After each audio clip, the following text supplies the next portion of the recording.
Opening credits. Dancing with Lies. A Billionaire Best Friend's Brother Romance. By Summer Cooper. Auto-narrated using Google technology. Prequel. Chloe to Roxy. Prequel Chapter 1. 10 years ago. New York City, New York. "You think this is a game?" she heard the man with the neck tattoo say, as he threw a punch into her dad's stomach. She ducked and hid beneath the window as he turned around to scan the backyard.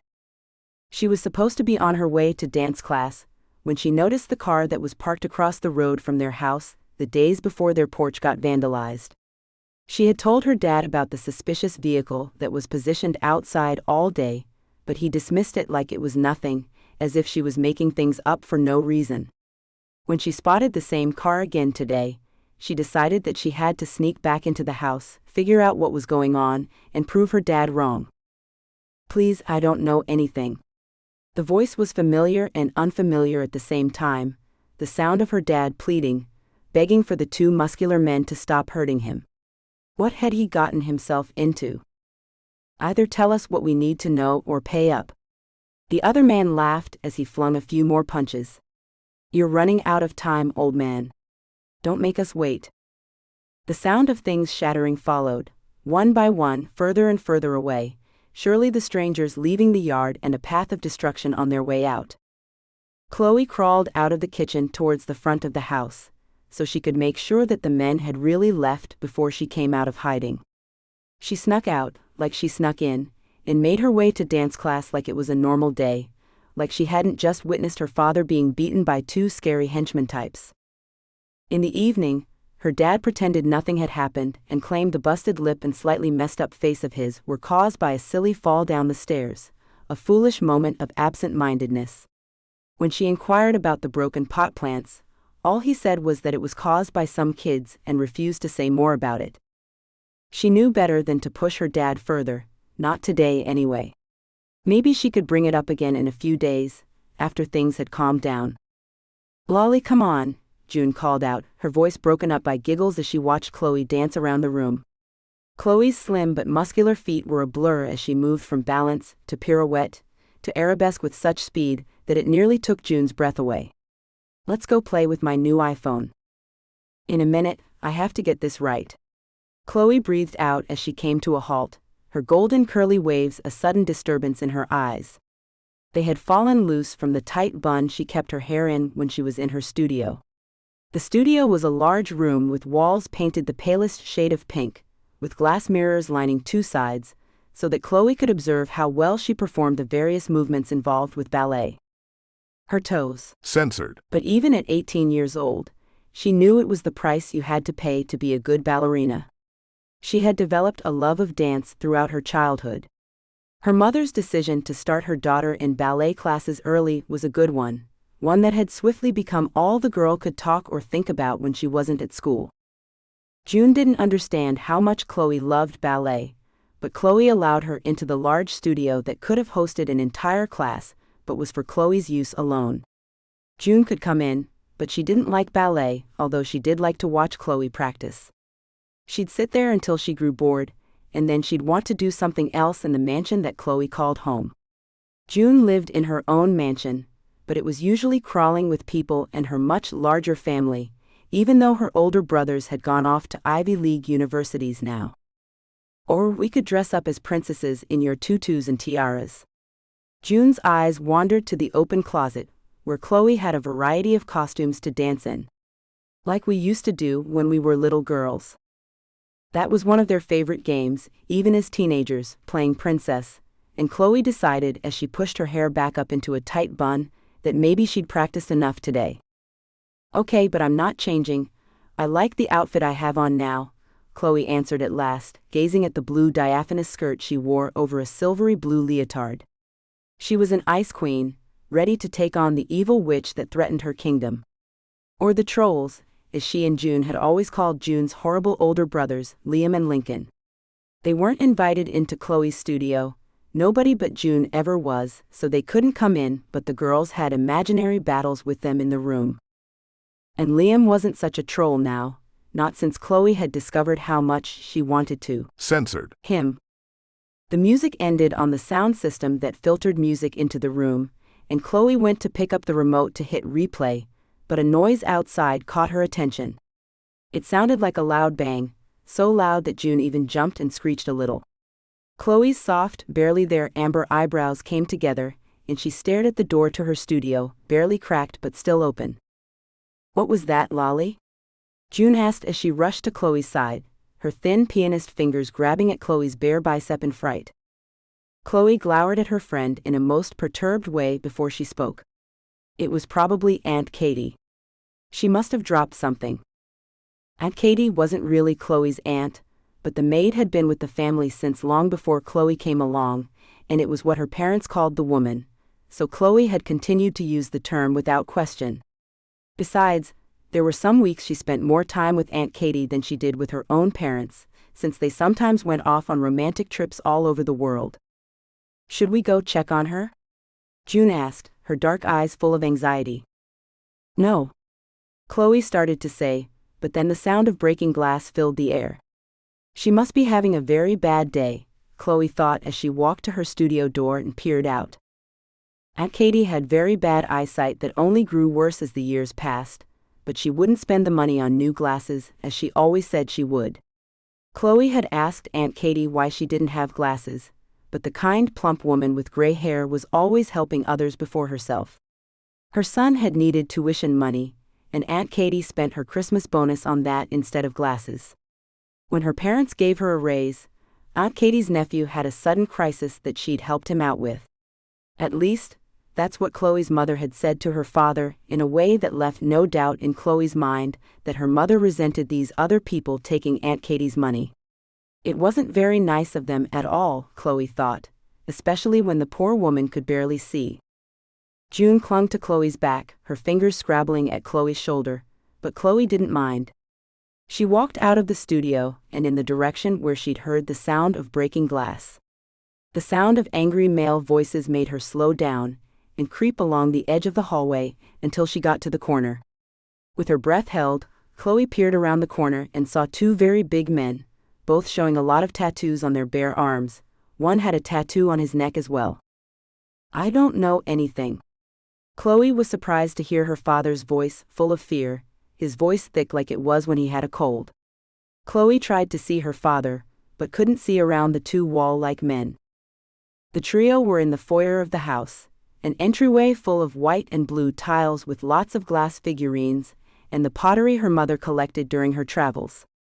Her mother loved her collection so much, she displayed it for her visitors to see from the moment they stepped into her sanctuary. Even the tiles had come from Spain, and were each hand-painted with a different scene that Chloe had spent many hours looking over. Was it one of her mother's vases that had broken then? "Lolly," June hissed, her fingers like clamps on Chloe's thin shoulders, her voice edged with even more fear than Chloe's father's. Chloe was afraid too, but she was curious as well. What was going on? "Hush, June. Let me hear." "Why don't you tell Celeste you don't know anything yourself, Mr. Abshire?" The one with the neck tattoo said in an accent that grated on Chloe's nerves. I'm sure she'd be interested in hearing it out of the horse's mouth, so to speak. "I don't." Chloe's father paused and she heard him spit. Did he just spit on the floor? "Why?" "Listen, dude, it's nothing personal, okay?" The other one said with a shrug. "We're only doing what our boss told us to do. Now you need to take Celeste's call when it comes tonight, hear me? Or we'll be back." Chloe couldn't see anything else, and June was clawing at her so much she felt her skin tear under the girl's fingernails. She broke away from the wall with a hiss and glared at her friend again. They made it back to Chloe's studio before June, her eyes downcast and her hands clasped together, spoke to Chloe. "I'm going to go home before it gets dark. I'll talk to you tomorrow, Chloe." Chloe looked at her friend and nodded her head, tears in her eyes that she wanted to hide. She was always the tough one. "Okay, bye. P.S. I love you." "P.S.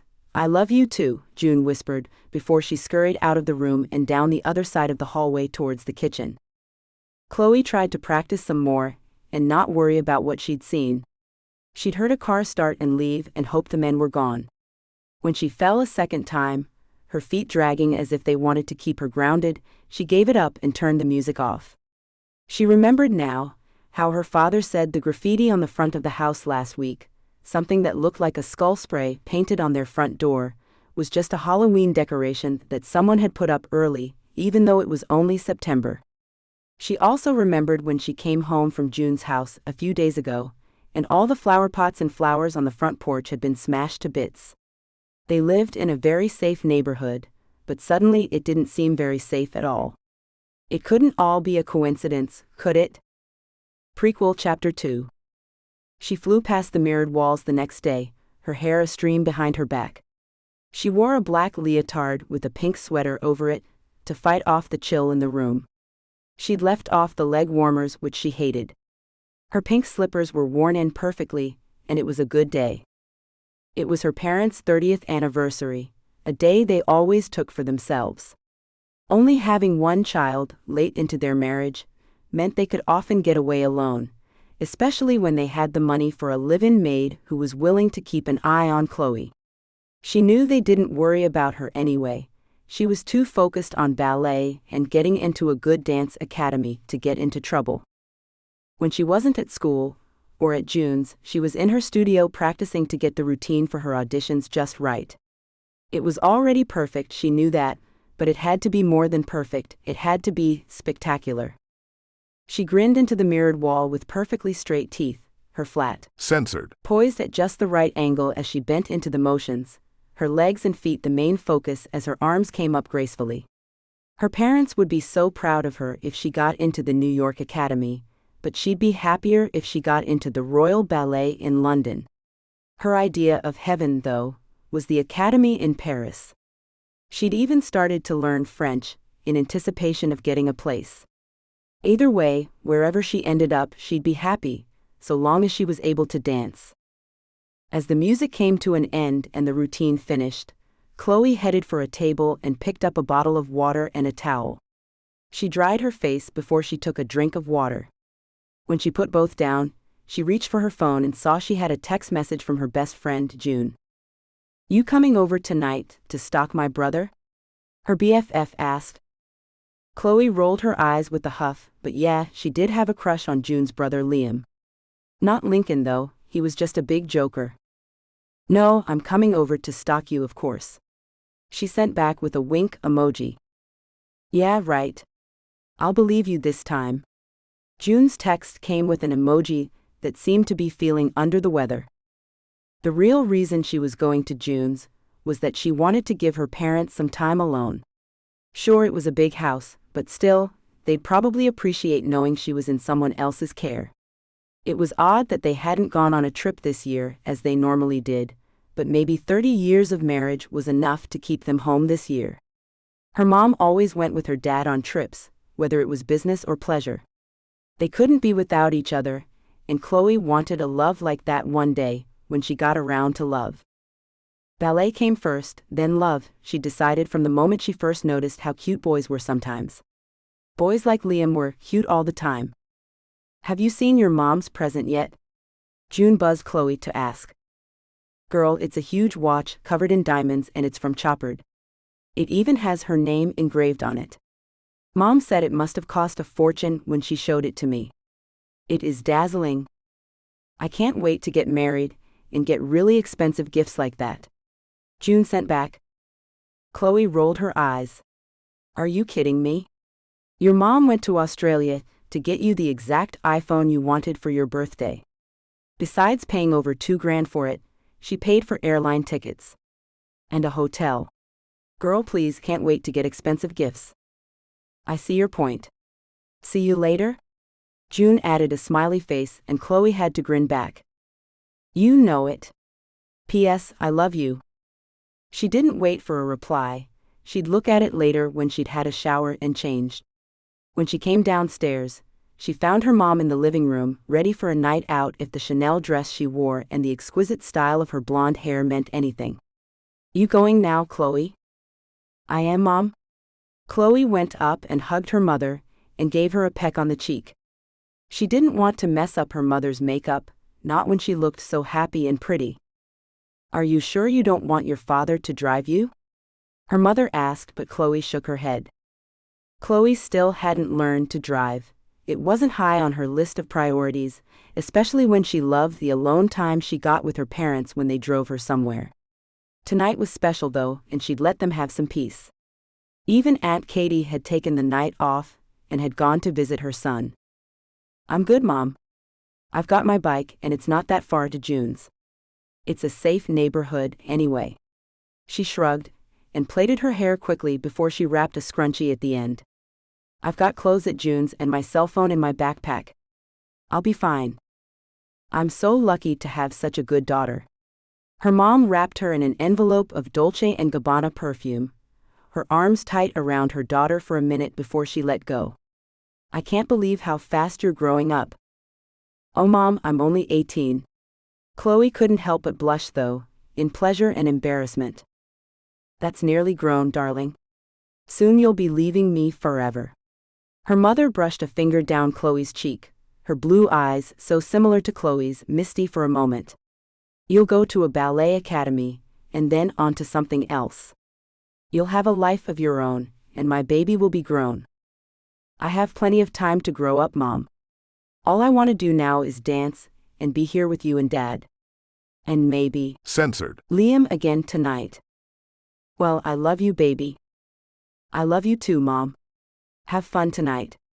She pecked her mom's cheek again, and headed out the back door to get her bike. She loved her parents, but she liked the independence of being on her bike, and it was their anniversary.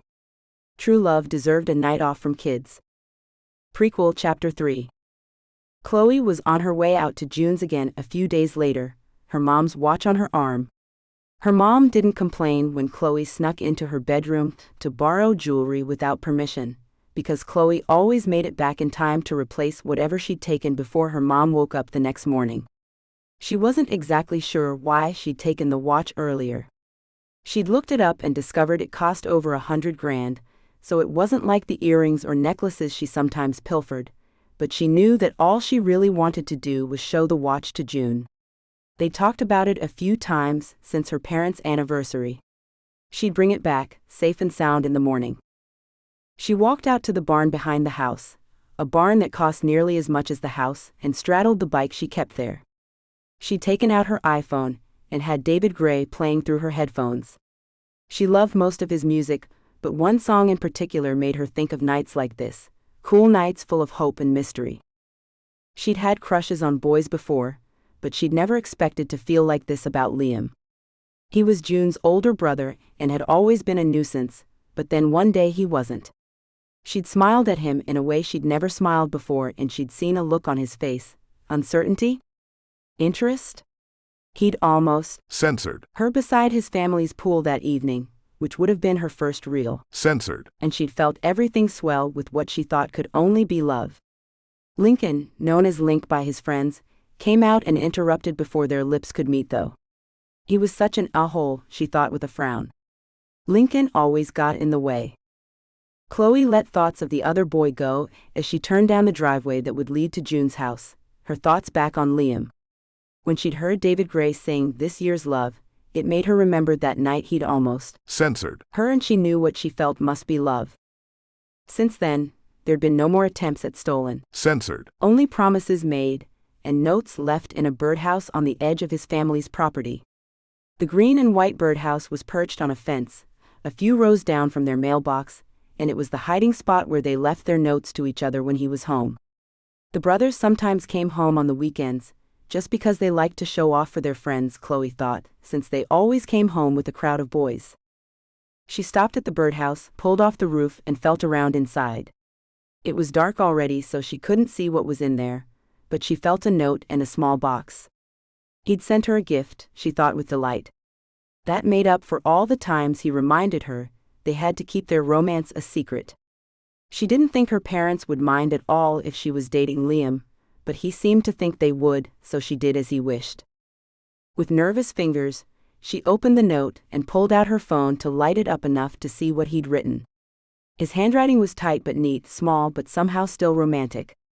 She giggled as she read his words, and nearly burst with glee when he wrote about how beautiful her full lips were, about how much he dreamed about censored her, which was why he'd sent her the small pink lipstick case. Dior lip balm, the kind June wore, one of her favorites.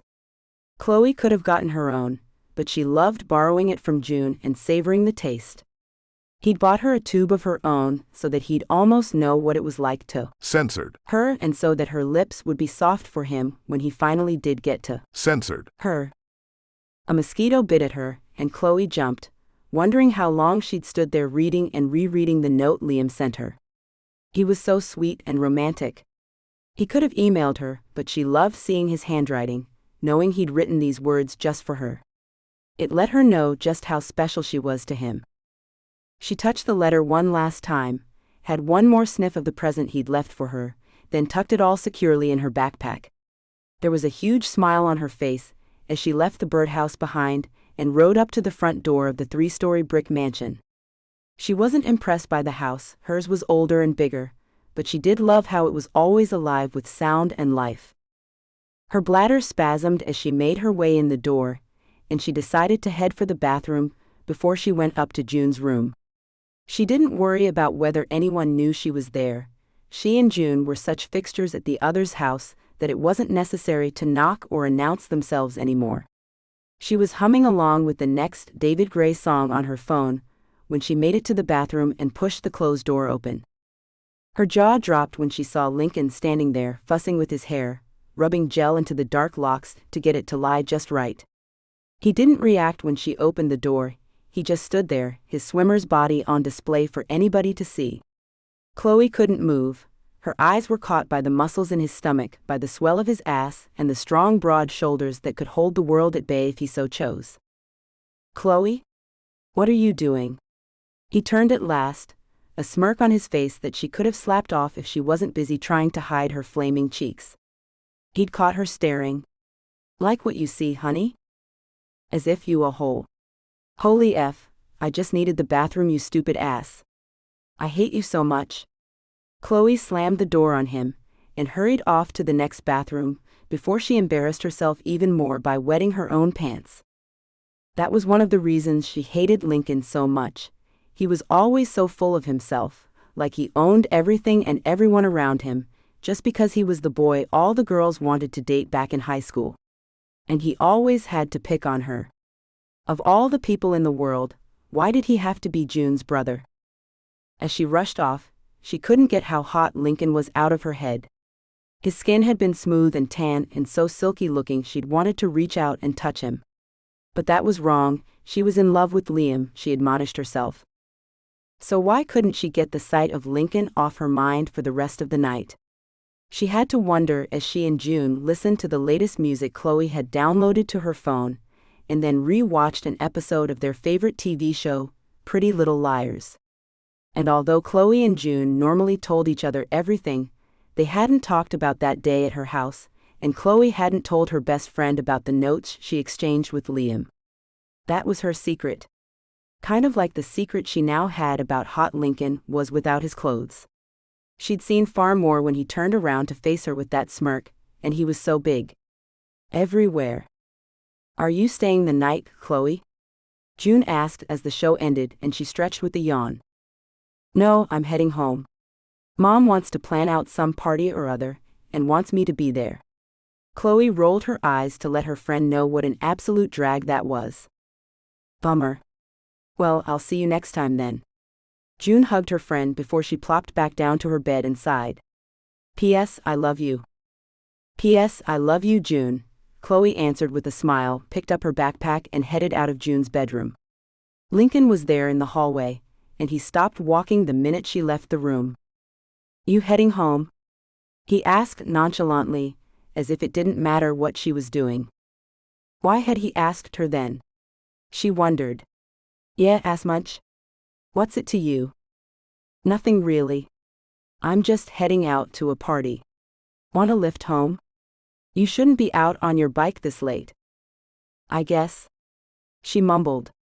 It was colder outside now, and it would take him 5 minutes to drop her off. "Whatever. Fine, get your bike." She put it in the trunk of his car and then got in. I can't believe you still haven't learned to drive, Chloe. Failed the test too many times already? He asked as he started the car while she put her seatbelt on. Her jaw dropped for the second time that night. Are you kidding me, Lincoln? I've just been too busy, if it's any of your business. It's not, I guess. I just can't believe any girl with half a brain hasn't got her driver's license by 18. That must suck hard to be that lame. He grinned over at her, in a way that would be disarming if she wasn't ready to spit feathers at him.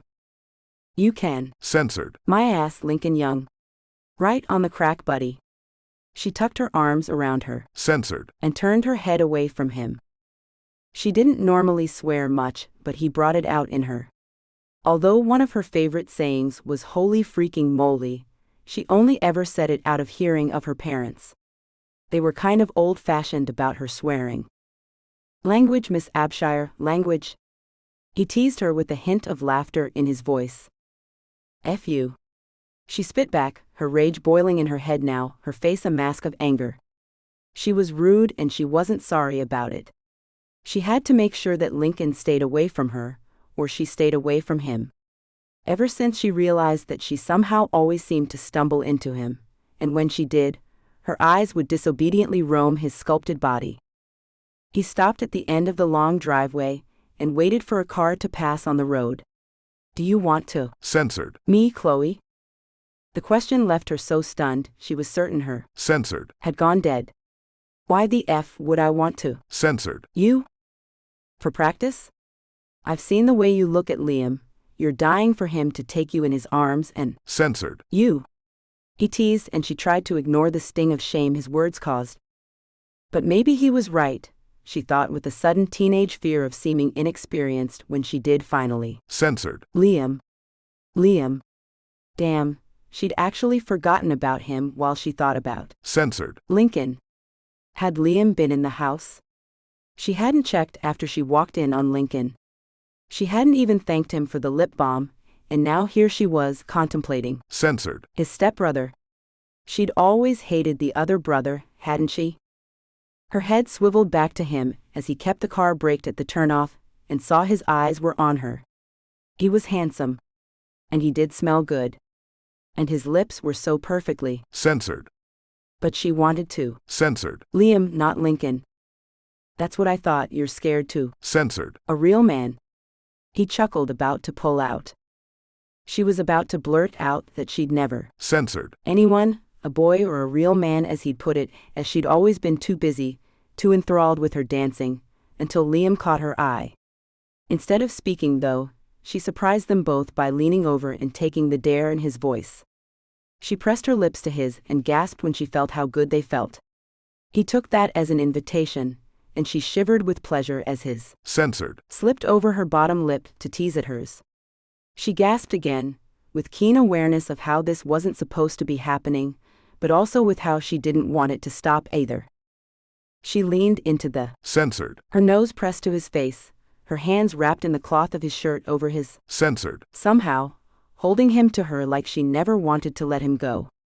As if her life depended on him continuing to Censored. her. When he slanted his head, brought his hand up to cup her cheek, she couldn't help but moan with how right it all felt. He grasped at her arms, slid his other hand up into her hair, licked a quick trail down her neck, all before she could protest, then brought his mouth back to hers. She'd press deeper into him, beg him to do more to show her more of this wondrous drug he'd just introduced her to, but the seatbelt caught her. She joked back into her seat, suddenly aware of where they were and who she was with. This was so wrong.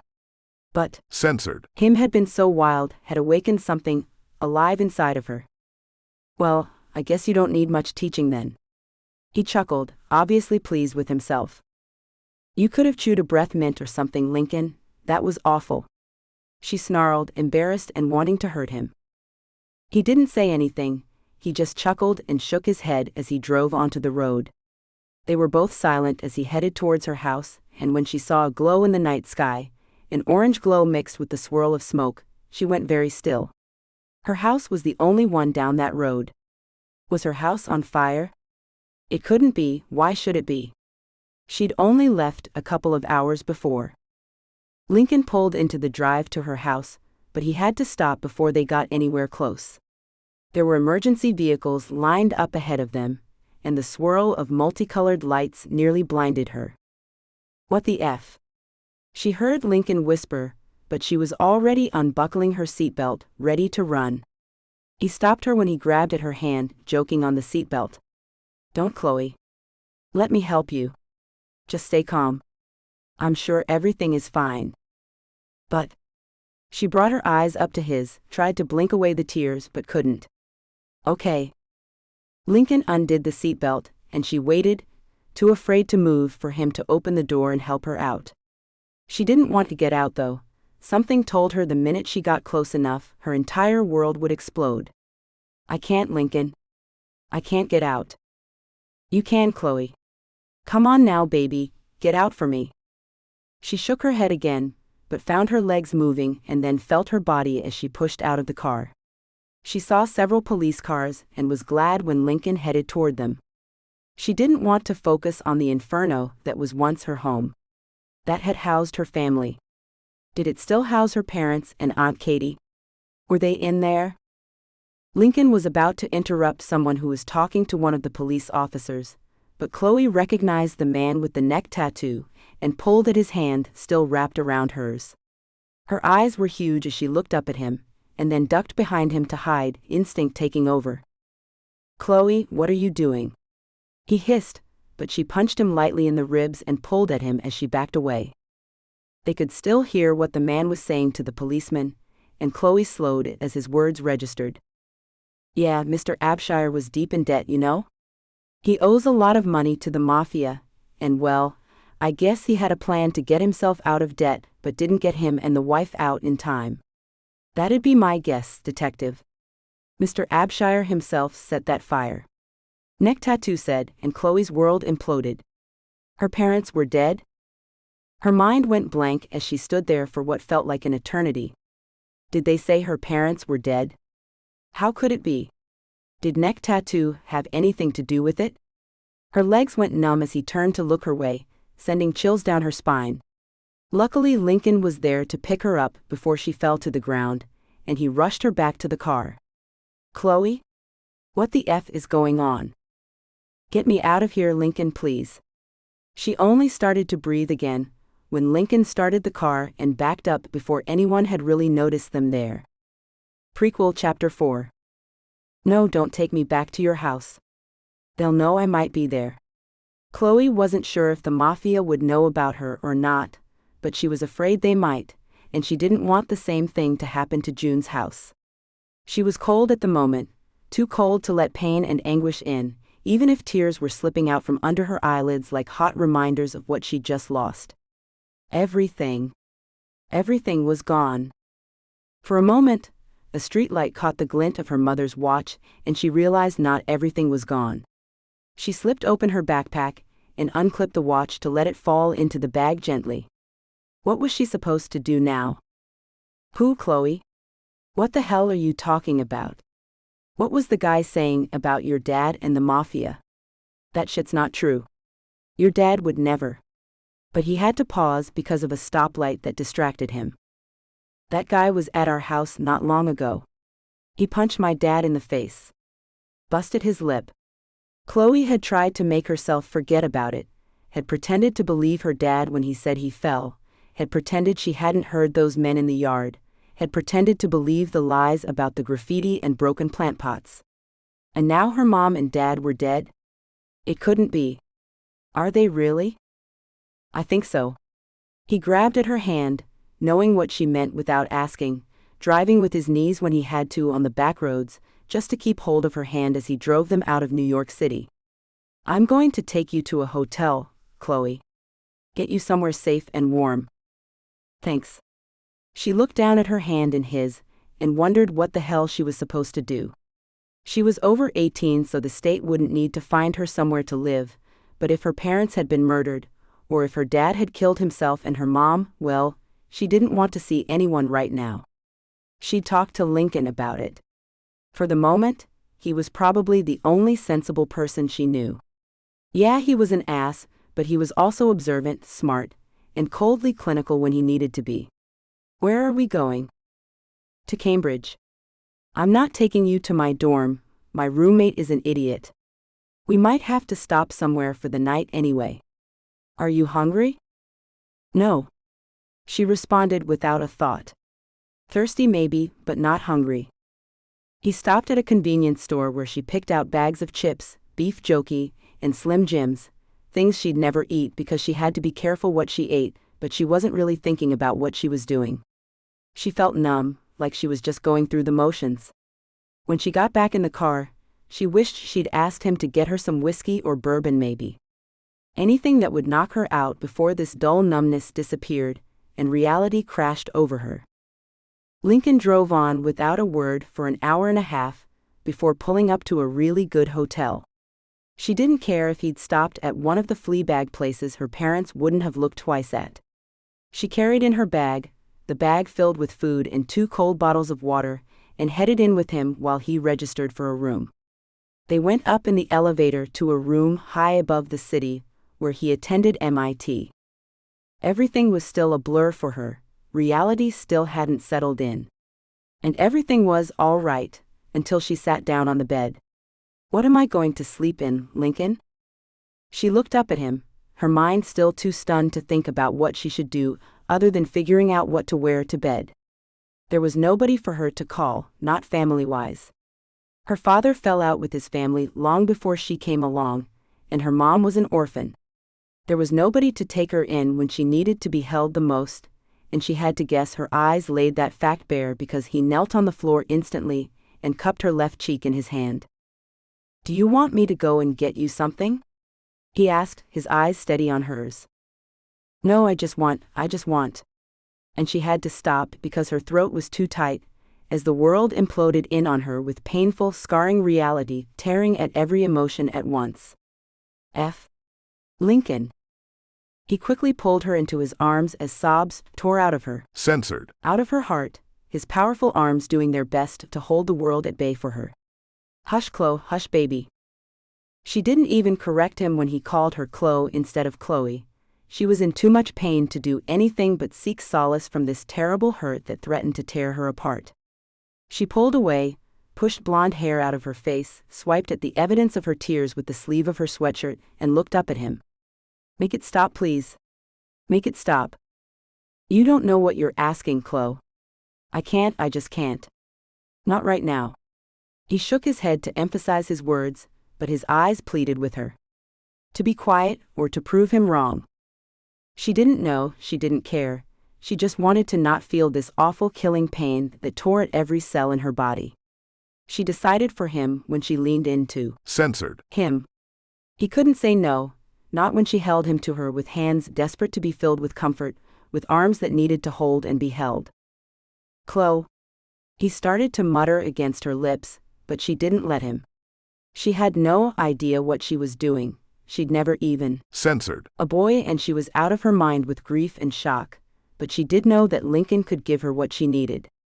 Only Lincoln could give her that, and he was there.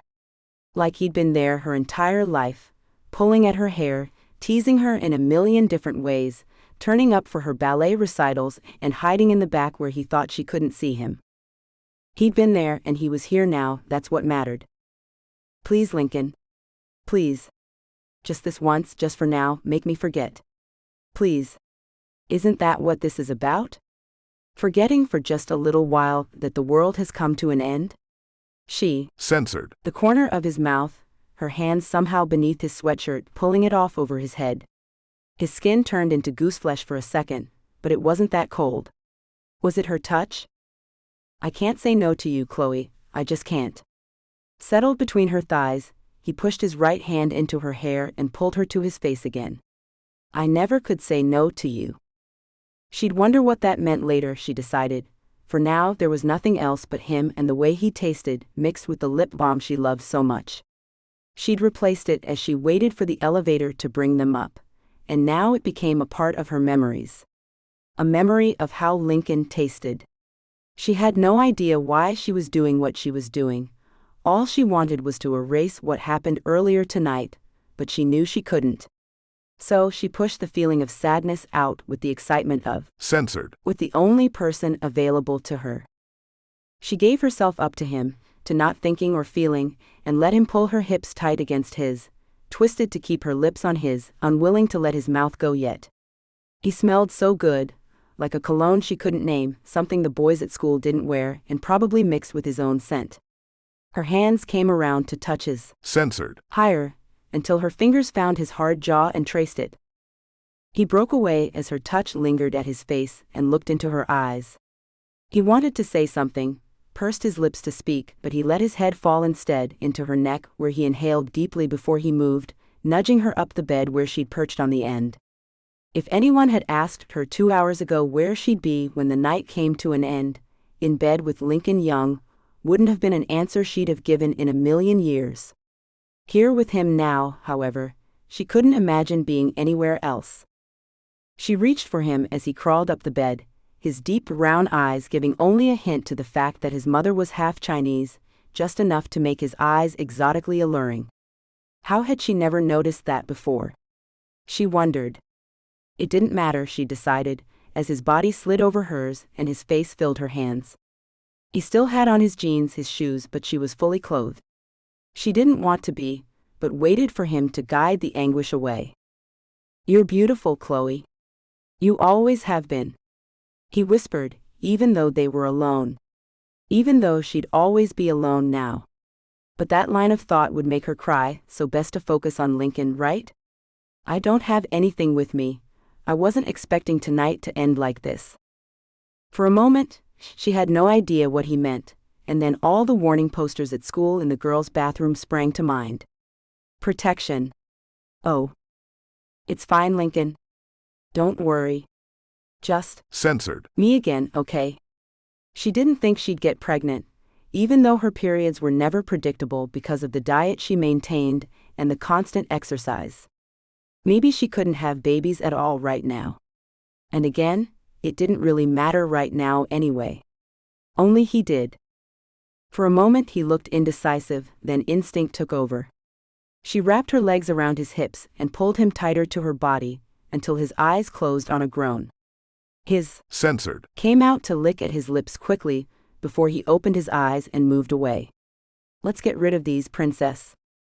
The unexpected use of the name he'd called her throughout their childhood, a snide comment on the name her parents called her, didn't sound snide this time. It sounded like an endearment. She wiggled until her jeans and panties were gone, then her sweatshirt. She barely had boobs, so she hadn't worn a bra under her sweatshirt, but the expression of awe on his face told her she had nothing to be ashamed of. She waited, sprawled on the bed, for him to take his pants off. Would he rush and get this over with, or would he, as she hoped, take his time? Prequel Chapter 5. Lincoln's hands soothed her as her memories threatened to come back, including that horrible truth she didn't want to remember right now. His long fingers, tinged with the scent of his cologne, brushed against her face, as if he wanted to memorize what she looked like, not only with his eyes but with his hands. She hadn't expected gentleness from him, not really. But then, she'd never really thought about this actually happening with him. Maybe there'd been a flash of attraction in the back of her mind, even though he was such a joker, but she'd never consciously thought about doing this with him. Yet here she was, in his arms, with his body pressed most intimately into hers. She didn't want to be anywhere else. She felt an unbidden smile stretch her lips, as he looked down at her with sad happiness. "What's wrong, Lincoln? Never thought you'd get the ice princess into your bed?" She said it to tease him, but she saw a brief flash of pain cross his face before his eyes drilled into hers with something she didn't understand. It wasn't pity, but it was soft, compassion maybe. "I never expected to get anywhere near you, Chloe, and if you want this to stop, tell me now. I don't want to take advantage." "You aren't taking advantage of me, Lincoln. I know exactly what we're doing. And I want to do it." She touched his full bottom lip and smiled again. "I never thought this is where we'd end up, but yeah, I want to be here with you doing this." "Okay." He shifted around a little, his powerful frame moving easily. "Have you ever?" The dark swoop of his left eyebrow came up, she noticed, just before she looked away. Trust him to notice she'd never had a boyfriend? No. Would he change his mind now that he knew she had no experience with? Censored. She bit at her bottom lip, but he tugged at the skin beneath until she let the tender flesh go. That's fine, Chloe. I just don't want to hurt you. His eyes told her he never wanted to hurt her, and she believed him in that instance. Thanks. She whispered and squirmed, intensely aware of just how aroused he was as he pressed against her in that place only she could touch. It was kind of scary, thinking about what he wanted to do with that thick ridge between them, but she was also excited to know what it felt like. Millions of people liked. Censored. Why shouldn't she? Especially now when she was alone in the world, with no idea of what to do next. She had shit to figure out, she knew that, but right now she wanted to have. Censored. With Lincoln. Hum. He hummed when her legs tightened around his waist of their own volition. Time to stop playing, I guess, and get to work. This scene has been censored to provide a safe and enjoyable reading experience for everyone. He was hot, she thought, as she ran a hand up the muscles of his abdomen and over his. Censored. Had she really not noticed that before? You okay, Chloe? She heard him ask. I'm good. She answered, although she was still trying to keep reality at bay. Thanks. It was my pleasure, really. He chuckled and pulled her tight against him before he let off the pressure. Chloe smiled, pleased that he was being so nice. He'd always brought out the worst in her, egging her on even when they were kids. She'd never suspected for a second that he'd found her attractive. She sighed and tried not to think too much about anything but him. Do you have to go back to school tonight? No, I don't have a class until Monday, and it's only Friday. It'll be okay. Good. You're staying tonight, right? She asked, knowing only that she didn't want him to leave. I'll be here as long as you want me to be, honey. I'm not going anywhere. He pulled up to sit with his back against the black headboard, the covers just over his hips. Are you hungry? We can get room service. No, it's too late for food. I'm not hungry anyway. I am thirsty though. She rolled out of the bed far enough to pick up the backpack where she'd put the bottles of water he'd bought. When she put the bag on the bed, she heard a tinkle inside, a metallic sound, and she remembered. The watch. The very freaking expensive watch encrusted with diamonds that made it nearly impossible to tell what time it was, there were so many covering it. The freaking thing even had diamonds on the wristband and faceplate, not just around the facing. What was she going to do with that? It didn't matter right now, she reminded herself, took out a bottle of water and handed the other to Lincoln. Thanks, he said and leaned over to Censored. her just to the side of her lips. Thank you, Lincoln. Word she never dreamed she'd say, but here she was. Censored. In bed with him. Shower? In a minute. I need to just look at you, if that's all right. He stroked her cheek, and she smiled before she looked down at her unopened bottle. You're so weird, Lincoln. She laughed and took a drink finally. You're weirder, weirdo. He replied, but took the sting out of it with a Censored. You sure about that shower? I was? She started, but he pulled her down for a Censored. that stole her plans away. She laughed as he pulled her over his body, until she sank down onto him and their eyes locked together, warm brown against ice blue. Oh my, she thought, lost in his eyes. I like your weird, Chloe. He whispered, and she tilted her head with a smile of her own. I like yours too. She mimicked him with a smirk that matched his. Good. We're getting somewhere. His hands clamped around her tight ass and rocked her against the very hard proof of how much he wanted her. Again so soon? Oh yes. I have a feeling I'll be walking around like this for a long time. He laughed ruefully, shaking his head. You've got me all effed up, Chloe. Good. She answered impishly, delighted with her effect on him. By the time they made it to the shower an hour later, she knew a lot more about Censored. About pleasure and what Lincoln Young had to offer. He showed her again in the shower, their faces drowning in water that sprayed over them, but neither cared. It wasn't a time to worry about being able to breathe. It was about pleasure, and forgetting the waves of fire and roiling smoke they'd both seen in the sky above what used to be Chloe's home. Tomorrow would come soon enough, and with it the cold dawn that wouldn't let her escape her new reality. For now, there was only Lincoln and Chloe, and that was the way it had to be. Prequel Chapter 6. Present Day. Myrtle Beach, South Carolina. Roxy stared at the ashes of what had once been a thriving business called Elmo's, and tried not to let memories intrude into the present. So many years had passed since that last fire, since the world as she'd known it ended. Out of those long cold ashes a new girl had come alive, one with a different name, one with different hopes and dreams. What would she become now, she wondered? Who would she be this time, when the ashes blew away, and the remains of incinerated timbers and steel beams were taken away to a landfill? A memory tugged at her mind, that night so long ago, that last fire, something she hadn't thought about in a long time. A memory of a light-filled room, and the sound of two young girls, giggling with delight as they practiced steps that weren't so complicated, not after a year of practice. That was when her name was Chloe, Lolly to some. When she was innocent, and waiting for the life her mommy said was her due as an Abshire. Roxy looked down at the note in her hand, decades-old words scrawled across a page of notebook paper. On the table in her kitchen was the lip balm Liam had bought for her, as sweet and innocent as her memories of him, even after 10 years. That's probably the last trace of her old self in that case, she thought with tired eyes.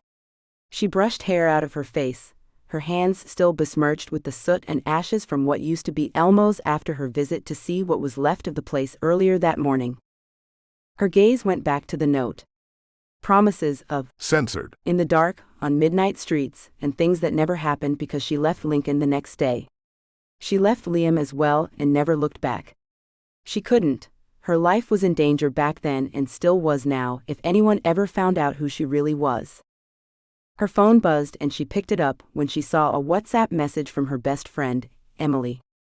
Hey, Chanel have brought out their new line and I'm having someone bring it over to see what I want. See you at my mom's in an hour? I love Emily, she thought as she closed her eyes, exhausted beyond belief, but she was so sick of rich people and the lifestyle they lived. Chapter 1. Roxy. 1 year after the fire at Elmo's. Roxy Simpson, once known as Chloe Abshire, stared into the mirror behind the makeup table and wondered if she was ever that carefree girl she remembered herself as being 10 years ago. Maybe she'd never been an innocent girl who only dreamed of ballet and a handsome boy too. Censored. Filling her head. A million years, a stint at being homeless, and 1,000 censored had passed since those days, if they were ever real at all. She looked over at Caroline, Emily Thompson James's daughter and one of the joys of Roxy's life. The baby was a little over 3 months old, and full of giggles and smiles today. You're sure you're good with her while I perform? I'm fine, honey, don't worry. Kitty, whose real name was Elizabeth Rodriguez but never used that as she preferred her stage name, looked over at Caroline's playpen with a fond smile, and then over at River, the other woman in the room. I'm a single parent, remember? Roxy looked at her former protégés from Elmo's with a smile. The club where they all used to perform as exotic dancers burned down the year before. It was the second life-changing fire of Roxy's life. The club had private rooms that could be reserved for clients the ladies called protectors, so long as the clients signed the special contracts the women had the final say in. When the place burned down, all of the employees were forced to find new roles to feed and clothe themselves. Kitty, a beautiful 25-year-old of mixed Malaysian, Native American and Russian heritage, was an exotic wonder, who had made a lot of money for Elmo's before it burned down. She didn't have a protector, unlike River, to get her through the dark days, and had joined Roxy as she went freelance and did private gigs for rich people like the Thompsons. River, red-haired with light brown eyes that were almost amber, was under the protection of a married couple who loved swinging. That life suited River, but she still came along with Roxy as an extra set of hands when she was needed. And tonight, she needed all the hands she could get. River got up to take Roxy's outfit out of the bag, a black diaphanous peignoir that would cover up the leather bustier and shorts that Roxy would perform in. Pole dancing wasn't just about being obvious, it was about glamorizing the assets you had, or had bought in Roxy's case, she thought, as Roxy put on the bustier River handed her. "I can't believe we're at the Thompson Gala," Kitty said, even though the baby they were all taking turns watching was half Thompson, Emily's half to be exact. "Emily got them to hire me as a favor. It's just a shame she's missing it for her honeymoon," Roxy answered, thinking about her friend on vacation in Iceland. That wouldn't have been her choice for a honeymoon, but Emily was always a little out there, which was one of the reasons Roxy loved her so much. She didn't always like how Emily forgot that Roxy wasn't as wealthy as her, but still, Roxy adored her friend. "It's almost time," River warned as Roxy put on the sky-high-heeled black leather boots that came up to her mid-thigh. "Right. Wish me luck, girls." Roxy tossed a smile over her shoulder at the other ladies, both in their mid-20s, and made sure her black hair was still tied up in the tight ponytail she'd put it in.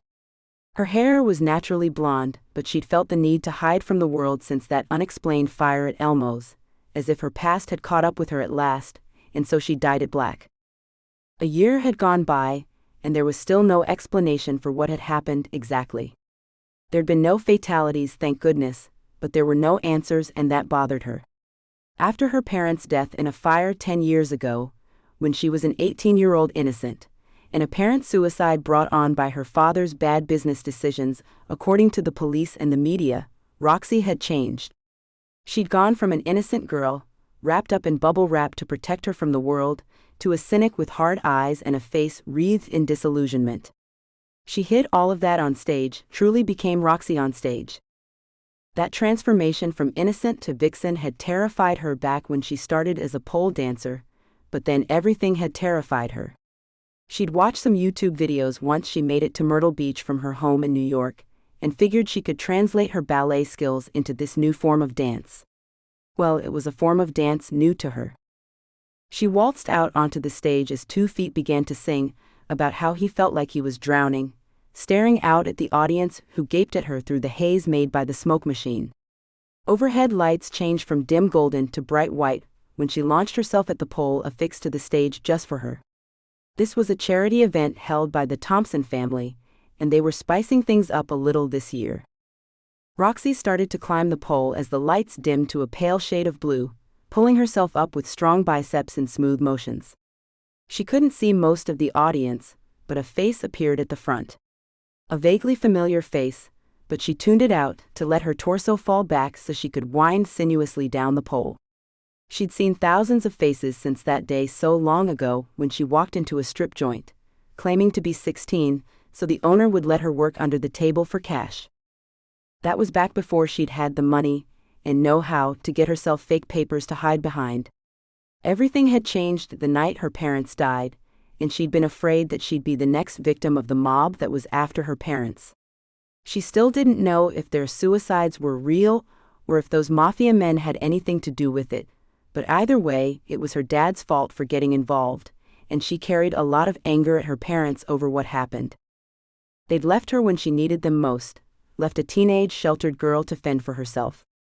She'd spent the last 10 years in hiding because of them, and so she'd spent her early adult years pretending to be 2 years younger than she was, even with her best friend. Not June Bennett, the girl she'd shared most of her teenage secrets with, but Emily Thompson, who joined her in the dark world of protectors and pole dancing to get away from her family. No, Roxy thought as she made her way back up the pole, there were a lot of things she kept from Emily, but she had to. Her life dictated that for her. Roxy moved back down the pole in a dramatic drop and crawled across the stage in a sensual display of subservience, playing her part by rote, not by heart as she usually did. It wouldn't be obvious to the audience, but Roxy knew she wouldn't feel that release, that sense of freedom, she usually got after she performed. When her eyes locked on a pair of brown eyes in the audience, a pair of eyes she hadn't seen in over 10 years, Roxy's heart ked to a halt. It couldn't be, she thought, and stared at the man with a face she could never forget. The face of a man that had barely aged in 10 years, that was still as familiar as the night she'd censored him with so much innocent need. He didn't seem to recognize her, she realized, as she backed away, grabbed the peignoir, and headed off the stage to a massive round of applause. The audience wanted her back, but Lincoln Young was in that audience. Even an offer of $1 million wouldn't get her back on that stage. Holy freaking moly, that was Link, she whispered as she made it back to the dressing room. The girls looked up at her, probably expecting to see a triumphant smile. Instead, they saw panic as she barked at them, "It's time to go." She'd planned to cruise the audience, shake hands and smile politely, but not now. Her biggest secret of all had to do with that man, and she wasn't ready to tell that one, so it was time to pack up and head back home. Not that it was any better at home. What had started out as a love match had changed since the night of the fire at Elmo's, a fire that had left her with even more nightmare material and fueled her fear of it. Nathan had been the perfect match for her when she split with Freddie, fun to be around, always smiling and able to handle the mess that she was. Since that night, however, he'd changed. He used to save money, have a job, and refused anything but the weakest of alcoholic drinks.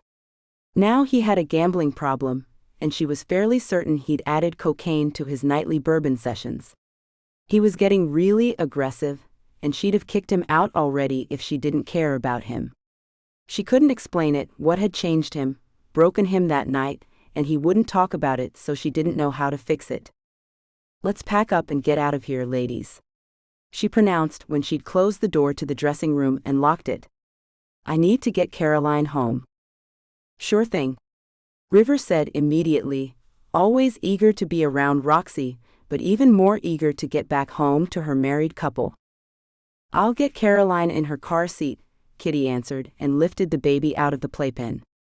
Roxy changed clothes as quickly as she could, which meant she simply threw a crop t-shirt on over her bustier and packed the gauzy robe into a bag. She threw makeup and a hair straightener into the same bag, folded up Caroline's playpen, left River to pick up that and Caroline's diaper bag, and pulled her car keys out of her handbag. "Ready?" "Yep, let's go," Kitty answered, and River nodded. The money for her performance was already in her bag, so Roxy had no qualms about leaving without saying goodbye. She'd explain to Emily's brother Trent later, but for now, she needed to get out in case the handsome memory that had come back to life before her eyes figured out who she actually was. She and the girls rushed out, with Caroline tucked safely into her seat, and made their way to the SUV Roxy only drove to performances. River got Caroline locked in quickly, and Roxy put the SUV into drive.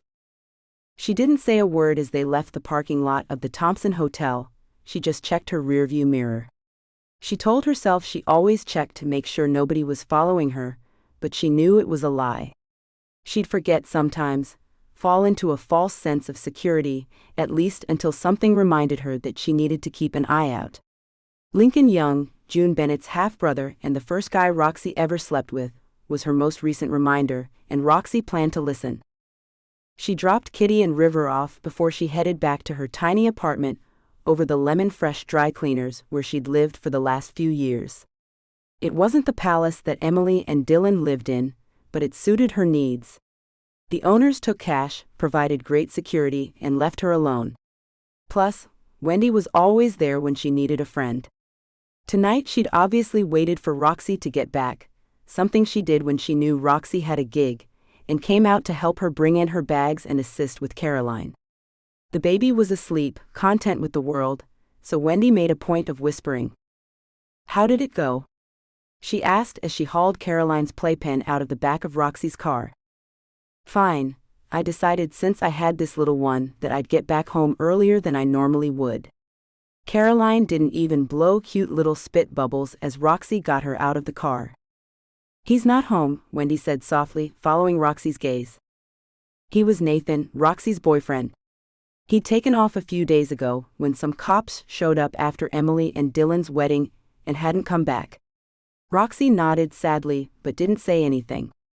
The man had changed since that night at Elmo's, from the promising young man that gave her hope for love again into an utter ballsack. Roxy wasn't sure how the two equated, but she knew there must be a link. It was probably best he wasn't home, he'd just make it miserable to spend time with Caroline, and they hadn't had Censored. in months anyway. Did she really need him around? Especially when he was out of money and couldn't pay for his own needs, so she had to carry his load too. A whole. Good. Shall we order a pizza and watch Netflix? Sounds good. Wendy's broad smile made her round face suddenly beautiful. Wendy's parents had moved to the U.S. from India to fulfill their idea of the American dream, and so far they seemed to be prospering. Wendy downplayed her parents' wealth, but she embraced her Indian heritage whenever she got the opportunity.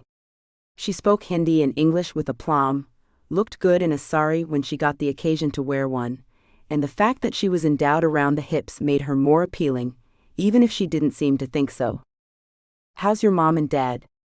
Roxy asked as she went in the front door, flipped the light, and walked into her home. Many people wouldn't call it a home because the kitchen wasn't furnished, and there were so few electronics that it looked like something out of a picture from the 1920s. Roxy wasn't big on electricity or anything else that might cause a spark. She had her phone, but she usually charged that while she was working or in the car. The only time she really used electricity was if she needed to charge her phone at night and she'd wake up to unplug it so it wouldn't overheat or whatever phones might do if you left them plugged in. They're fine, Wendy said before she put the playpen and bags down. I'll run down and get my laptop and come back up. You want to order that pizza? Sure. Roxy smiled and watched her friend disappear down the stairs that led up to her apartment.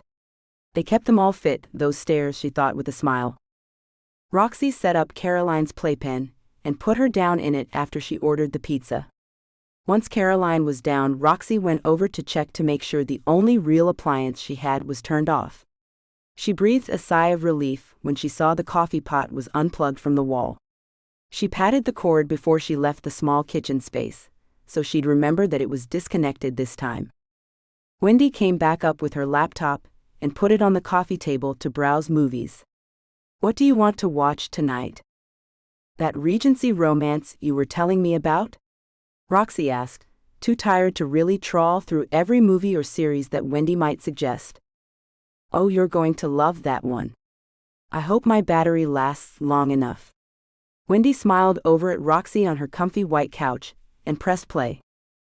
It'll be fine for an episode or two. Roxy knew since they'd watched enough movies on Wendy's laptop for her to know how long the charge would last by now. Wendy never complained about Roxy's thing with electricity. She just accepted it and tried to accommodate her however she could. Roxy appreciated friends like that, and often treated her for coffee, food, and other gifts she'd find along the way. Pizza's here. Roxy jumped up when the doorbell sounded, and paid the guy for the huge box of Chicago-style pizza with banana peppers and pepperoni sprinkled liberally on top. Roxy grabbed some napkins from the bar in the kitchen and brought the box over to the couch. It was time for good food and relaxing, something she hadn't really done since she saw that guy who looked amazingly like Lincoln. She'd all but talked herself out of believing it was really him by that time. What would he be doing in Myrtle Beach anyway? He lived in New York. He'd go to some beach up there if he wanted sun. Or Florida, California, maybe, anywhere but South Carolina, wouldn't he? The series started as she and Wendy shared pizza, and Roxy let her focus turn to the very handsome man on screen who reminded her of someone, but she couldn't remember who. She decided it didn't matter after a while and had another slice of pizza, fully engrossed in the show. Chapter 3. Roxy. Roxy recognized some elements of the building she was in, but for some reason smoke clouded everything. She walked forward, ready to find out where she was and why there was smoke, when something tugged at her hand. Emily. Emily, where are we? What's going on? Roxy asked, but her questions were punctuated by the thick smoke that filled her lungs. I don't know, Roxy. Help me. Emily had changed since Roxy first met her. She'd become strong, capable, and confident. The Emily in front of her now was the old Emily, full of false bravado, trying to pretend to the world that she was tougher than people thought she was. Roxy felt the weight of Emily's plea, as though it were a true weight around her shoulders, but she clasped her friend's hand tighter before she forged ahead. Let's find a way out. People started to rush by, their familiar faces told her this was Elmo's. They were in Elmo's. It became clear where the smoke was coming from when Roxy saw flames rush up a wall. Roxy tried to push Emily away from the flaming wall just as a group of people rushed past. "Emily?" Roxy cried, trying to hold onto her friend's hand, but the rush of people wouldn't let her stop to grab at the other woman. She screamed her friend's name as the building began to crumble around her. Roxy moved, trying to get to the edge of the crowd until she was finally against a wall. Fear ate at her, told her to run for the clear air to be found at the exit, but she stayed in the building. Emily was in there. She couldn't let Emily die. Not like her parents had. "Emily?" Roxy screamed as she moved along the wall, now in flames, heat scorching her skin as much as the hot smoke scorched her lungs. Roxy held her hands out as the smoke became thicker, trying to feel for the woman, but she couldn't find her. Out of the smoke, new voices rose, those of her parents, screaming in agony as they tried to escape the burning flames that surrounded them now. Roxy ran, trying to find them, to save them all. She found herself in a room, surrounded by surging flames that created a noise, a roar that filled her head until her ears felt as if they'd burst. She screamed for Emily and her parents again, but the sound was only a whisper. As was the "help me," she cried just as the world went black. Roxy woke up, gasping for air, the smell of smoke lingering in her nose. Tears ran down her cheeks, scalding her skin, but she'd take that over flames any day. She looked around the dimly lit confines of her bedroom and took another deep breath to calm her pulse. It was only the nightmare. She ignored the flood of relief as she got out of bed and headed to the kitchen. Luckily, Emily and Dylan came back from their vacation and picked up their little bundle of joy 2 days ago. She was alone in her apartment and didn't have to think about anything at all. With muscle memory alone, she plugged in the only real appliance she had, her coffee maker, and went through the motions of filling the machine with water and coffee. A tub of powdered coffee creamer sat with other flavored powder creamers, a necessity since she wouldn't allow a fridge in the apartment. It might cause a spark, and that was just too dangerous for her. It wasn't just losing her parents that had given Roxy this complex about fire, possibly even pyrophobia. It was the fire in the nightmares that truly freaked her out. The fire at Elmo's had only exacerbated the problem, but she'd learned to cope with it. On a morning like this, she could barely stand the thought of plugging the coffee maker in, but her brain demanded the caffeine, so she let her body do the work. Instead of dwelling on the nightmare, she thought about her schedule as the coffee brewed. She had a class to give in the afternoon, and she was pondering a new business venture. The insurance company didn't want to pay up, but she'd find a way. Well, Dylan James would. He was good to Roxy, and she appreciated that. She'd have had no idea who to turn to when the insurance company first started to balk at paying out. She hadn't owned Elmo's outright, but she'd owned a good share of the business. She expected something from the insurance company, even if the fire was the result of arson. And that was the problem, really.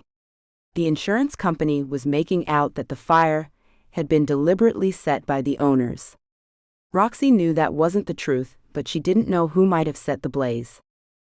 Roxy filled a mug with coffee, added the hazelnut powder creamer, and was about to unplug the coffee maker when she spotted a mug she'd bought for Nathan, back when she'd started to believe that he might be the one that could change her life. "I'll spend eternity making you coffee" was printed on the mug, something she'd meant when she saw it. With a frown, she unplugged the machine, wound the cord around the white plastic, and took her coffee into the living room. She had no idea where Nathan was, or what exactly had gone wrong with him, or if he was coming back.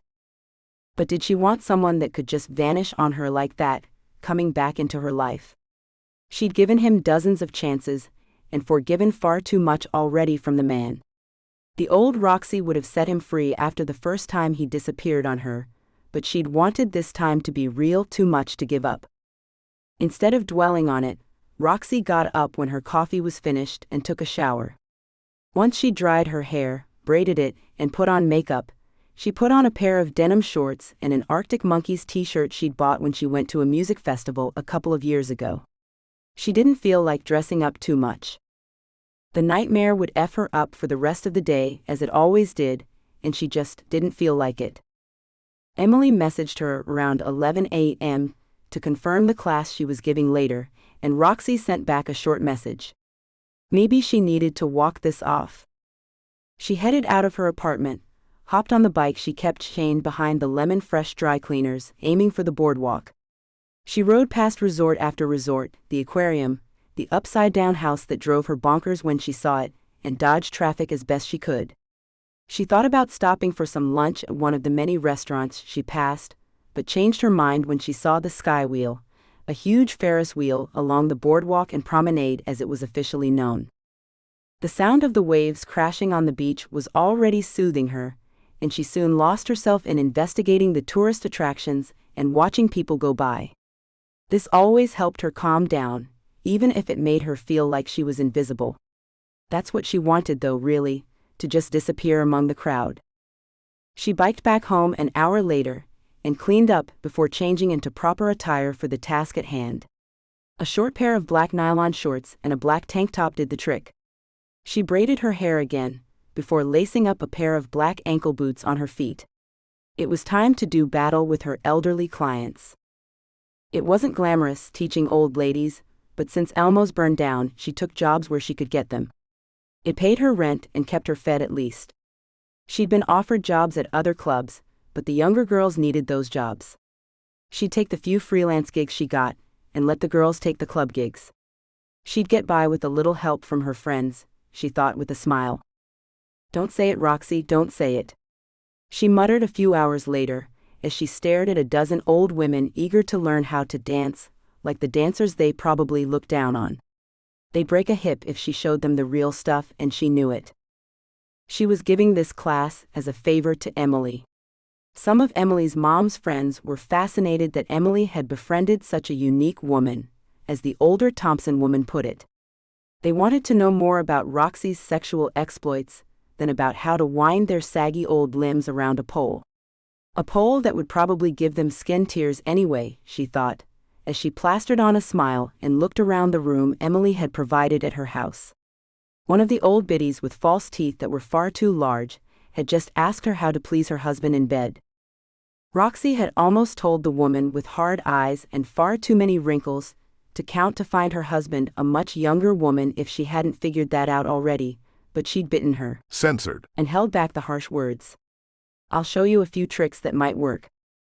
This class might take more than one lesson, judging from the eager looks of all the women as they gathered around in sweatsuits and leotards that hid things Roxy really didn't want to think about. Not that she was against the older generations exploring their sexuality, she just worried about their hearts and other parts being overused if she taught them too much. Plus, she was in a really, really bad mood. It was the kind of mood that would have normally seen her calling in to Elmo's and telling them she wouldn't be in today unless she had a client coming in who liked the sting of pain. She'd be better tomorrow, after a night's sleep with no nightmares. She managed to get through the class and set up an appointment for another class at the building where she taught women who wanted to be professionals, real professionals at the job. Once she got home, she settled in for the night, ordered some food from Uber Eats, and waited to feel tired enough to get to sleep. She just cleared away the carry-out boxes and the glass of red wine when her phone started to buzz. "Roxy," her friend Amelia said once the call connected. "Hey girl. What's up?" Roxy asked, wondering why Amelia had called. Not that she didn't like the woman, it was just that the pair didn't talk very often anymore. Not since Amelia got married and started teaching classes at a facility for dancers only. She was getting out of the pole dancing life, and Roxy couldn't blame her. She was currently on maternity leave, and filling in for her was one of Roxy's part-time jobs.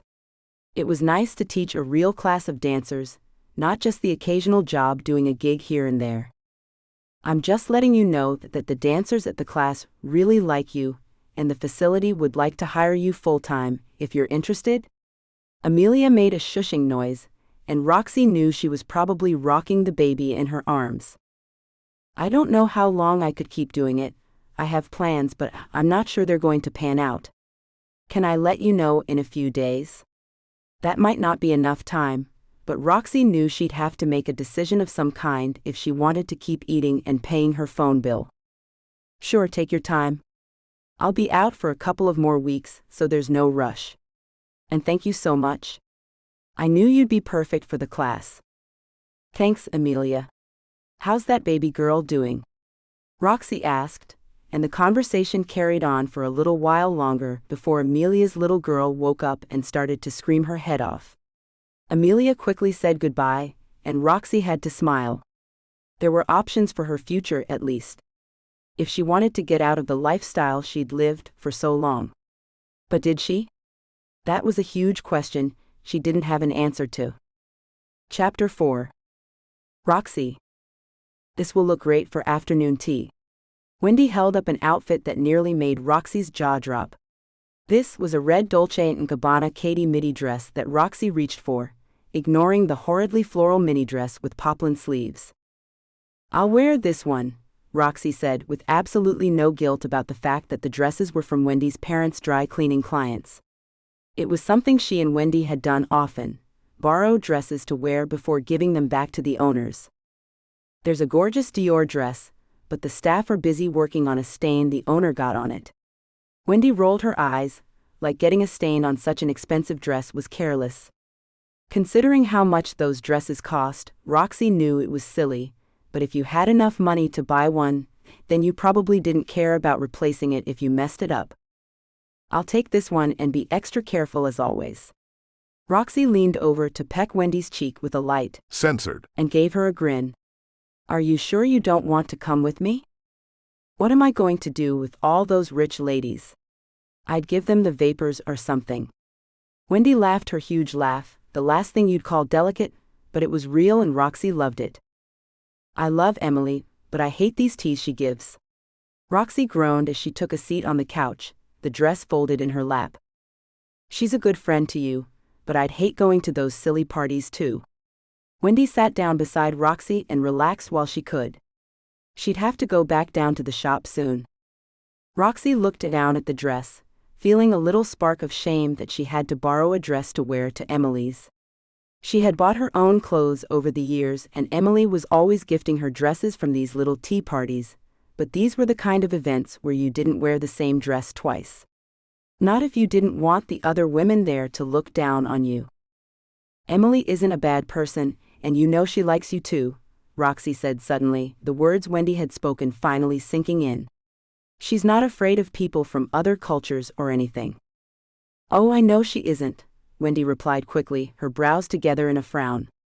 I probably shouldn't joke about that kind of thing, but it's hard not to do sometimes. Wendy had told Roxy about the passive racism she'd endured over the years, the snide comments customers made, things that had happened in stores. Even her school years had been hard. There wasn't anything delicate about Wendy, but she was lovable, loyal, and always eager to make people around her laugh. It was her coping mechanism, and Roxy knew it. I know. Roxy sighed, looked at the dress, and hated it for a moment. Instead of a treat, the dress now felt like a prison. I've got to get back downstairs. I have a few hours left before Mom and Dad take over for me. Wendy stood up, picked up the floral dress Roxy hadn't even looked at, and smiled down at her friend. You'll be all right? I'll be fine, Wendy. Well, I'll call if you want me to. Claim there's an emergency of some kind if you need me to. Wendy offered, not for the first time. I should be fine. Roxy laughed and brushed off Wendy's offer.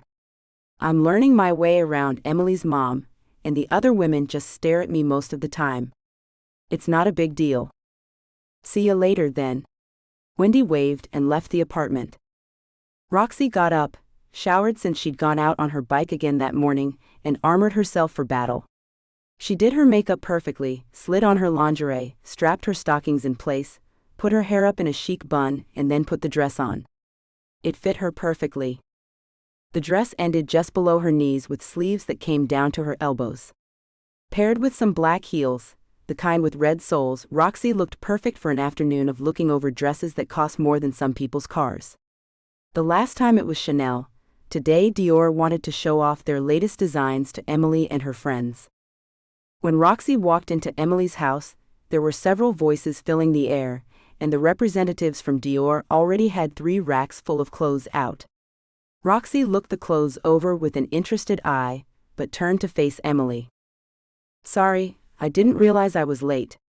She leaned over to peck Emily's cheek, and Emily did the same.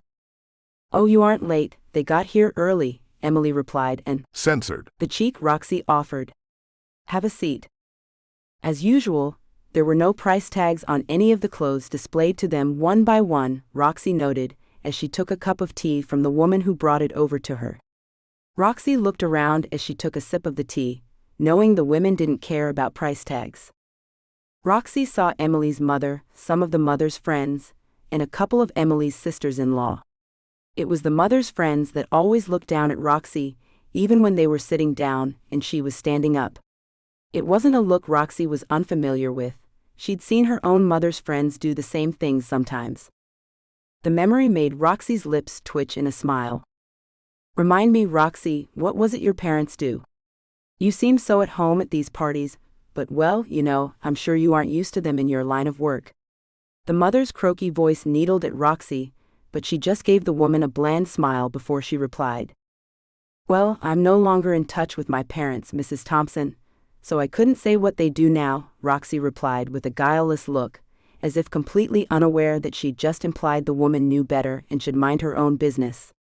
She could have been snotty and glared at the older woman, but she was Emily's mother. Roxy didn't want to be too hateful to her. Mrs. Thompson's thin, dry lips pursed, and she looked away quickly, her perfectly bobbed silver hair moving with her head like a helmet against the world's assaults. Roxy had got the best of her then, and they both knew it. "Oh, Roxy, that's perfect for you," Emily declared as one of the representatives, a stressed-looking woman in a black suit with quite a few frown lines around her eyes, took out a blue and white dress with palm motifs. Roxy immediately shook her head, an answer already forming on her lips.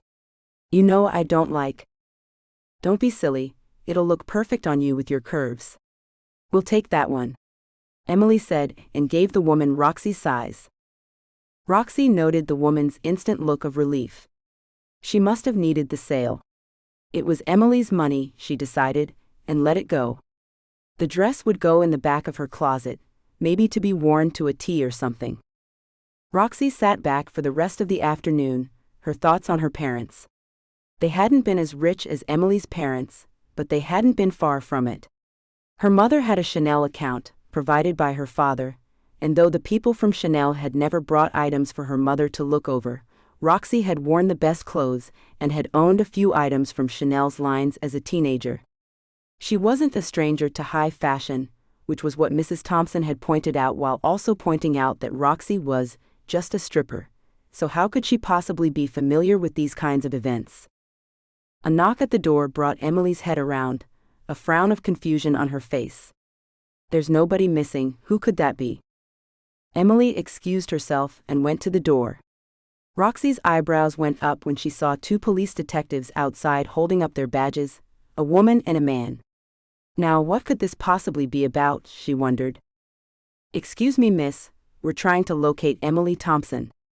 That was the red-headed female detective. The male detective stood behind the woman as if he wanted to appear non-threatening. "That's me. I'm actually Emily James now. I got married not too long ago. How can I help you?" Emily's sweet voice spoke softly but politely. "We need to ask you a few questions, ma'am." "May we come in?" the woman asked and stepped in without being asked. Roxy frowned at that. The woman should have waited to be invited in. Just barging her way in was plain rude and threatening. Roxy decided the woman must be playing bad cop then. "What do you know about the fire at Elmo's, Miss Thompson?" the woman asked abruptly and with an obvious sneer. Her partner put a hand on the woman's elbow as if to pull her back outside, and the whole situation set Roxy's nerves on edge. She got up and went to Emily's side as Emily spoke. "It's Mrs. James, and I know only what I've told other police already," Emily hissed, looking back at her guests with mortification clear on her face. "Please, follow me to the library." "Emily, what is this? What's Elmo's?" Mrs. Thompson asked from behind Roxy, who now had an arm around Emily's waist. "It's a strip club, ma'am," the woman said with a smirk on her face that Roxy wanted to slap off, especially when she heard Mrs. Thompson gasp in shock behind her. Antagonizing your witnesses wasn't the way to go about this. Roxy had enough dealings with the police over the years to know that. What was this woman's problem? She hated Emily because she was rich and embarrassing her, got the cop off? And that whole line about Elmo's being a strip club was just plain rude. She'd become accustomed to people putting her down a long time ago, assuming things like she took her clothes off for money, when that wasn't always the case, but the way the female officer sneered the term was insulting. It also embarrassed a woman who was one of her very good friends. Roxy wished she'd worn her combat boots so she could stomp the toes of the prickly cow. "If you would please follow us." Roxy gritted through clenched teeth and pulled Emily away from the two cops. She wondered if she should call Dylan or a lawyer, but decided to wait and see what the cops wanted to ask first. "We don't need you, miss," the woman said dismissively, as if Roxy were a servant of Emily's. Roxy turned to the hateful woman, her dark eyebrows raised in a dare, with a smile on her face that would have melted diamonds. The other woman bucked up for a moment, but then backed down. "You can either leave and go get a warrant to speak with Mrs. James, or you can let me go in with her." Roxy wasn't going to budge, and her steady gaze finally deflated the female cop. Roxy smirked when all the energy seemed to leave the woman. That was better. She didn't let her guard down, though, and she listened carefully to the questions the cops asked about the fire, about Nathan, and about what Emily might know. Emily didn't know much about either of the things, other than she'd been trapped in the fire but managed to get out. "Wait, I thought I recognized you. You're Roxy Simpson, aren't you? Nathan Ballow's girlfriend. If you can call a stripper girlfriend." The woman's smirk was back, and Roxy noted her name and badge number. "Miss Slater, if you persist in insulting everyone like this, I will insist that you leave. You've been invited in, please don't insult my guests." Emily popped up with fire in her eyes. She took insults when they were aimed at her, but definitely not at her friend. "My apologies, Mrs. James," the woman replied, and Roxy noted the apology wasn't directed at her. "No matter. So where was your boyfriend that night, Miss Simpson?" "He told me he was out doing some deep-sea fishing, that's all I know," Roxy answered smoothly, not worried because that's exactly what Nathan told her. It did worry her that they were asking about Elmo's and Nathan at the same time, though. "I see, and do you know where he is now?" "I have no idea where Nathan is. I haven't seen him in weeks." "So, you don't know we've arrested him in connection with the fire that night?" the woman asked, her face a picture of triumph. "No, I didn't know that." She remained calm, but what else could she do? Especially with Ms. Slater, the super cow, standing there like she'd just won the biggest beauty pageant in the world with ease. Roxy hated it when cops acted like this, but she knew she had to stay calm. "If that's all you have to ask, I have guests to get back to," Emily spoke and held her hand toward the door to guide the cops out politely but firmly. "Of course, Mrs. James. If we have any more questions for you, Miss Simpson, we know where to find you." Roxy's only response was to let her eyebrows rise. Like she had anything to worry about. She'd had nothing to do with the fire.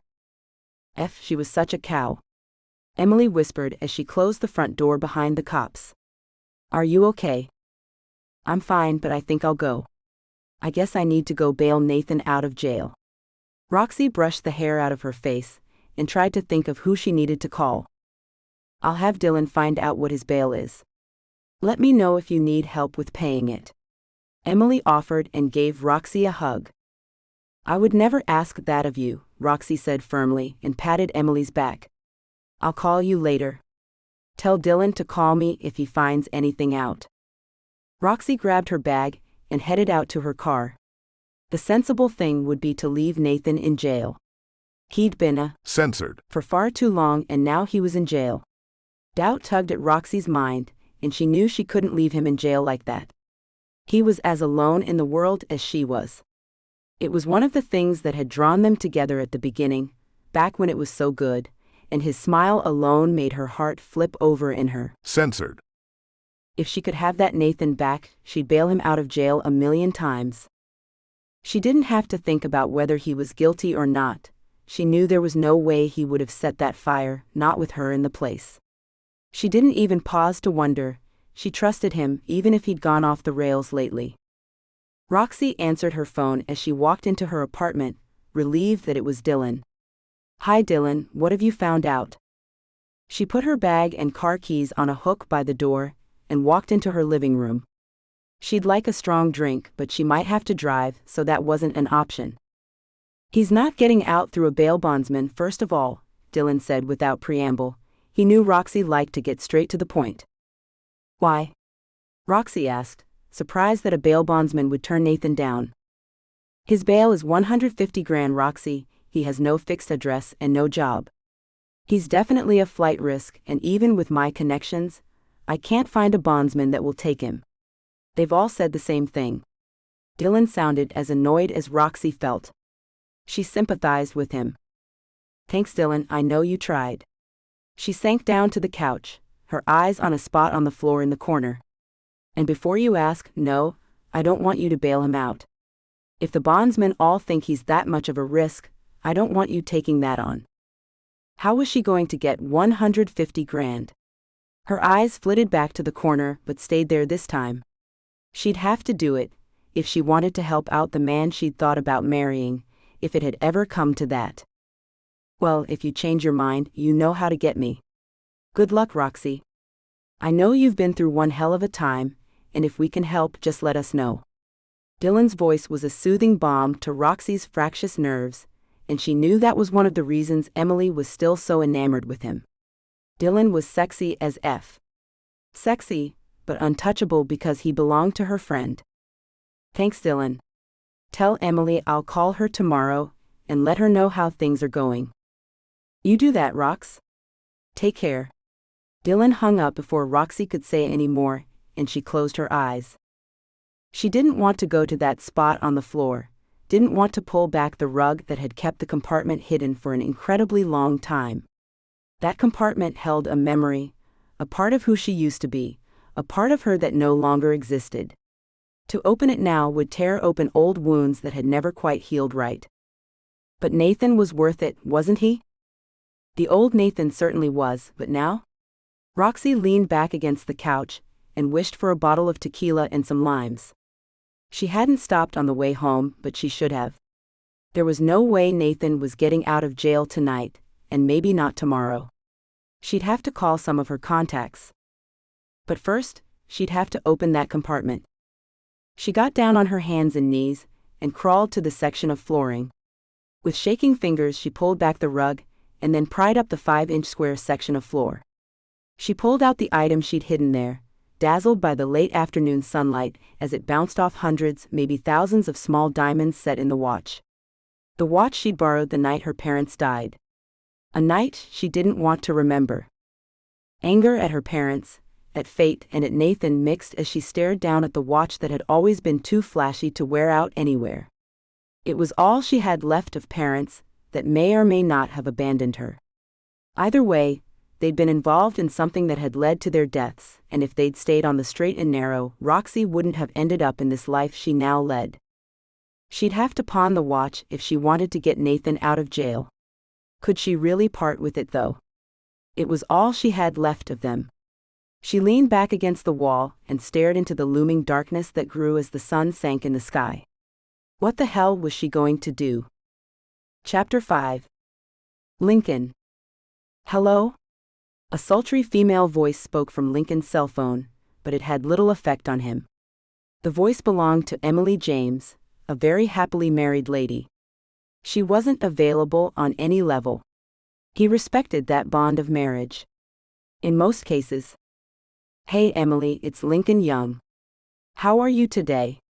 Lincoln spoke smoothly, with just the right amount of curiosity.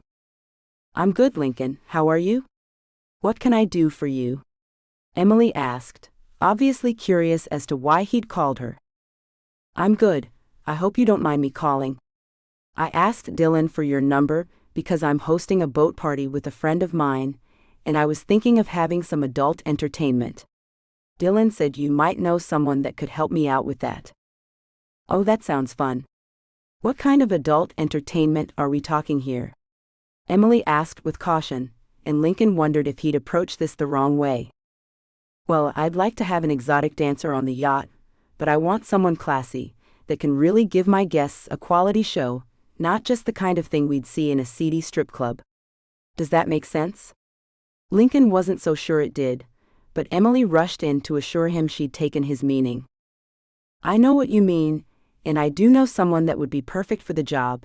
Emily rushed on to tell Lincoln about a friend of hers that had won competitions up and down the East Coast, as well as a few out west in Las Vegas. She's really good, and I think she'll give you exactly what you're after. She sounds perfect, really. Lincoln smiled with relief. He was co-hosting the party with his longtime friend Kai, and it was one of the biggest events of the year. He negotiated with Emily for a while over the price and airfare for the job. Lincoln was impressed with how Emily didn't back down for her friend, and even demanded a good hotel for the woman. By the time the negotiations were finished, Emily had even managed to wrangle an invitation for herself and her husband, although he'd have invited them anyway if she hadn't asked. Lincoln had to smile at how well this woman worked to wrap you around her finger without any effort at all. No wonder Dylan always got a smug smile on his face when he mentioned his wife. She was impressive, and not just because she was beautiful. So, I've let her know what's going on, and she agrees she'll come to New York for the job. Thanks for calling, Lincoln. I have to go, but if you send me all the information and details, I'll pass them on. Thank you, Emily, you've saved me, Lincoln said before he told her goodbye and sat back in his chair, ready for this party to be over with. It was a party he gave every year for some of his wealthier friends from around the world. It brought them all together, gave them a chance to blow off steam while also showing off, and brought new business contacts. That was always a plus in Lincoln's eyes. He called Kai to let him know the entertainment was sorted out for the party, and then went about ordering plane tickets before reserving a rental car, along with the hotel the woman would need for 2 nights. He emailed all the information to Emily before he went home from the office that day. As he cooked a dinner for one, Lincoln smiled a smile that might turn other people's blood cold, but his thoughts weren't malicious or nasty, he was just pleased with himself. His trip down to Myrtle Beach to scout for Chloe had been fruitful at least. The dancer he'd spotted at the Thompsons' party that night was the spitting image of the girl he'd lost so long ago. She didn't carry around that air of innocence anymore, and there was a lot of confident pride in her smile, but he could see Chloe behind those eyes. The pie Lincoln had tailing her told him where to find her. Once Lincoln landed in Myrtle Beach on that quick run a few nights ago, and he'd watched her as she instructed a class. Her body had always been tight and toned from the ballet she'd done. That hadn't changed at all. Only the exercise had changed. She'd gone from graceful ballet to an art that was far more sensual, far more adult in nature. Lincoln had wanted to walk into that glass-fronted building and drag her out the minute he saw her, but he'd held off. He had to approach Chloe, Roxy as she now called herself, at the right time. He dreamed about her every night of his life, it seemed. Since he'd seen her blonde hair a sultry shade of midnight black, and her eyes full of knowledge she hadn't had in the past, the heat of those dreams had cranked up to a scale that was off the charts. He wanted her back in his life, back in his bed, and if he helped her to gain her inheritance and some semblance of peace at the same time, so be it. He felt a twinge of guilt over not telling Dylan's wife that he knew who Roxy was, or that he'd wanted her to come to his party for a reason. That was soon dismissed, however. He had to do this right, or she'd run again, and who knew if he'd be able to find her a second time. It had taken him 10 years to find her this time. Chloe had always been smart, and she'd gained some street smarts over time, it would appear. Who taught her that wisdom didn't matter? It was simply good to know that she wasn't the waif he'd lost when he went out for breakfast one morning. It didn't matter to him that she'd had other men in her life. They'd been apart for over 10 years, he had no right to judge, or that she'd exchanged ballet for exotic dancing. All that mattered was that he knew where she was now, and he'd soon have her back in his life. If everything went well. But even as rich and privileged as he was, he knew things could go wrong. All he had to do was look to his mother to know how a good thing could be ruined in seconds. Her first boyfriend, Lincoln's father, had been an alcoholic who turned abusive when he was drunk. So abusive she'd left him before Lincoln was born. His mother had then moved on to a rich man that offered the kind of protection she wanted for herself and her unborn child. Lincoln couldn't remember the man who'd wanted to give Lincoln his last name, but his mother had refused and given her child her own last name, Young instead of Osborne. Even though the man was madly in love with his mother, she'd left him for Dr. Bennett, a friend of her husband's. Dr. Bennett's wife had succumbed to cancer, and he'd then succumbed to Lincoln's mother's charms. The pair had carried on the affair until Osborne found out that his wife was pregnant with another man's child. When his mother married Dr. Bennett after an incredibly quiet divorce, he thought she'd perhaps find peace at last, settle down, and live out her own happily ever after. That hadn't happened. Lincoln's mom's marriage to Dr. Bennett was the longest, and Lincoln couldn't help feeling disappointed when it eventually ended in divorce. Then she moved on to a very brief marriage to a Mr. Clark. He hadn't been nearly as kind to Lincoln as Dr. Bennett had been, but Lincoln hadn't cared. By that point, he'd realized his mother would never be happy with any man for very long, and wasn't surprised at all when she left Mr. Clark and found a new boyfriend quickly. Lincoln didn't want that kind of life, and he didn't want to spook Chloe the way his mother had been scared off so many times before. The first hint of a problem, or the man became too clingy, and his mother was off like a shot. Would Chloe be the same way? She'd lived a hard life for a long time, and she might have her own addictions if her boyfriend did. He'd cope with that if she did, and get her the help she needed. Whatever she needed or wanted, he'd give it to her, so long as it meant he could be a part of her life. Apart from drugs, of course. He hated drugs and what they did to people. They made them lose control of themselves, their lives, and their emotions. Lincoln was just like his mom in many respects. He always had to be in control of his life, of his emotions, of the people around him, to ever let drugs take that away from him. And to him, love was just as much a drug as any chemical. Lincoln didn't really believe in everlasting love, not like the movies portrayed or women hoped for. He'd seen too many divorces and affairs to believe in things like that. He did believe in intoxicating, Censored. in the elusive need to get high from being with one person until that high wasn't enough, or began to wane over time. People would then go on to destroy that love in pursuit of a bigger high, or to capture those first moments of being high for the first time all over again. You couldn't recapture that moment, however, not really, so he'd never pursued love. He'd pursued Chloe for a long time, but it wasn't for love, he told himself. He didn't know if what he'd felt for her all those years ago was love, but he knew he wanted her in his bed again. Censored. He could deal with, Censored. was something that could be controlled, and he wanted this new Chloe underneath him very much. She'd been perfect as a sweet little virgin all those years ago, but she'd matured well, blossomed into something far more destructive perhaps. He was willing to get a few burns from her fire, if that was the price he had to pay, for another chance to have her in his bed. He'd never love her, not like a woman who looked like Natalie Dormer with her fiery, defiant eyes should be loved, but he could F her until he got her out of his system. Then they could both move on again. He was sure of it. Chapter 6. Roxy. What the hell have you got me into? Roxy demanded as she walked down the dock towards a huge yacht that probably came with a price tag sporting an unimaginable number of zeros. It was one of the largest, most luxurious yachts she'd ever seen. Who is this guy again? A friend of Dylan's, really. Emily waved her right hand in the direction of her husband. He's a great guy, but he wants to remain anonymous for some reason. Roxy rolled her eyes just as Emily did, and snorted. Some rich guy that doesn't want the world to know he's hired a stripper for the night. Lovely. Roxy's voice dripped with sarcasm, but it was her own fault for not getting the guy's name before she agreed to all of this.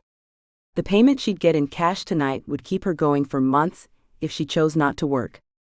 She only took payments in cash, as she'd always done, so she didn't have to use her social security number or file paperwork for them. Paperwork left trails, which was one reason she'd avoided New York since she left all those years ago. This payment had been enough to entice her out of Myrtle Beach and back to New York, though. She thought she'd never set foot in the place again, but here she was, walking to a boat that was worth an indecent amount of money. "It's actually two men that are throwing this party," Emily said, and stopped to turn back to Roxy. "I've wanted to be invited for years, but well, I never had the balls to poke my head up high enough to be noticed until Dylan came along. These aren't the kind of parties my parents would want their only daughter attending." Roxy's eyes went wide as Emily's cheeks turned the most delightful shade of pink. "Look at you, blushing like a virgin. I didn't know you still had it in you, girl." "Honey, I didn't either." Emily snorted as she leaned into Roxy for a moment. "Listen, this party is really important for you. I'm glad to get an invite to it, but for you, this could bring a whole new kind of clientele." "Yeah, the kind that wanted to pay with checks or wire transfers," Roxy thought with a frown. Maybe this hadn't been such a good idea after all. She'd do the job, though. If she could get Nathan's bail sorted out, this money would see her through for a long time. She rolled her eyes at herself and turned to walk down the dock to the boat. When she was aboard the yacht, Roxy looked around at the people dressed in luxury brands that made Chanel look like a cheap knockoff. Most of the people were Asians, dripping with the kind of jewelry that could buy an apartment in New York City with a single bracelet. These people were covered in diamonds, emeralds, rubies, and sapphires set in platinum and gold. Roxy had been to a few parties that Emily or her family had thrown. Rubbing elbows with rich people wasn't new to her, but these people? They were the elite of the elite. It made Roxy even more curious to know who had thrown this little shindig. She walked around with Emily and Dylan, wondering if she'd somehow landed in the filming of another crazy rich Asians film. "Oh, there's our host over there," Emily said with a note of glee in her voice. Roxy knew how excited Emily was to come to the party, but she wasn't as overawed as Emily was. Rich or poor, people wanted to be comfortable, have censored, and have fun. She was the entertainment that might lead to censored, but she wasn't here for the party. She was only a part of the party, unlike Emily. Roxy schooled her features into something pleasant, and let Emily lead her over to the three men, standing on the first deck looking out over the water to the harbor beyond. The yacht, named the Sea Witch as Roxy noted when she came aboard, was similar to the yacht her childhood friend June's father had owned back when she was a child. That boat was made by Sensation Yachts and had 3 decks, just like this one with one extra one below, had 12 bedrooms, a full kitchen, 2 living rooms, a movie room, a dining room, and more bathrooms than Roxy could count. She had a feeling this was a remarkably similar yacht, if not the same kind. The sun was setting, and it caught her attention just as she approached the 3 men with Emily and Dylan. She wasn't paying any attention, as Emily gave an incredibly pleased "thank you" to the man who'd invited her. The sunset was too beautiful for words, until she heard Emily say the man's name. Roxy's body went stiff when she heard the name Lincoln, and she told herself it couldn't be. There was no way, but this was New York and the boat was so familiar, and Lincoln? She felt her blood course through her veins before the rush suddenly halted, and then she forgot how to breathe. It couldn't be her Lincoln. "Roxy?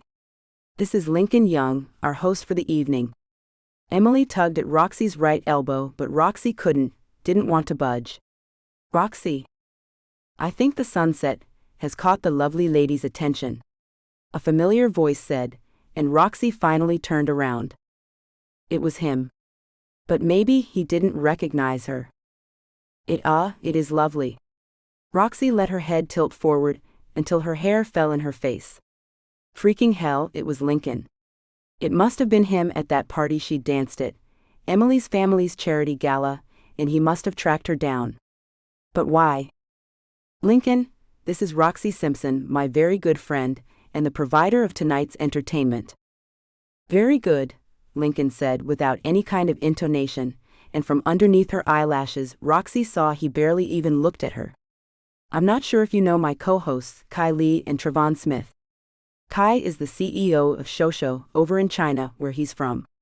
It's China's version of WhatsApp. He also owns an extraordinarily successful restaurant, along with many other things I won't get into. I've known him since we were at university together. That's also where I met Trevon, who you might call a whale when it comes to eBay sellers. He's a very clever guy, if not very sociable. Roxy noted the guy who looked way too much like Regé-Jean Page glared at Lincoln with annoyance that soon disappeared into amused submission. Roxy remembered both men vaguely. They were boys when she used to see them with Lincoln. They'd never looked twice at her, but she hadn't had eyes for any of them back then. Hopefully, they had no clue who she was. Both had turned into very good-looking men. But not as good-looking as Lincoln. He still had the swimmer's body that had brought her teenage hormones to life all those years ago. His broad shoulders filled out an expensive suit that tapered at his waist. She looked away, wanting to run to disappear, but the boat had pulled away from the harbor for a night cruise. What had Emily got her into? Fellas, this is Dylan and Emily James and their friend Roxy Simpson.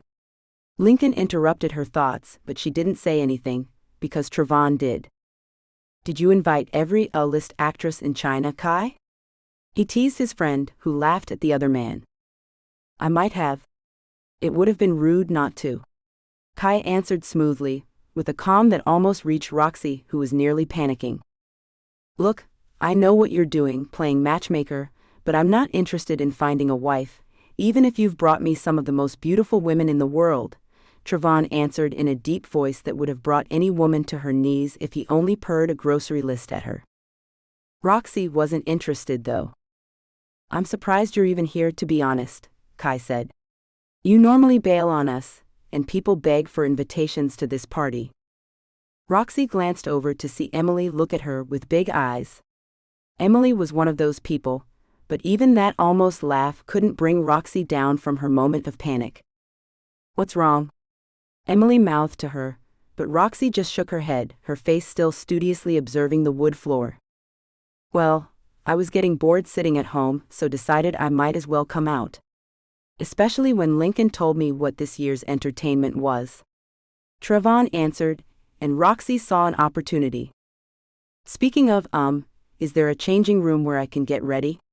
Roxy muttered, her hair still around her face. How was she going to perform later, without any of these guys figuring out who she was? Martha? Lincoln called to a passing crew member dressed in a green t-shirt and shorts.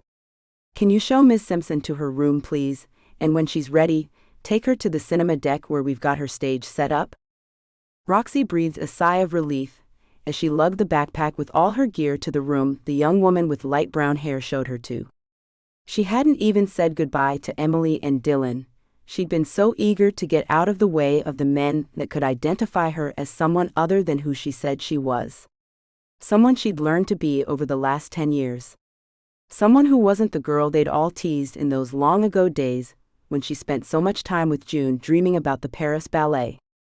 Roxy had showered and done her hair before she came, but she let it down to braid it while leaving lots of tendrils around her face.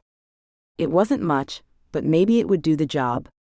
She added more eyeliner to change the shape of her eyes, contoured her nose, cheeks, and chin, and soon looked in the mirror at a face that wasn't exactly hers.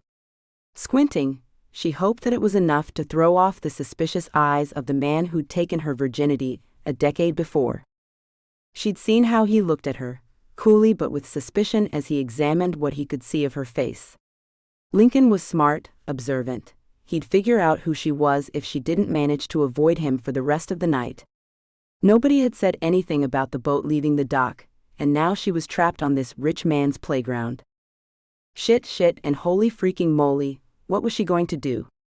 She decided there wasn't much more she could do to her face, without running the risk of it all running down her skin as she performed. With numb fingers she pulled on a pair of black lace boy shorts, a leather top that was more strings than leather, and added a garter belt over the shorts. Once her stockings were attached to the garters, she dug her black leather stiletto ankle boots out of the bag, added knee guards that somehow emphasized the look rather than took away from it, then the long, diaphanous black robe she'd wear to walk onto the stage. The organizers of the party were supposed to set up the lighting, the stage, and the pole for her. All she had to do was walk out, perform, and come back in here to hide until the yacht returned to the dock and she could grab a cab to her hotel. That was her plan anyway. Her nerves started to jangle for the first time in years, as she followed Martha to the cinema room and entered by one of the doors towards where the stage was set up.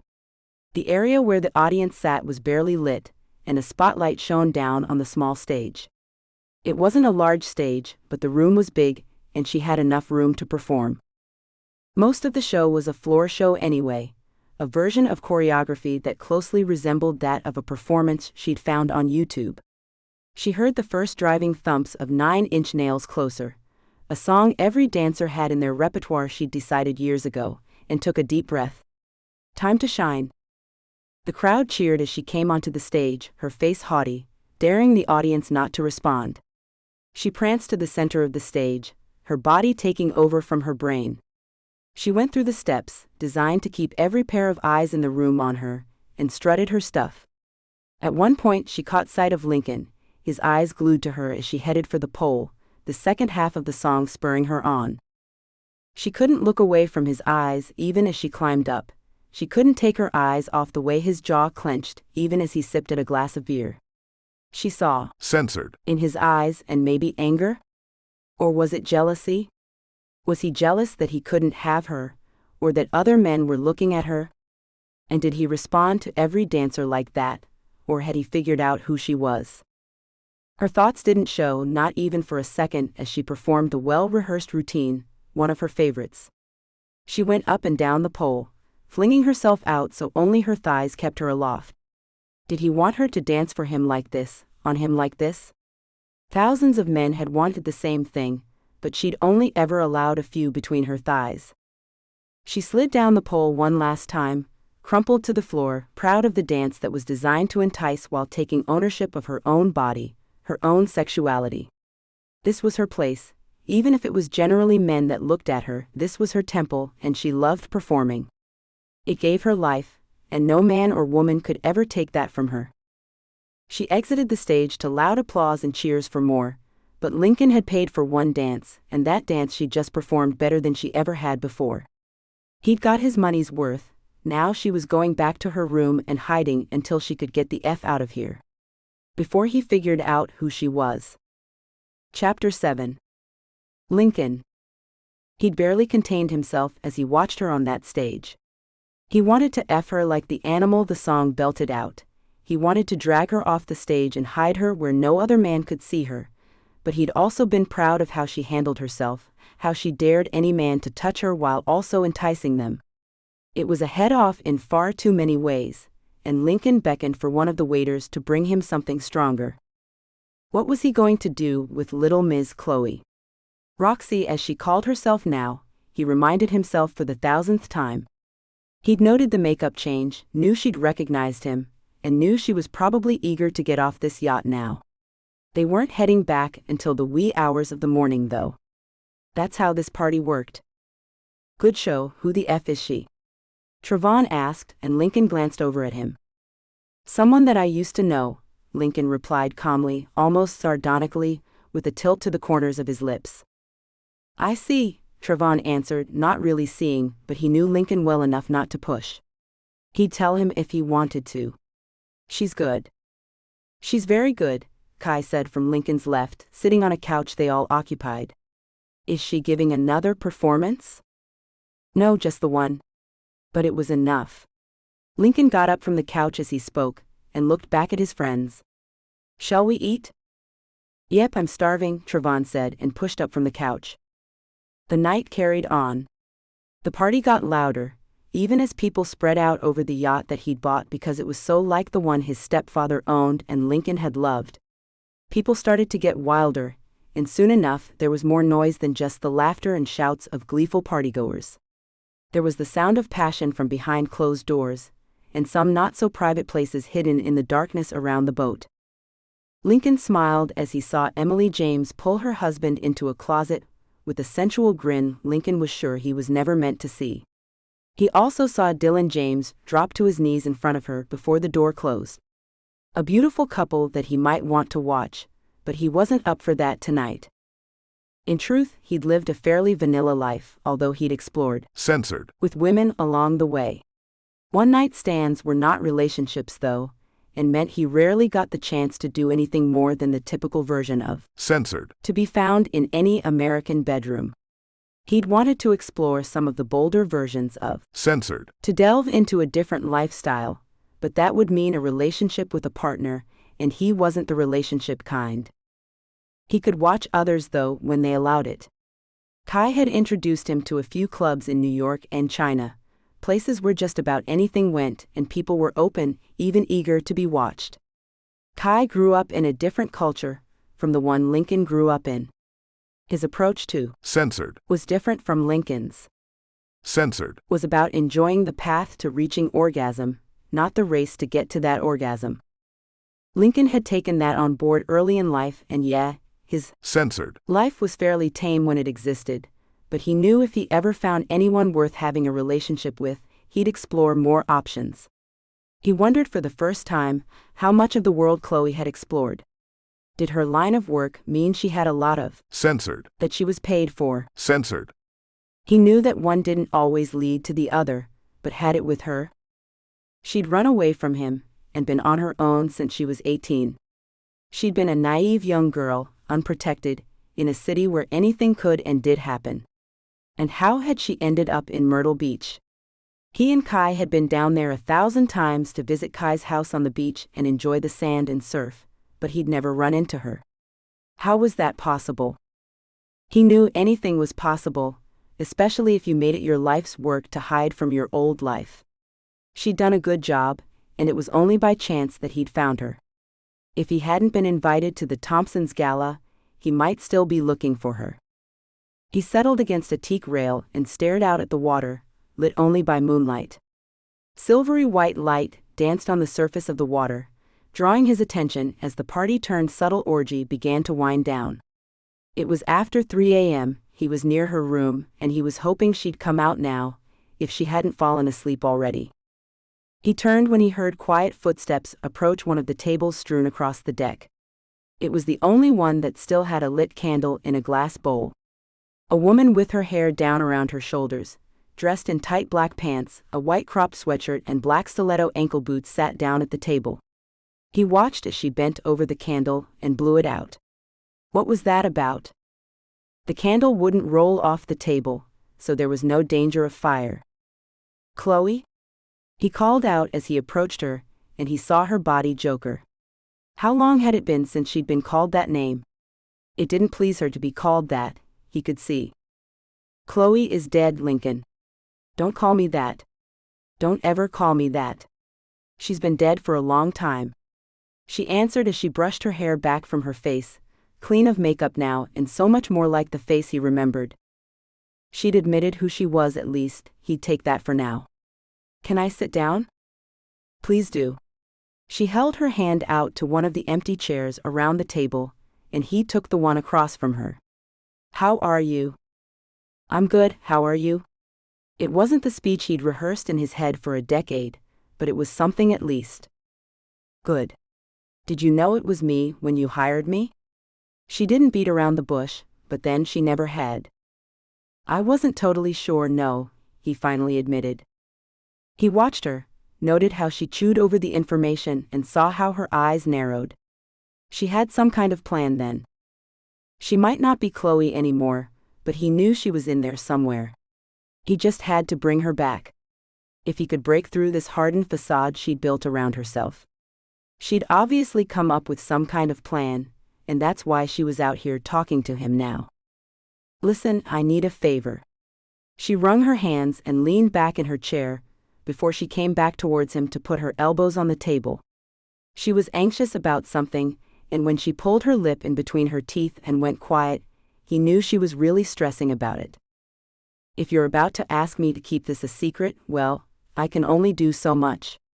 People have been looking for you, you know? He held his hands out in a "what can I do?" fashion and shrugged. People, huh? Yeah, I know who those people are, and I don't want anything to do with them. My life is fine just the way it is. Her New York accent, blunted by years in the South, came back in an instant. I know what you mean. His life was fine the way it was, especially now that he'd found her. He didn't want his life to change, not really, even if he was lonely. He wanted kids, but he'd adopt if he had to one day. A wife wasn't necessary at all, not to raise children. Right. I do want you to keep my secret, but that's not all. She paused, took a deep breath, and finally brought those soul-capturing blue eyes up to his. I want you to loan me some money. How much?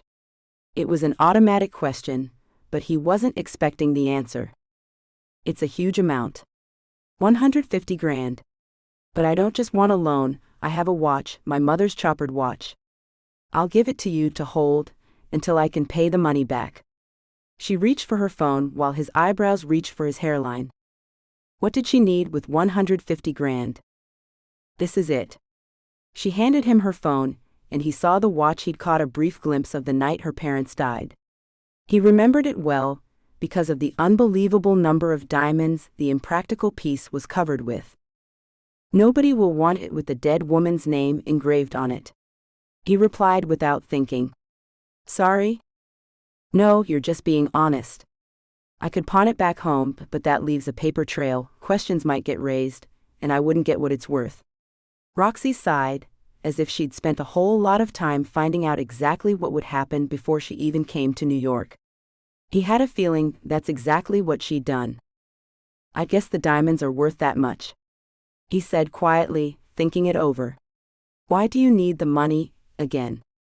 He should have mentioned the inheritance, should have mentioned his former stepfather was looking for her, but for some reason, he decided to hold that information back.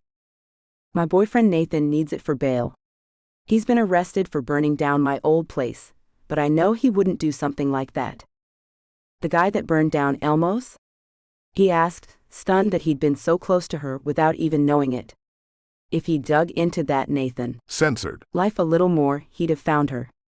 Unfreaking believable. Yeah, how did you know about that? Did Dylan mention it? Her eyebrows pulled together until he nodded. Yeah, Dylan mentioned it. He was there with his wife, right? Lincoln asked, his eyes back down on the phone. He couldn't tell her, he'd had a guy investigating the crime for a while. Yeah, I was too. I was one of the owners. She shrugged and looked away, out at the moonlight dancing on the water. Probably reliving that night, if the way she shivered meant anything. I'm sorry to hear that. He sat back in the chair and looked over at her, waiting for her beautiful face to come back to his. He waited for a while. She was too lost in her own thoughts to be present for the moment. When she did turn back, he saw a woman haunted by more than just the distant past. It was a look that made his heart. Censored. For her.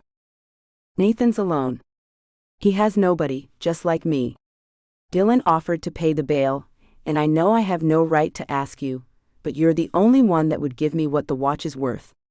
I don't want charity. I just want a fair deal. She swallowed, pursed her lips, and brushed her hair out of her face when the wind blew it into her eyes. You know he's probably going to go to prison, right? There's a lot of evidence he was the one that did it. He didn't move, didn't try to touch her, just spoke quietly and waited. Tears popped into her eyes and her lips twisted as if her nose itched. I know that, but even if he's guilty, I have to try. When I met him, he was a good guy. I'd have married him if he'd stayed that same man. But he didn't. Something happened, and he turned into someone else. I have to give him a chance to form some kind of defense, and he can't do that if he's locked up in jail. And if he runs and you lose the bail money? Lincoln asked softly, wanting to make sure she understood the risk. He'd wanted to rip the guy's head off before he found out what he was to Roxy. Now he wanted to just straight up stuff the man in a suitcase and drop him in the bay. So be it. I'll have done what I could. I'll have done what nobody else bothered to do for him, she said, and Lincoln knew she still had a heart of gold under all that tough exterior. Even now she pulled her chin up to stare at him with defiance burning in her eyes. I see, he said, stalling for time to think. He knew that Aho would probably run, and Roxy wouldn't get her money back. Lincoln had thrown away more than that on weekends in Greece. He had it to spare, so why not? But he didn't want her to lose that kind of money. It was life-changing money, and it was her mother's watch. Did she really want to let that go, if she still had it after all this time? She'd held onto it for a reason. Was this Nathan guy worth it? I'll agree to this, on one condition. He finally said, an idea coming to life in his head. What condition? She pulled back, looking at him warily. I want you to work for me. For 1 year. He held up a single finger, showing her that was the only string attached. I'm not moving to freaking New York, she declared, shaking her head vehemently. And you won't have to. He shook his head in time with her, a smile forming on his face. You won't have to tell anyone who you are or what you're doing, you just have to give me 1 year of your life. Or I'll sell the watch. Forget it. Like you said, nobody will want the watch with a dead woman's name engraved on it, even if the diamonds are worth that much. I'm not moving back to New York, not even to get Nathan out of jail. She sat back, her arms wrapped under her. Censored. As if to shield herself from him. And I said you won't have to. He reminded her, staring at her with smiling brown eyes. What kind of work? I'll think of something. He winked at her this time, which only seemed to make her more nervous, as he knew it would. He was kind of enjoying having her in this tight spot. So, if I work for you for a year, you'll give me the watch back, no strings attached? She repeated it all, as if to make sure she understood him correctly. You have my word. He offered her his hand and she stared at it, uncertain for a long moment. Fine. She took his hand and shook. From the dread on her face, he had to wonder what kind of work she thought he had in mind. He wasn't a monster, but he did want his money's worth out of her. And he'd get it one way or another, he thought, with a twisted smile. Chapter 8. Roxy. I've paid the bail, you can go pick him up. Lincoln sent a text message to Roxy the next day. She'd flown back home that morning and had gone straight to bed. She slept for 6 hours and woke up to the news from Lincoln. Good, that kept the money out of her bank account and away from wandering eyes. She had a bank account in her fake name, after some help from an old friend to create her new identity, but she rarely used it. The account was a way to prove her identity, nothing more, when she applied for her driver's license and to pay her car insurance. She'd give Lincoln credit for being smart enough to realize she didn't want the questions that would come from such a large deposit, and for going through with his commitment. Now that just meant she had to follow through with hers.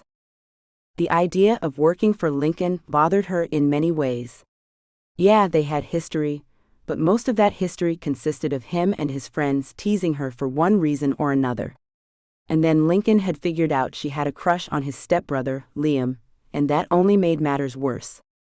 Then there was that whole trauma fest from the night her parents died. Sprawling out on her couch, feeling overwhelmed with worry, defeat, and far too much stress, Roxy stared up at her ceiling, trying to find the energy to get dressed and go pick up her wayward boyfriend. That is, if he was still her boyfriend. He disappeared long before the police started looking for him. She put her hands over her eyes and groaned a long, loud sound of frustration. Holy freaking moly, what the hell am I going to do? Not for the first time in her life, Roxy was in a tough spot with an overwhelming number of problems that seemed insurmountable. She didn't want to think about her past or the absolute worst days of her life, so she got up off the couch, dressed, picked up her bag and keys, and did the only thing she could do. She drove down to the police station to pick up Nathan. Hey babe. I'm so sorry I disappeared on you, he said, as soon as he slid into the passenger seat. I'm so glad you're here, I've missed you. His hair was too long now, he looked exhausted, and his eyes kept shifting around like he was waiting for an attack, but he was there. He Censored. Her, but she pulled away quickly. She'd bailed him out because she was all he had. That didn't mean she was completely, utterly stupid. Well, maybe she was, she decided, as she pulled out of the police station lot, but she hadn't completely gone over the edge. You hungry? She asked, knowing she had nothing in the house he would eat. Yeah, let's get something to eat, he replied, and sat back in the seat as though it was the first time he'd relaxed in weeks. Maybe even months. That tugged at her heartstrings. She'd thought she'd loved him at one point. But he changed, not her. As she pulled into the parking lot of a place adored by tourists and locals alike, Roxy's thoughts started to spin. By the time they got out of the car, she was ready to confront him. "Listen, Nathan, I need to know something. And I know I should probably wait, but I have to know. Did you burn down Elmo's? And if you did, why?" She stood there in the afternoon sunshine, hands on hips covered in short denim shorts, a cropped black tank top displaying her toned abdomen. "Babe," he drawled in that southern twang that used to make her knees melt, but now only made them lock up. He had a pleading tone in his voice that she ignored while she stared at him blankly. "Okay, look. Come here." He cupped her left elbow and pulled her to the back of her car, where they'd have more privacy. He looked around again with his constantly shifting eyes before he looked down at her. For a moment she saw the old Nathan, the one she wanted back so much. "I needed the money, okay. I own part of Elmo's too, okay? I needed the insurance money." He tried to lean in to Censored. her neck, something he'd always done to distract her, but she pulled back and shook her head. "Nope. Nah, you aren't distracting me like that. Why didn't you ask me for money? I'd have helped you out." She knew it was probably because he'd have had to admit he had a problem, and he didn't want to do that. "Look, babe, you don't have the kind of money I needed." He started, but then his eyes darted to the entrance of the parking lot. The squeal of wheels against pavement made him nervous for some reason, and Roxy looked around to see a gray van pull up with windows only in the front. Nathan whispered, but she heard him. "See ya, babe." "What?" Roxy started to ask, but Nathan was already running. A side door slid open on the van and Roxy saw a man squatting there, waiting to pull Nathan inside. "Nathan, what's going on?" She called out, but Nathan didn't look back. The man inside, a bald guy that Roxy didn't recognize, glared at her as the van passed her, heading for Nathan. But he'd already made it out of the parking lot and was headed for a strip mall next to a row of houses. What the actual F? The door on the van closed as Roxy watched its driver reverse and head out of the parking lot. Should she call the cops? She wondered as she stood there, watching the whole thing take place. This was insane. Her stomach rumbled, so she went into the restaurant, ordered some food, and then stayed in the parking lot to eat in case Nathan came back. This was all crazy, and maybe she was in shock, she wasn't sure, but she felt stupidly calm. Sure, she should be screaming, running after the man, maybe even calling the cops, but there were two things wrong with that. One, she wanted to avoid the cops as much as possible. They asked questions that might lead to more questions she didn't want to answer about her own life. She'd avoided them since she left New York a decade ago, and she didn't want to go to them now. Second, Nathan had just been bailed out of jail. If she called to report this, they might see it as him running from justice. They'd declare him a fugitive or something, and then she'd never get her money back. Besides, he wouldn't screw her so completely, would he? Was he really that far gone? She crumpled up the garbage from her dinner and put it in the trash before she left the parking lot. She liked to keep order in her life, and trash in her car would drive her crazy. That was the last thing she needed right now. Worry ate at her as she drove home. Would Nathan be there? Would he not be there? Which would be worse? She couldn't decide, and by the time she opened the door to her apartment, it was almost a relief to find the place empty. There were no signs of Nathan hanging around somewhere outside either. What the F was she supposed to do? She wondered even as relief flooded through her. Guilt soon mixed with that relief, but she ignored that. Nathan had admitted to burning down the place where she worked, the place she'd invested a lot of time and money into. Anger simmered underneath it all, anger that he'd been so selfish but so very stupid too. Because it was arson, none of them would get any money from the insurance company, so he'd not only screwed himself, but he'd also screwed her. And if he didn't show up for court, he'd screw her even harder. The relief she felt at arriving home quickly evaporated, and she was about to drown in confusion when she heard a knock at her door just before Wendy stepped in. "Hey honey, I've closed up for the night downstairs but thought I'd come up to check on you. How are you doing?" "Oh damn. I meant to bring that Dolce dress back down to you this morning. I'm so sorry." Roxy stood up to go get the dress for Wendy, but Wendy stopped her by taking her left hand and tugging at it until Roxy sat back down. "You're about to blow, what's going on?" Wendy's face was a mask of concern, and Roxy felt bad about that. "It's just Nathan." She shrugged and held her hands out. "I got him out of jail a little while ago and we stopped for some food, but these guys pulled up in a van and I guess they tried to kidnap him or something.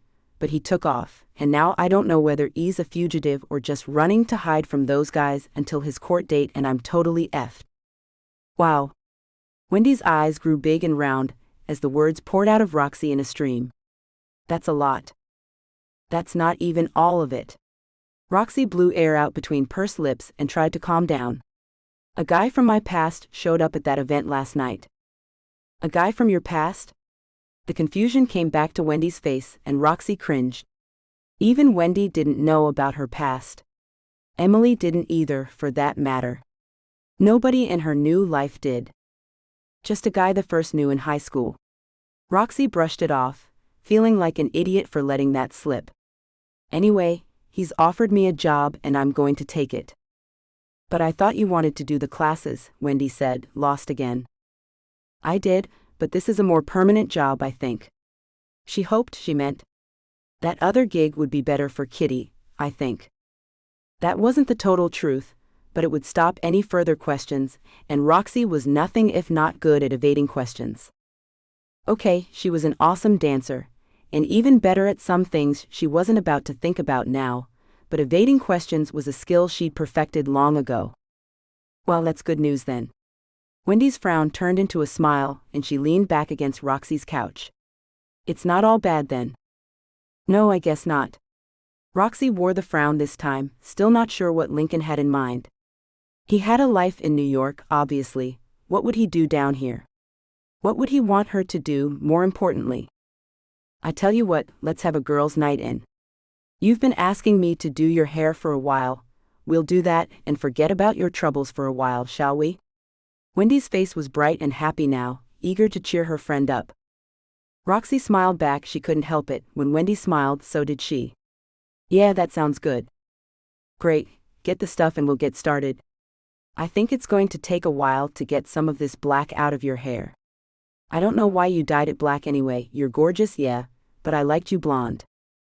It had been another part of her disguise, but now her cover was blown. With Lincoln, at least. For a moment, Roxy thought about Liam and June. June had been her best friend, the girl she constantly ended conversations with by saying, "P.S. I love you." She'd abandoned that friendship and the budding relationship she had going with June's half-brother Liam to start this new life. Would Lincoln tell them he'd found her? Would he tell them what she did for a living? Not that she was ashamed, she thought, while she gathered up the supplies she'd bought at the local Sally's. She was proud of what she'd accomplished since that night, even if it wasn't ballet, and she didn't live in a McMansion anymore. She'd made a life for herself, didn't depend on anyone, well, not until recently anyway, and she'd survived. That was better than the alternative. "So, how did that dress suit you?" Wendy asked as she pinned a towel around Roxy's shoulders and then began to brush out her hair. They'd experimented with each other's hair for years now, and they were both comfortable letting the other have a turn with buckets of bleach and tubes of dye. It was a little baggy in places, not tailored like Emily's and her other friends were, so I think they probably knew it wasn't mine, but who cares? Emily's as good as gold to me, and I don't give two F's what those other women think.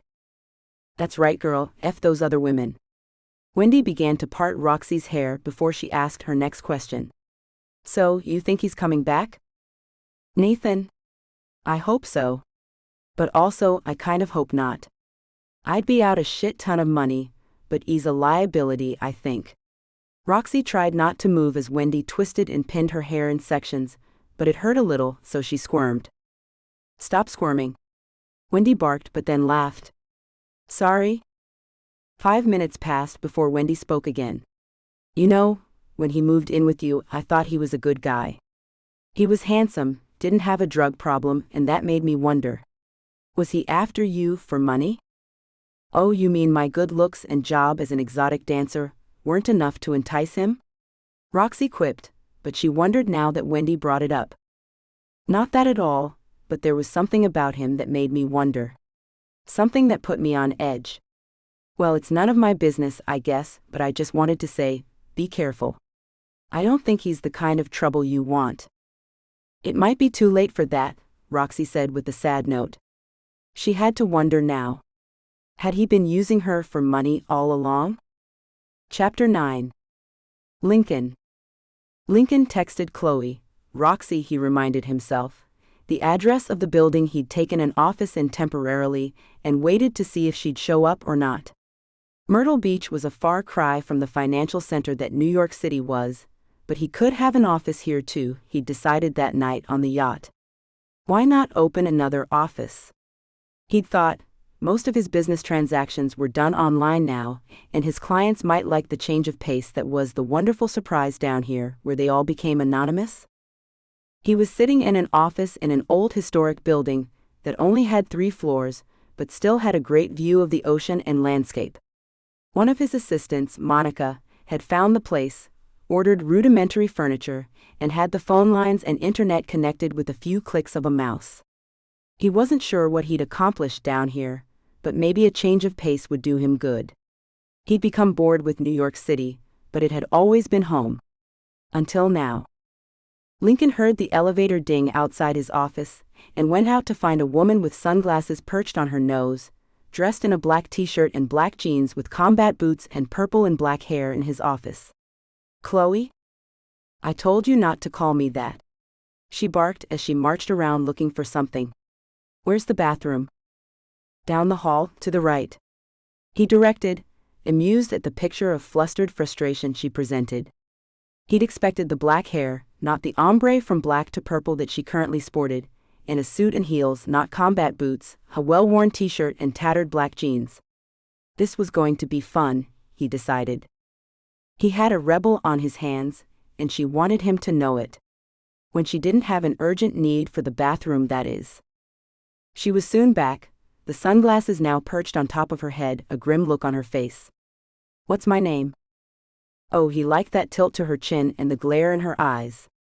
Roxy. He couldn't help a smug smile as he stared down at her. Beautiful and badass suited her, even if he liked the sweet and innocent look on her too. Good boy. Now what do you want me to do? She looked around the office, obviously trying to gain the upper hand, but he'd soon work that out of her, he decided. Right now, I'd like some breakfast.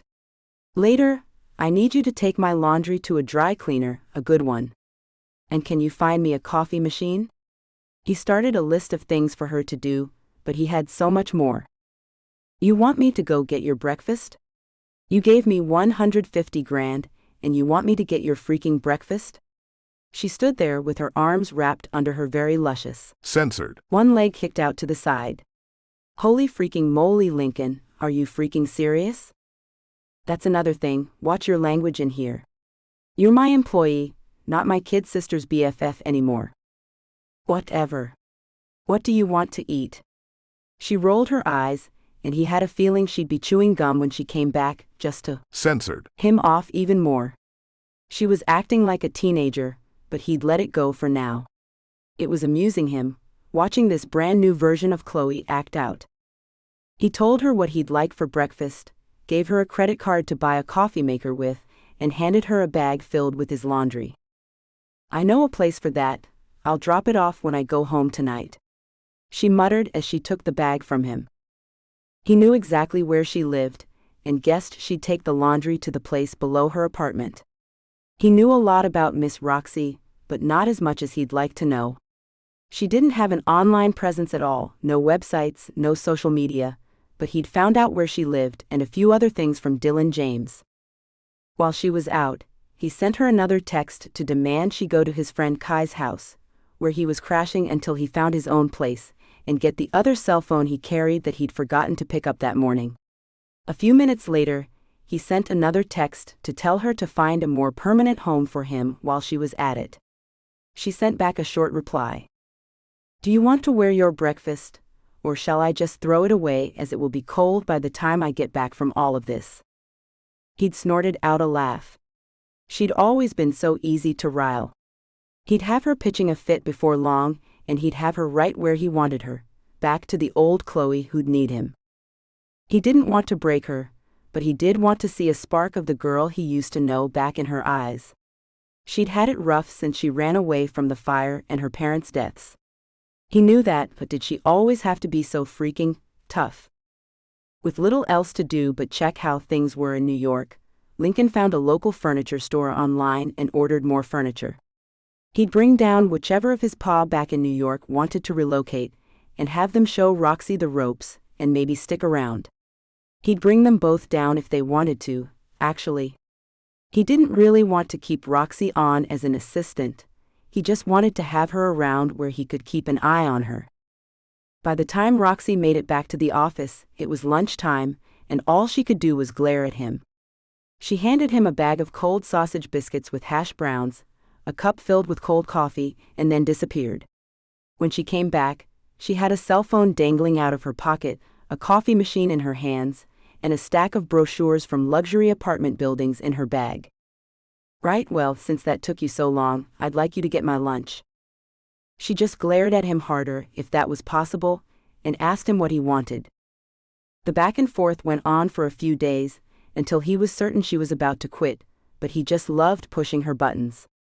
Even when Monica and Tanya took a few days off in New York to come down and sort things out for him, he was still pushing Roxy. He wasn't even sure why he was still pushing her by the time the next week rolled around.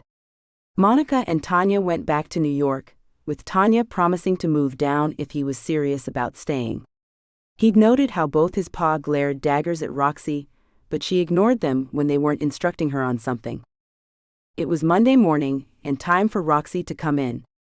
He already had a shitty day planned out for her, and he just hoped she didn't quit on him before Tanya made it down on Wednesday. "Lincoln, I've had a rough weekend and I really can't take any more of your shit. I'm done, okay? Keep the watch, I'm done." Those were the first words out of her mouth, and he knew he'd pushed a little too hard. "I'm sorry, I'm just used to Tanya and Monica being so efficient. I don't know what you're good at, after all." He mocked her, and knew he'd smirked a little too much when her eyes narrowed and she took up a defensive position. At least she wore a skirt today, even if it was denim and barely covered her panties. Red ones, he could see if he tilted his head right. "F you, Link," she said with arrows shooting out from her eyes. She knew he hated that nickname, she'd figured it out long ago even though nobody else had. "You can keep the watch, you can keep all of it. I don't freaking care anymore. F this." "CH." He started and winced. "Roxy, I'm sorry. Really. Come in, I'll make us some coffee and we'll talk this out. Don't quit. Please?" "No." She shook her head and frowned at him. "I've been treated like trash before, and I worked my ass off to overcome the circumstances I was in. And being around you? It just brings up memories I worked damned hard to forget. Things are creeping back in though, shit I don't want to remember anymore, and I just..." Roxy ran out of steam towards the end of her last sentence, and he felt like a Censored. when he saw her swipe a tear away from her eye. Damn.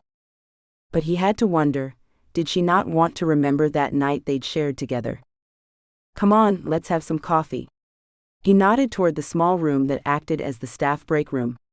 He made 2 cups of coffee, and made hers the way he'd noted she liked. "I'm sorry. It's not all your fault. I guess you expected a woman who knew how to run an office. I could run a bar, a club, I can even do most of what Tanya and Monica showed me already, but this? With the pressure? I'm not used to that, Lincoln." She turned away from him, and he picked up on the fact that she didn't want him to see her as weak. She was the furthest thing from weak, he knew that. "I'll try to ease up on you, I promise." Although a little voice in the back of his mind said it wouldn't last long. He liked seeing her on edge, just not so much that she'd quit. Thanks, that'd be good. She answered and drank her coffee quietly.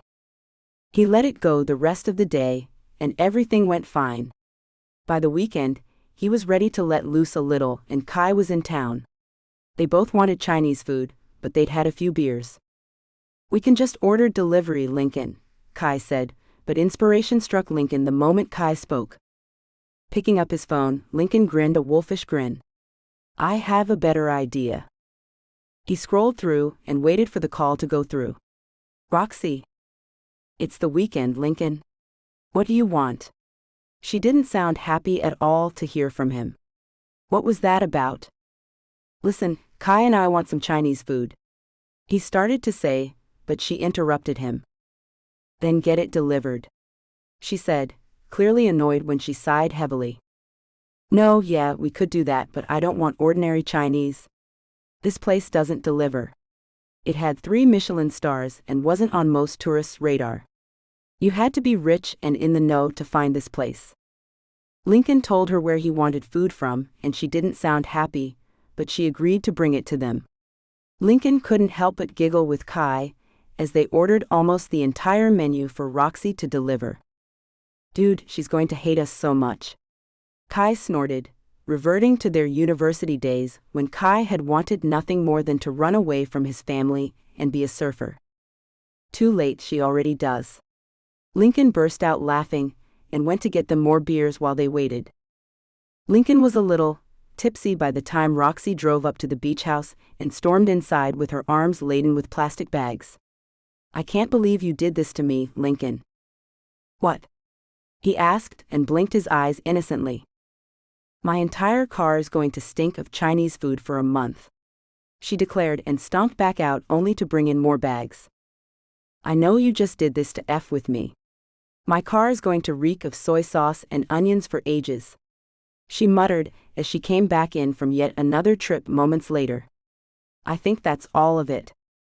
Kai and Lincoln stared at the mountain of bags she'd placed on the kitchen table, and then looked over at Roxy. She just stared back at them, perturbed and wide-eyed. Well, what? Kai asked and blinked a few times. Is that all? She asked with exasperation. Can I get back to my own life now? Oh, you don't want to eat?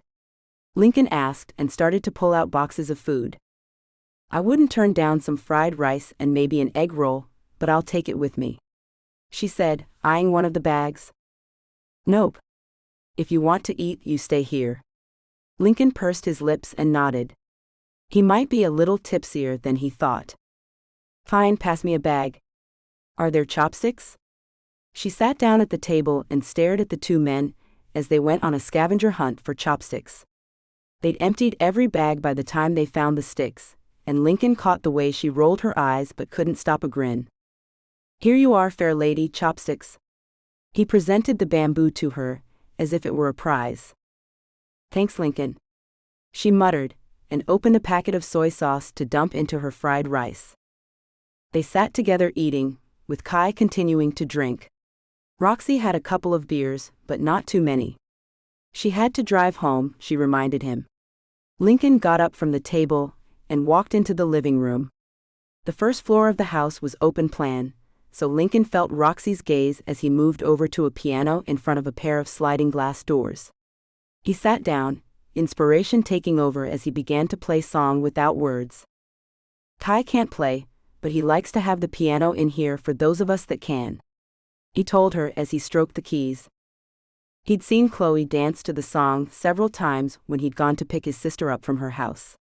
She'd been graceful, magical, and was the only reason he'd ever watched a ballet. He wondered if it would inspire her. The way the piano was positioned meant he could look out at the ocean or over at Roxy.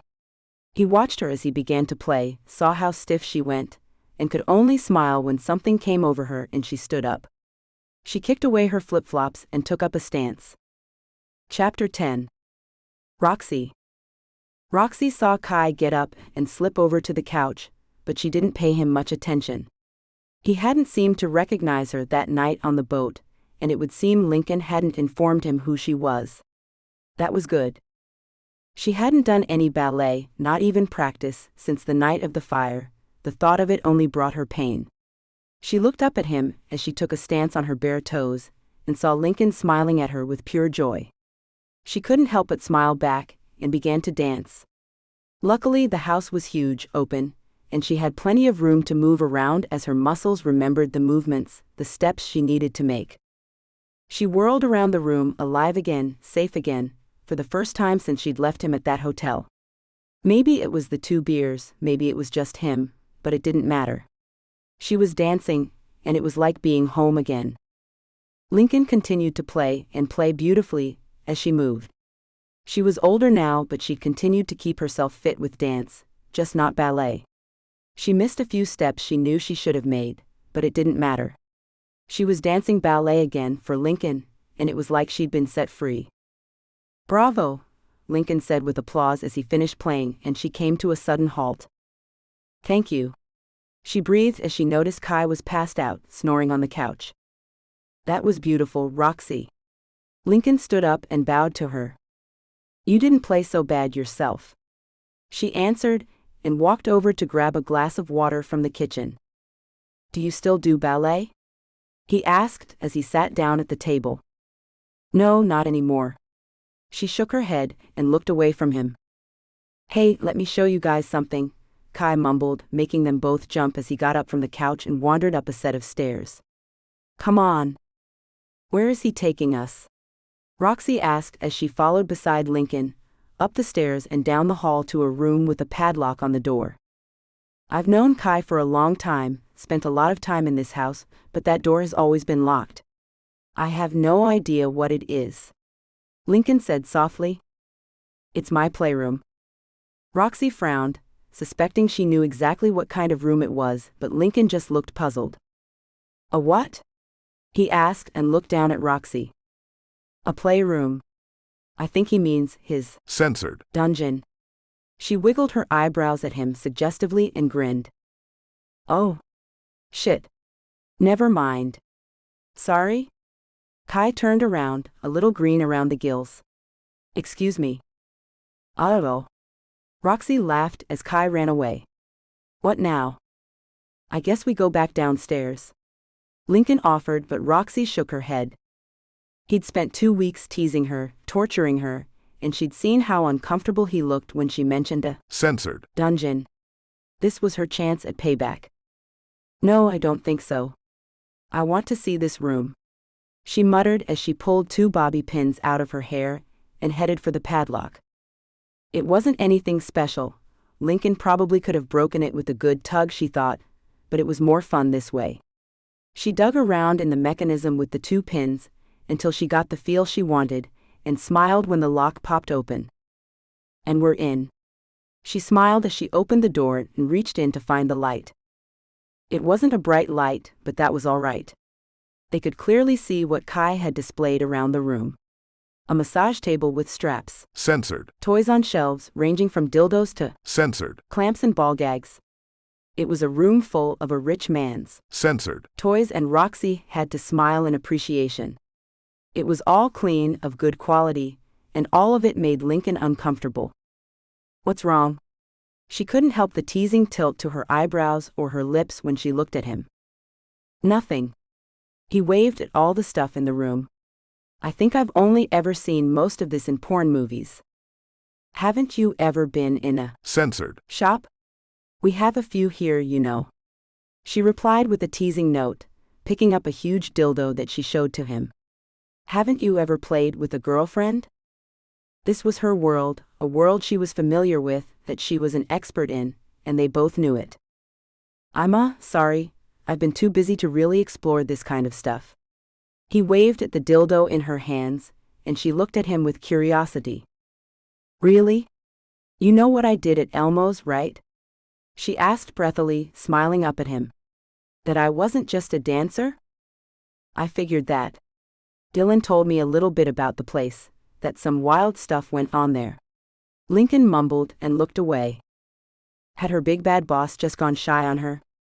Roxy wanted to laugh, but she knew he'd just storm off if she did, so she swallowed it. "I'm not a prostitute." "Well, I wasn't. I was a kept woman, yes, but I wasn't a prostitute." She felt the need to point that out. It was on my terms though, all of it. It sounds like a fair deal. He responded quickly, as if he was eager to get the conversation over with.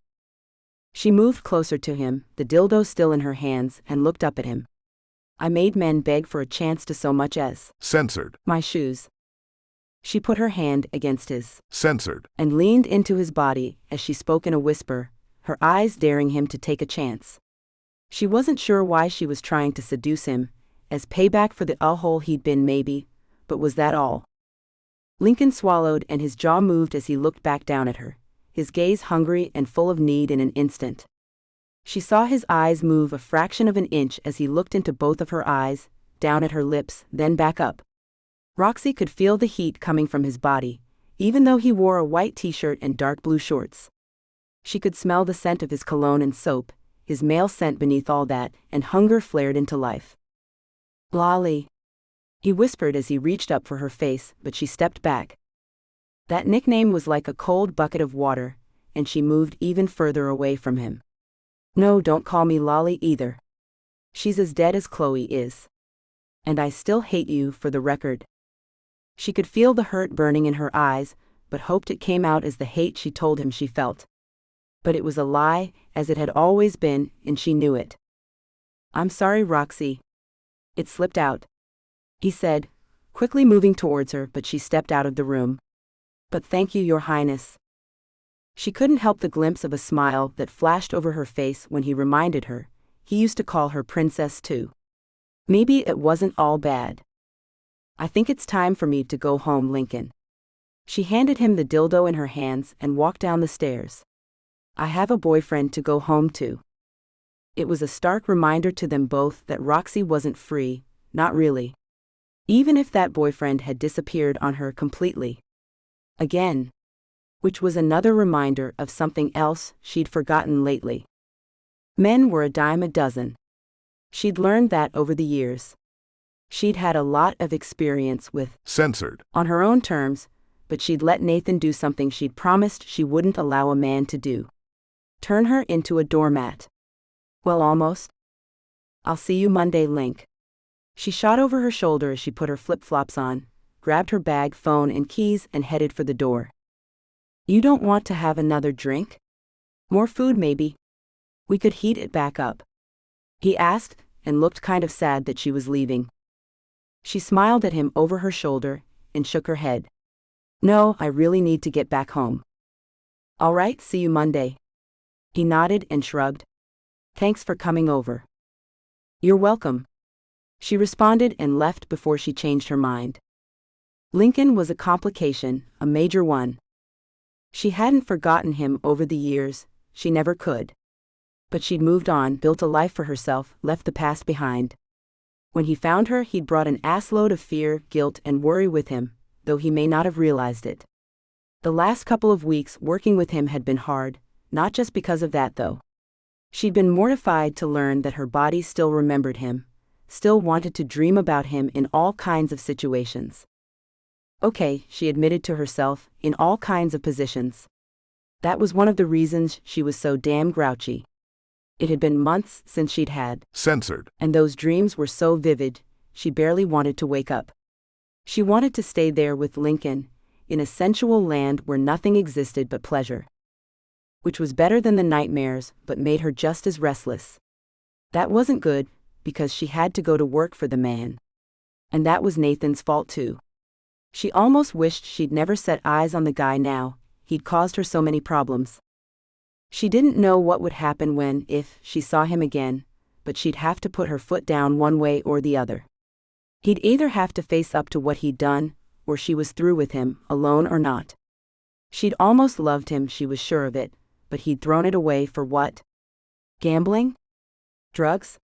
Was she worth so little to him?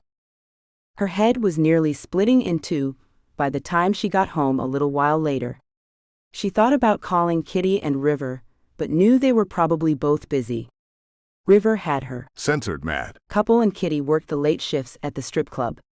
Wendy was busy at work as well, and Emily was probably doing something kinky with Dylan. Or busy with some other family stuff.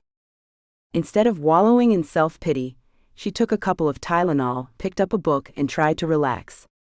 She ended up throwing the book at the bedroom wall and went out for a ride on her bike instead.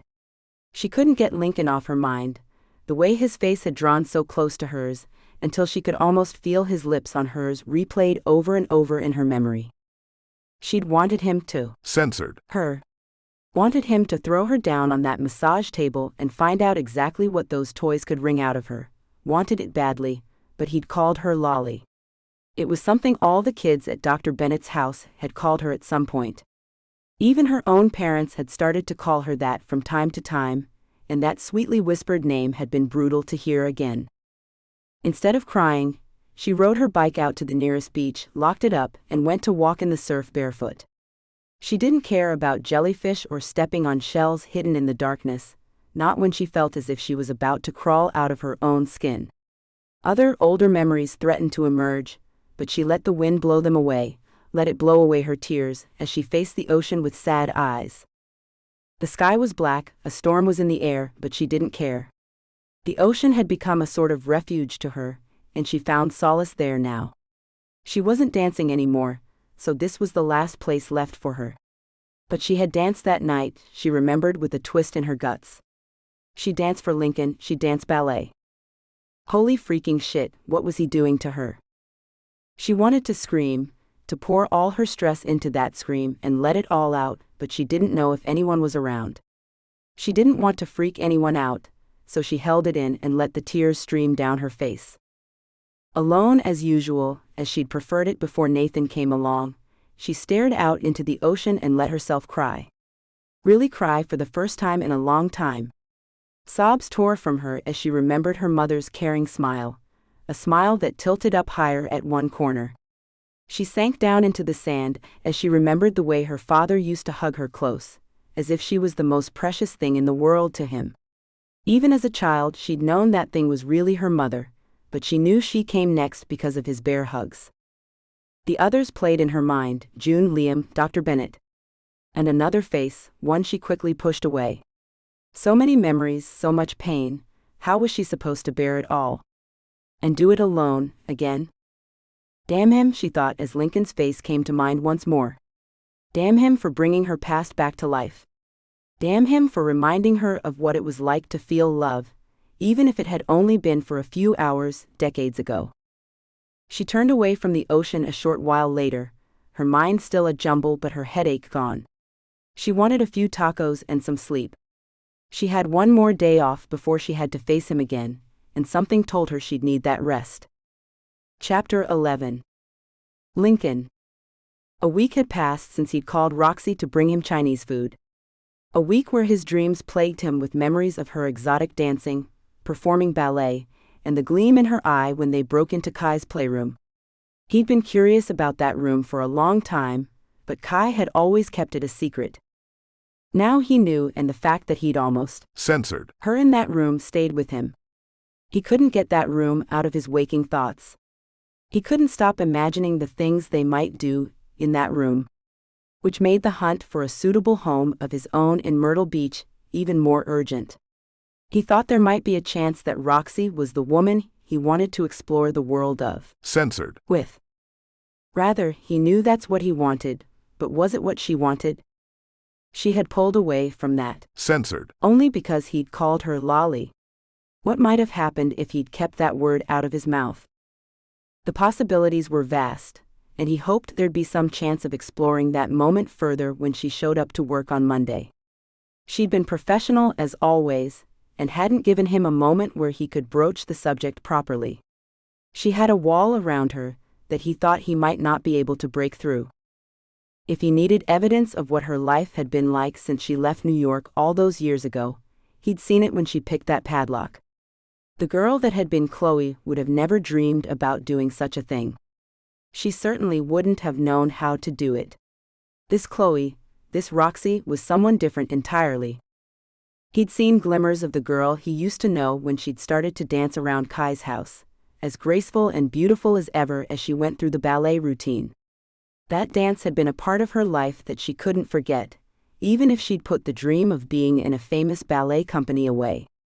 He turned his thoughts to his phone as it buzzed an alert at him.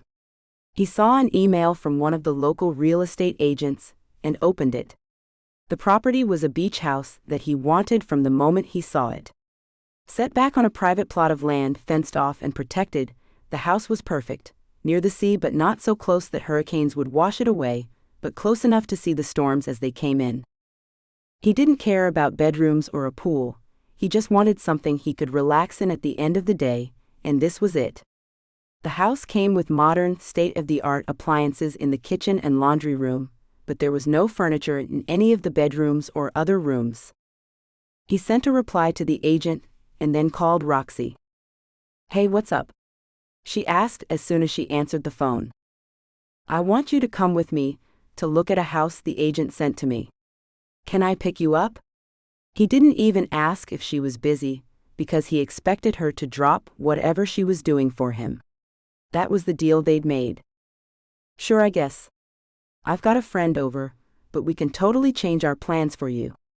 He could hear the sarcasm, but instead of making him angry, it made him smile.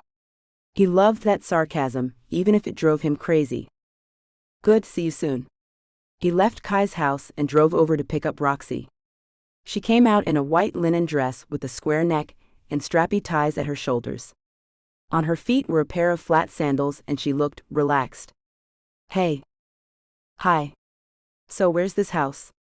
"I didn't get an alert." She waved her phone at him once she'd fastened her seatbelt, and he put the car in gear. "Yeah, this is a different agent." He went on to describe the house and told her where it was. He glanced over to see her nod and purse her lips. "What's wrong?" "Oh, nothing. That's just an area I don't go to unless it's for a private gig. Too many rich folks." She shrugged and looked out of her window as he continued to drive. "It's a nice area."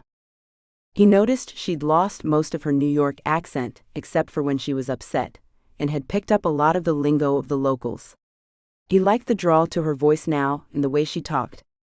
He followed her directions, and they were soon at the house, sitting in the concrete driveway waiting on the agent who had the keys. "How are you doing, Roxy?" he asked to break the silence. "I'm all right, Lincoln," she replied quickly. Too quickly. "Just trying to get by, you know?" "I do, yeah." He nodded, but he knew he really had no clue about her life. He knew what he'd learned from probing her and Dylan too, what he could glean from information about Elmo's, and what he'd learned from Emily when he went to dinner last Wednesday at her and Dylan's house. That still wasn't much though. She was involved in charity work, tried to help women caught in the never-ending cycle of drugs and the censored industry, did what she had to in order to make ends meet, and was generally a good person. Emily admired Roxy because she was fearless and strong, and he respected that. He was about to broach another subject when the real estate agent finally pulled up. "She's here." "Awesome," Roxy said with a blithe drawl and got out of the car. He noticed how the sunlight caught the deeper purple shades near the bottom of her hair, tied up in a ponytail, and smiled. She was definitely fearless. "Good afternoon, Mr. Young, how are you?" "I'm Grace Blackmore," the gray-haired woman said with a smile wreathed in lines that his mother would say showed wisdom. But not too much wisdom, because there were injections for those kinds of lines now. Lincoln smiled because he knew that was exactly what his mother would say, and took the woman's hand. "Nice to meet you. Shall we take a look?" Of course. Now this is an older house from the early 1900s, and has stood the test of time. It's been updated so it has the modern conveniences, but the sturdy frame of a much older home. The woman walked them to the back of the house so they could see just how close the ocean was, Lincoln was sure. The house was brick and wood, definitely made to last. A deck ran along the first floor of the house, hidden by a wooden privacy fence. The gate stood open, and Lincoln decided he'd replace that with a sturdier fence once he bought it. He smiled because he'd already decided this was the place for him. He didn't know if he'd ever have the family to fill all of the rooms, but he had friends and family that would love staying here for a break. It would also be a good place to bring clients, if he ended up staying down here for a while. That was still up for debate, but so far he loved the area, what it had to offer, and it brought him closer to Roxy. That was impetus enough for the moment. "I'll take it," he said the moment he walked into the huge kitchen. "Oh, but let me show you the place first." The real estate agent protested with a laugh as she turned back to him. "It's all right, I'll have a look in a little while. Can we get the paperwork started today?" He looked at her without blinking and saw her eyes widen. "I can call the owners and yes, we can get it started." "Good. Why don't you do that and we'll have a look around?" He waited until she nodded again and looked over at Roxy. "Want to take a look with me?" "Sure," Roxy answered and turned to walk through one of the 3 doors in the kitchen. That door took them to a room with polished wood floors and a huge picture window. A window seat had been built beneath the window, and Lincoln saw how it drew Roxy right away. "Oh, I love this," she said, and took a seat to look out at the gentle waves surging up the shoreline. "It's perfect, isn't it?" He wasn't in a rush. He liked how she looked right at home at a window that would soon be his. "I love it, you're lucky, Lincoln." She sighed, but got up so they could explore the rest of the house. 30 minutes later they discovered a bathroom with antique fixtures that she clearly wanted for her own. 6 bedrooms on the 2nd floor, 9 bathrooms, and an attic that was one long room with another private bathroom. They went back down to the 1st floor with Roxy taking notes. "I'll want an electrician to come in and change some of the lighting, a roofer to have a look at that leak in the attic, and I'll need furniture." He rattled off as they came down a narrow set of stairs to the 1st floor. "All right. Anything in particular?" she asked, looking up at him as they came back to the living room with the window seat. "Whatever will be most suitable in the sea air. Comfortable is most important, but it has to look good too." He nodded as he looked around the large room with a fireplace across from the window. "I can find something, I'm sure." She looked around. "Anything in particular that you want?" "Have someone come in and install a sound system in here, and in the kitchen if there isn't one already." "I don't see any speakers, so I'm guessing there isn't." Lincoln turned to her and she nodded again. "All right." She tapped into a note application on her phone and then looked up at him. "Anything else?" "How about we order some dinner?" He waited for her answer, holding his breath, but breathed again when she nodded her head. "Okay." She went in to ask Grace how things were going, and came back with the news that the owner would be happy to turn over the keys, so long as Lincoln provided a down payment that day. "That's settled then, I'll be a moment." He moved to open an app on his phone. "Lincoln, you don't want to haggle over the price?" Roxy interrupted, surprised that he was so eager to buy the place. "No. I love the place and want out of Kai's." He chuckled with a shake of his head. "I'm not haggling over the price. It's an investment, isn't it?" "I guess," Roxy said, and he stared at her to try to figure out what she was thinking. From the doubt on her face, he knew she was thinking that wealth was fleeting. She'd grown up privileged, but had lost it all in one night. She could be right, he knew she was on some levels, but his wealth was secure. She'd had no control over what her parents did, so this situation was different. "It'll be fine, Roxy," he murmured, and opened the app to transfer the amount the owner asked for to the account number Grace gave him when he went into the kitchen. "All done." "Thank you, Mr. Young. I'll get the paperwork drawn up to transfer ownership over to you, and we'll set up a mortgage if you want." It seemed she'd done her homework on him, he thought. She didn't even hedge what she'd said with an, "if you qualify." "No need for that. I'll pay cash." Lincoln dismissed the offer and held out his hand. "The keys, please?" "Here you are." The woman handed over a keychain that held several keys. "One of those is to the outbuilding, one for the gates, the others are all for the house." "Ah, that reminds me, Roxy. Have a security gate installed when the fence is changed," Lincoln said, and turned to see Roxy staring out at the ocean view from the kitchen windows. "Yep, I'll add that," she said, and then looked back at him. "Anything else? Know anywhere we can get some chairs and a bed today?" "Yep, I do," she said without a bat of an eye. "Let's do that then." Lincoln gave Grace the information she needed and felt good a little while later as he picked out a bed and some stools for the kitchen. He also bought a huge couch and some chairs for the living room.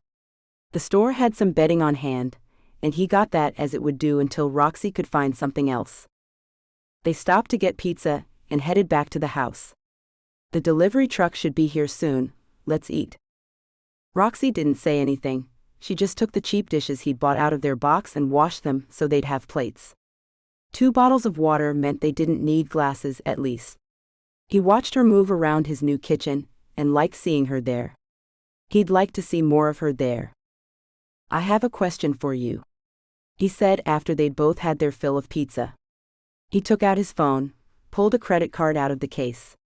Can you furnish and decorate the place? I don't see why not. She looked around and then brought her eyes back to his. Budget? Style? What do you want? A refuge. He answered automatically, without hesitation.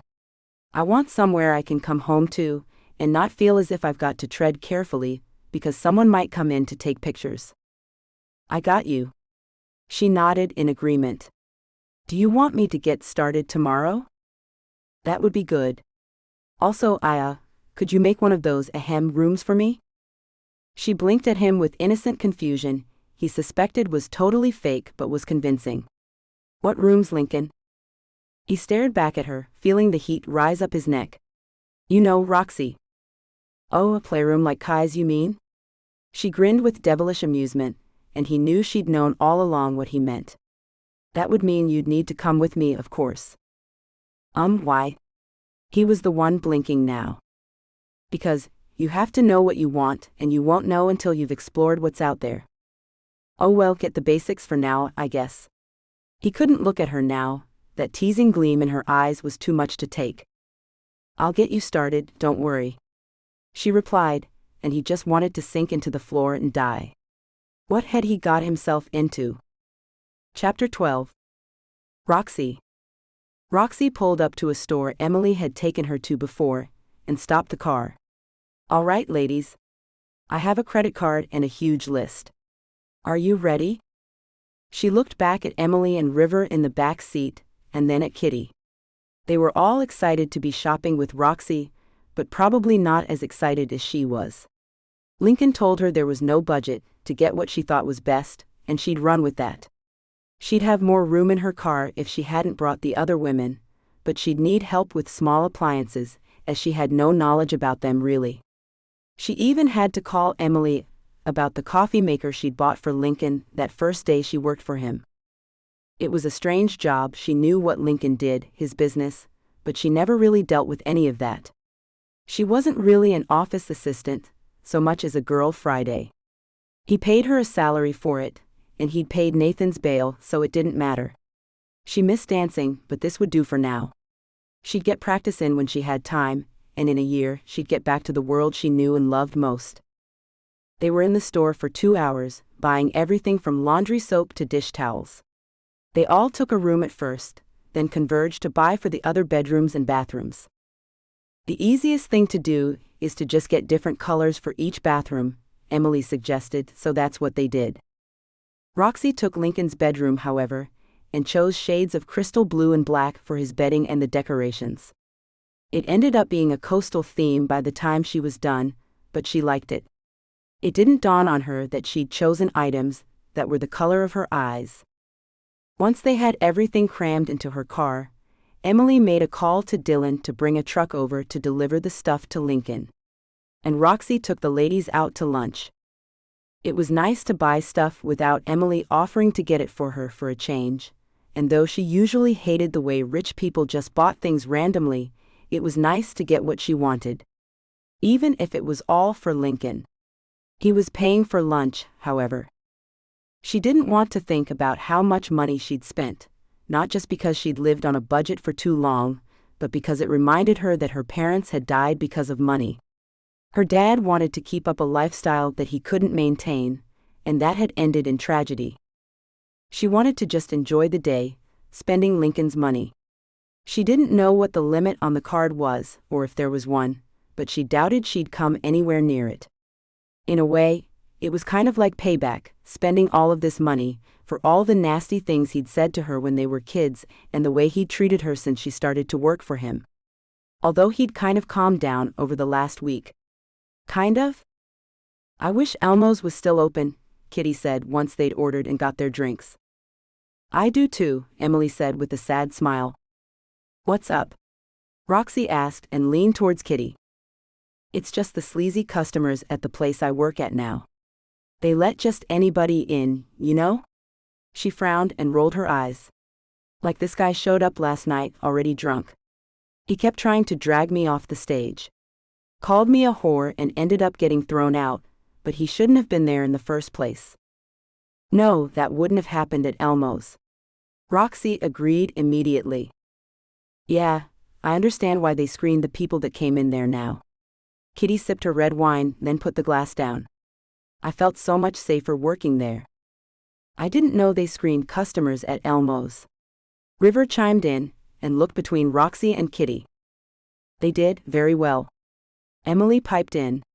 She smiled with a wink at Roxy. They screened us very well, but the customers were screened just as thoroughly. That they were. Roxy smiled at Emily's mention of her time at Elmo's.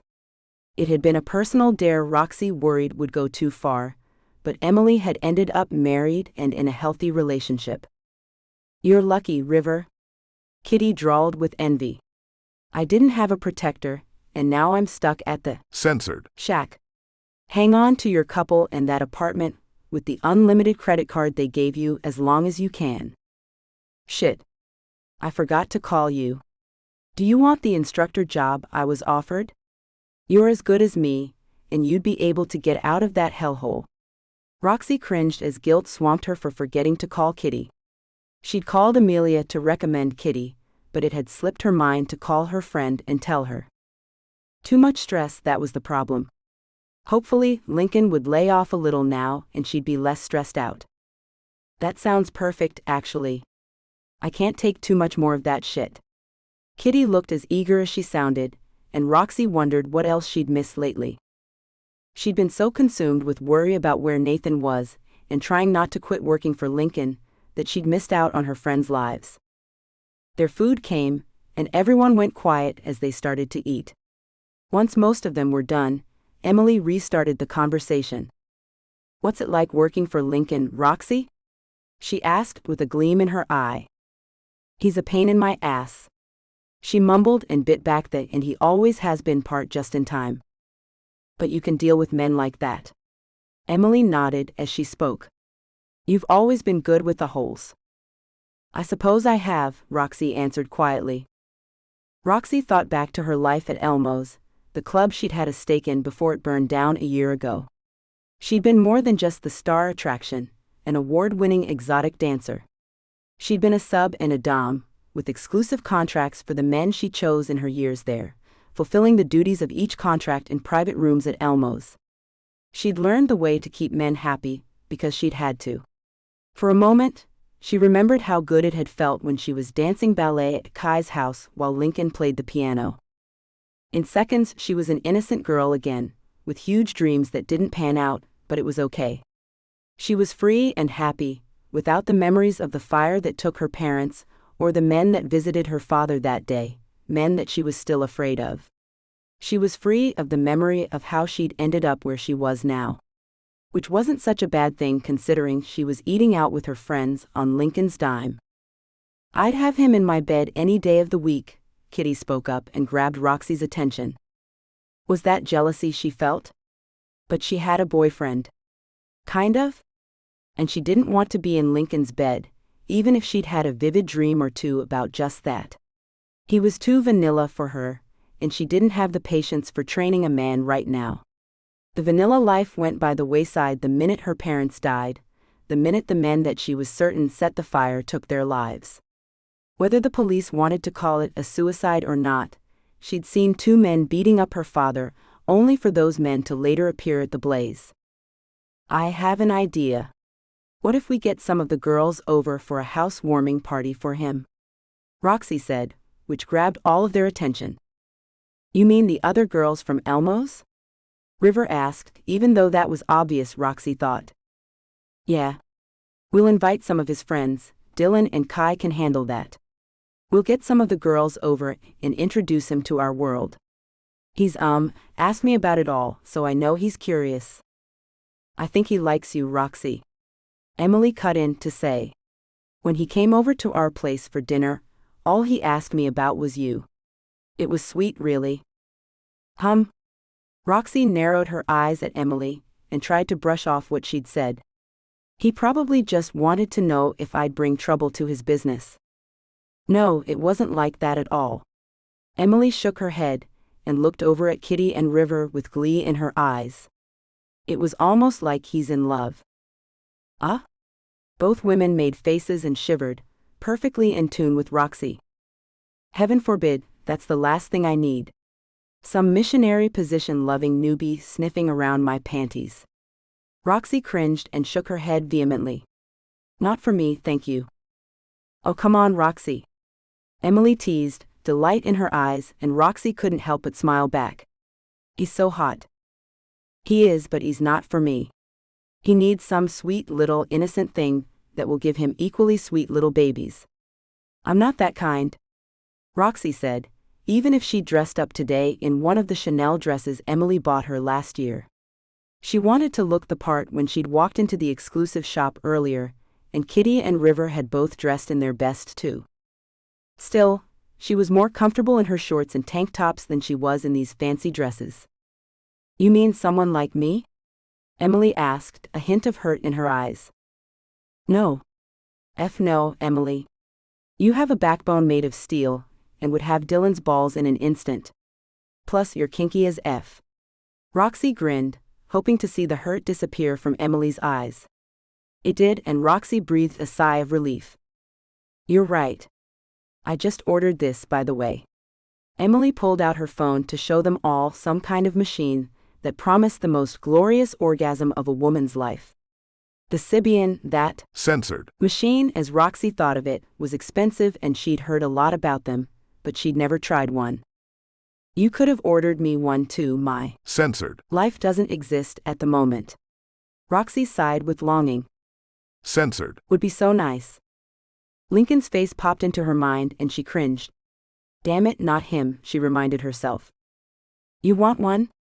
I'll get you all one if you want. Emily offered immediately, but they all shook their heads. Emily could be overly generous, but her friends were nice enough not to take advantage. Plus, Roxy had other reasons. It plugs in. You know me and things that plug in. Oh yeah, I forgot. Sorry? Emily cringed this time, but followed it with a grin. You can come over and have a ride on mine. I might take you up on that. Roxy laughed and sat back. It's so nice to be with you all like this. I've missed it. You've been catering to that man since I introduced him to you, Emily said. But I guess you need to work. I do. Roxy patted Emily's hand. I know you offered to help, but I can't do that. I need to work. I just couldn't take money from you. I know. I forget sometimes how obnoxious I can be. Emily made a face, but Roxy leaned over to Censored. her cheek to take the sting away. You aren't obnoxious, Emily. You never are. You're just not used to how we live. There's nothing wrong with that. You're lucky and we love you, so don't let it get to you. Roxy said with kindness. Emily could be forgetful and sometimes a little too eager, but she didn't want her friends to suffer. That was noble, if anything. Fine, Emily drawled out but smiled. At least you aren't mad at me for introducing him to you. No, it's working out slowly, Roxy reassured her. She wanted to tell them all so much more about her past life, about why it was hard to work for Lincoln, but she couldn't. She'd lied about who she was for so long, she'd almost forgotten who she used to be. Telling them now would serve no purpose. So long as she could keep Lincoln quiet and avoid any of his family, she'd be fine. Right, anybody want dessert? Roxy asked as she spied the waiter coming back. They were all done with eating, and River had to get back to her couple. Emily kept glancing at her phone, and was soon texting like a mad woman with a dirty grin on her face. Getting back to Dylan? Yes. Emily breathed, her eyes still on her phone. He's delivered what he could to Lincoln, and he's ready for me to come home now. He's outside waiting for me. Shoo then, honey, Kitty said and stood up to Censored. them both. I've got to get ready for work tonight. But I'll call that number you gave me. Split a taxi with me, River? Do that. You deserve to get out of that place. Roxy waved at both as they left the terrace where they'd had lunch, before she waved at the waiter. She added a generous tip to the bill. Lincoln had approved lunch, so she went for it. She went back to Lincoln's to drop everything off, but he wasn't home. She had her own key, so she took everything in and started to unpack it. She put the dishes in the dishwasher and laundered the towels and bedding she'd bought for him. She'd put the dishes away and made up all but one of the bedrooms. She looked down at his bed, with a memory foam mattress, and decided she'd try it out. It was like heaven, she decided as she sank into the bed with a sigh. It had been a long day, and she'd only meant to stay there for a few minutes while she waited for the bathroom towels to dry. The sun was setting, and she watched it through one of the windows. It felt as though she'd only blinked when she opened her eyes to find it dark outside, with the bedroom light on. Ah, you're awake. Good. Lincoln smiled down at her, and Roxy frowned in confusion. What happened? I guess you needed a nap. Want some dinner? I have 2 steaks if you're hungry. Yeah. She pushed herself off the bed and straightened the comforter. Sorry about that. I'm not sure what happened. I didn't mean to fall asleep. Don't worry about it, Roxy. Join me downstairs. You've done a good job, by the way. The place looks great. They went downstairs, and Roxy saw he'd gone out to buy televisions. There were 3 boxes in the living room, with rather large televisions. The fridge was full too, she saw, when he opened it to take out a bottle of water for her. What really grabbed her attention, though, was the piano sitting over by the picture window. Would he play for her again, she wondered. She almost hoped he would. Chapter 13. Roxy. Roxy walked around the special room she'd shopped for personally, alone for Lincoln. She dressed carefully, with purpose, in a black silk kimono with bell sleeves and burgundy lace cutouts along the sleeves and around the hem. She looked sexy, inviting, but also like a woman who was in control of her own fate. She saw her reflection in a full-length mirror along one of the walls, her hair up in a French twist with wispy tendrils curled around her face. Yes, pretty as always, but pretty didn't buy happiness. Censored. On the other hand, could give pleasure that lasted a lifetime, even in the form of a memory. As she walked around the room, her eyes roaming over whips, vibrators, and bindings, she remembered her first time. That boy on the verge of being a man had made her pant his name for hours, not with overt skill, but with his determination to erase her trauma. He'd wanted to make her forget what she'd left behind her, and replace it. He had, for those waking moments, but the moments after were almost unbearable. Now wasn't the time to think about those days, not at all, she thought with a grim smile. Soon, Lincoln would bring a woman in here, and Roxy knew it had to be a woman experienced with. Censored. Would he want a dom or a sub? She wondered, realizing for the first time that she didn't have a clue. Lincoln was always in control of himself, which could go either way. Yeah, he was. Censored. And sure of himself in most situations. And he wasn't willing to give over control of most things at work, but in his personal life he was more flexible. He might like humiliation and licking a woman's boots, deep down. That made her grin, thinking of him like that, but it wasn't an ugly thought. She just kind of liked the idea. She was used to men that knew exactly what they wanted, and weren't afraid of taking it from a woman. As long as she gave it willingly, that is. She'd had a few iffy moments in her time at Elmo's, a few instances where she'd almost used the agreed safe word, but it had never actually come to it. Roxy could switch to either role and be happy in it. She'd had men on their knees before, begging to pleasure her with tears of deep need in their eyes, and she'd been in that same position. She could also imagine herself in either role for Lincoln.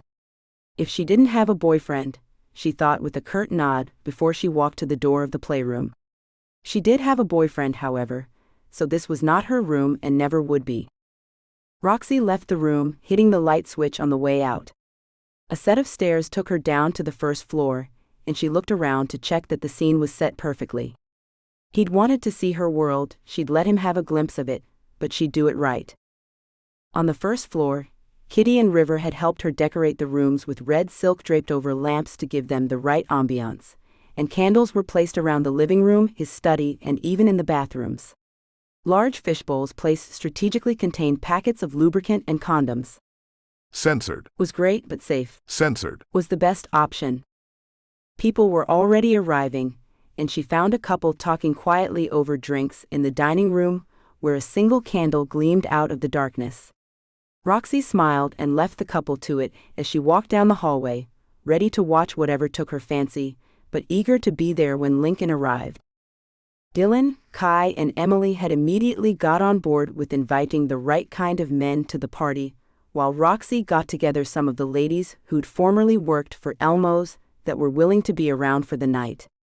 As the invitations all explained when she sent them out a week ago, the men were not to ask the ladies if they wanted to play, they were not to offer money for sexual services, and if the lady in question didn't show interest, too bad.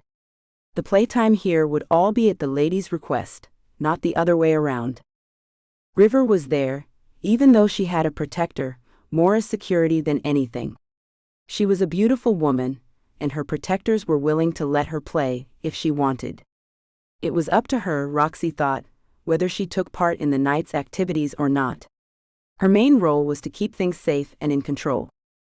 Roxy's black stiletto ankle boots tapped against the floor as she walked to check the bathroom one last time.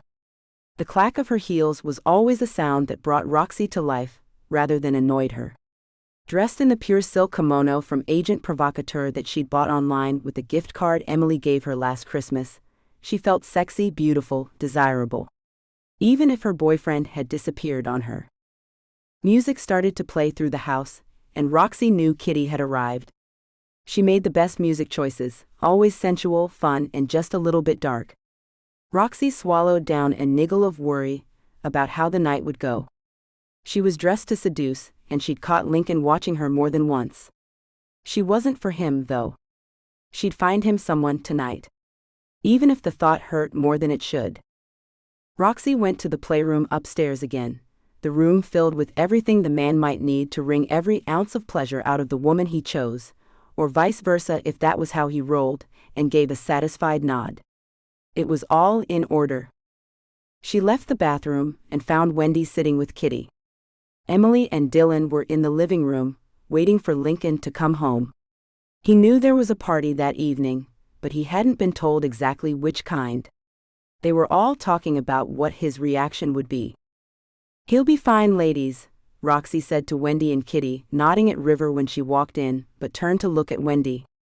"It's you I'm worried about, Wendy." "I know you are, but I'll be fine. And I have my Find My Phone app on if it comes down to it." Wendy pointed at her phone. "I know this isn't going to be like the movies. You've told me enough about it to know there can be danger, but I feel safe knowing that everyone here was handpicked for the night." Roxy narrowed her eyes, still uncertain. Wendy's parents would kill her if they found out their precious daughter was at this kind of party, and that Roxy had brought her. "I know you've been dying to dive right in, but you have to be careful, Wendy, even with the people we've invited. Things can get out of hand if you don't know how to take control," Roxy warned, staring into her friend's dark brown eyes. Wendy was beautiful every day of her life, even if she didn't think so, and she'd made an effort with her makeup tonight. Roxy had helped her with it earlier, blending her eyeshadow a little more to give her the perfect smoky eye she wanted. Gone was the fun-loving comic who'd been Roxy's friend for years now. This was a sultry vixen who knew what she wanted. Maybe she'd be all right. Roxy hoped so. She'd stab anybody to protect the other woman if they hurt her, but then she felt like that about all the women here tonight. Kai showed up and broke up the conversation when he zeroed in on Kitty. Roxy had no worries about whether Kitty could handle herself, and left her to it. Trayvon walked into the kitchen, earning a backward glance from Wendy as she followed Roxy out of the kitchen when Roxy left. He's about as boring as watching wallpaper peel off a wall or so Kai told me. Then what's he doing here? Wendy asked, her forehead wrinkled in question. The same as you, I expect, exploring. Roxy shrugged and checked the outfit Wendy had on, one of Roxy's tamer outfits. A black silk and red lace strappy dress that fit her like a glove. Roxy smiled when Wendy hitched up the straps to hide the expanse of her cleavage. Don't fidget, honey. You look great, and you shouldn't be ashamed of your body. I'm not, I'm just not used to showing so much of it at once. How is that any different to a bikini? Roxy laughed and put an arm around her friend's waist. I guess it's not really. Wendy smiled up at Roxy, her cheeks a little pink now. Exactly. So strut when you walk, babe. Roxy patted Wendy's waist under her hand and pulled her arm away. The sound of a car pulling up caught Roxy's attention because it sounded like Lincoln's car.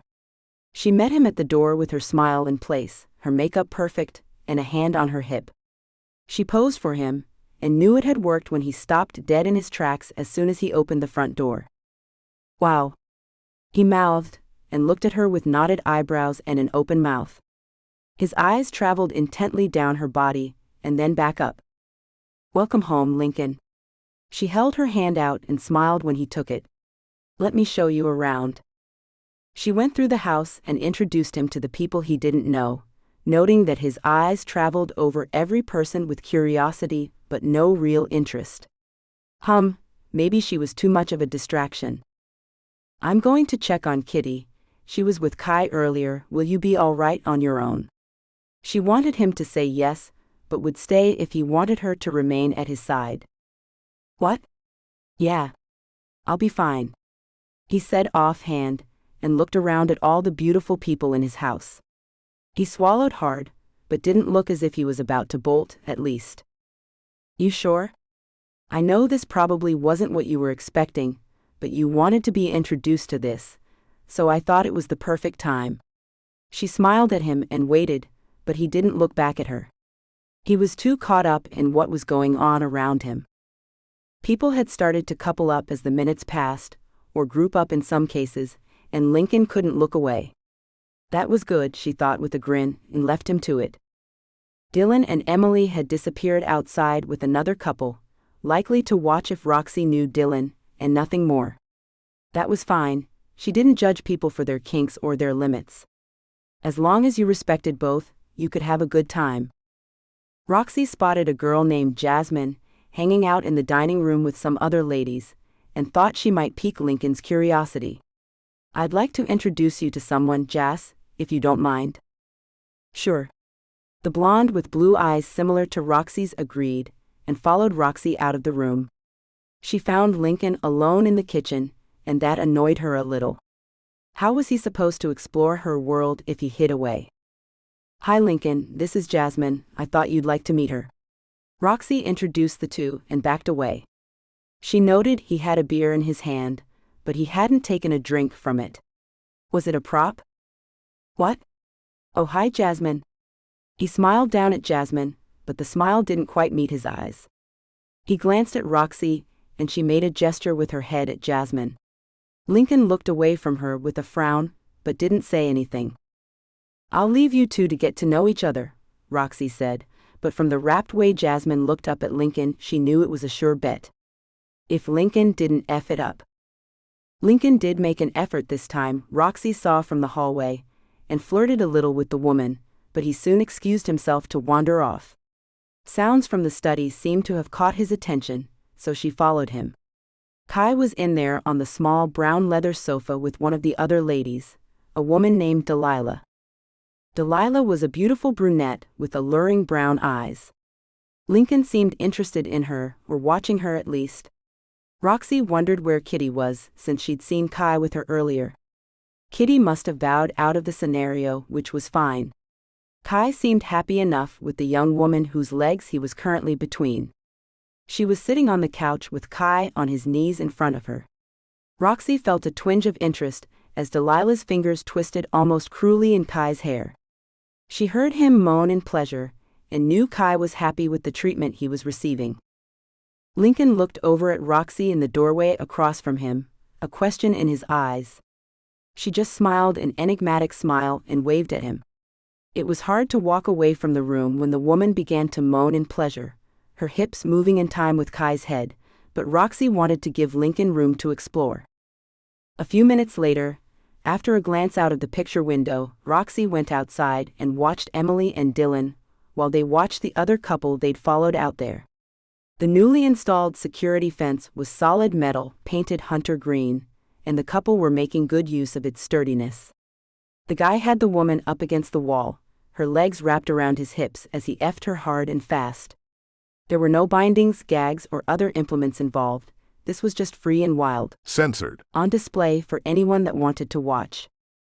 The heavier stuff was probably taking place upstairs, in the attic. In this situation, that kind of censored could prove dangerous if an unsuspecting onlooker got a glimpse of what could take place. Roxy didn't want the cops showing up at Lincoln's door, and neither did any of the other guests. The rougher stuff would take place up there. Dylan and Emily were on one of the outdoor couches on the deck, watching but not touching. Roxy clung to the shadows, observing how Dylan's hand crept toward Emily's over time. When the woman shouted out in pleasure, the guy freaking her let her body go and turned her around to face the deck. Dylan and Emily should be invisible from where the couple stood below, but Roxy had a feeling they weren't.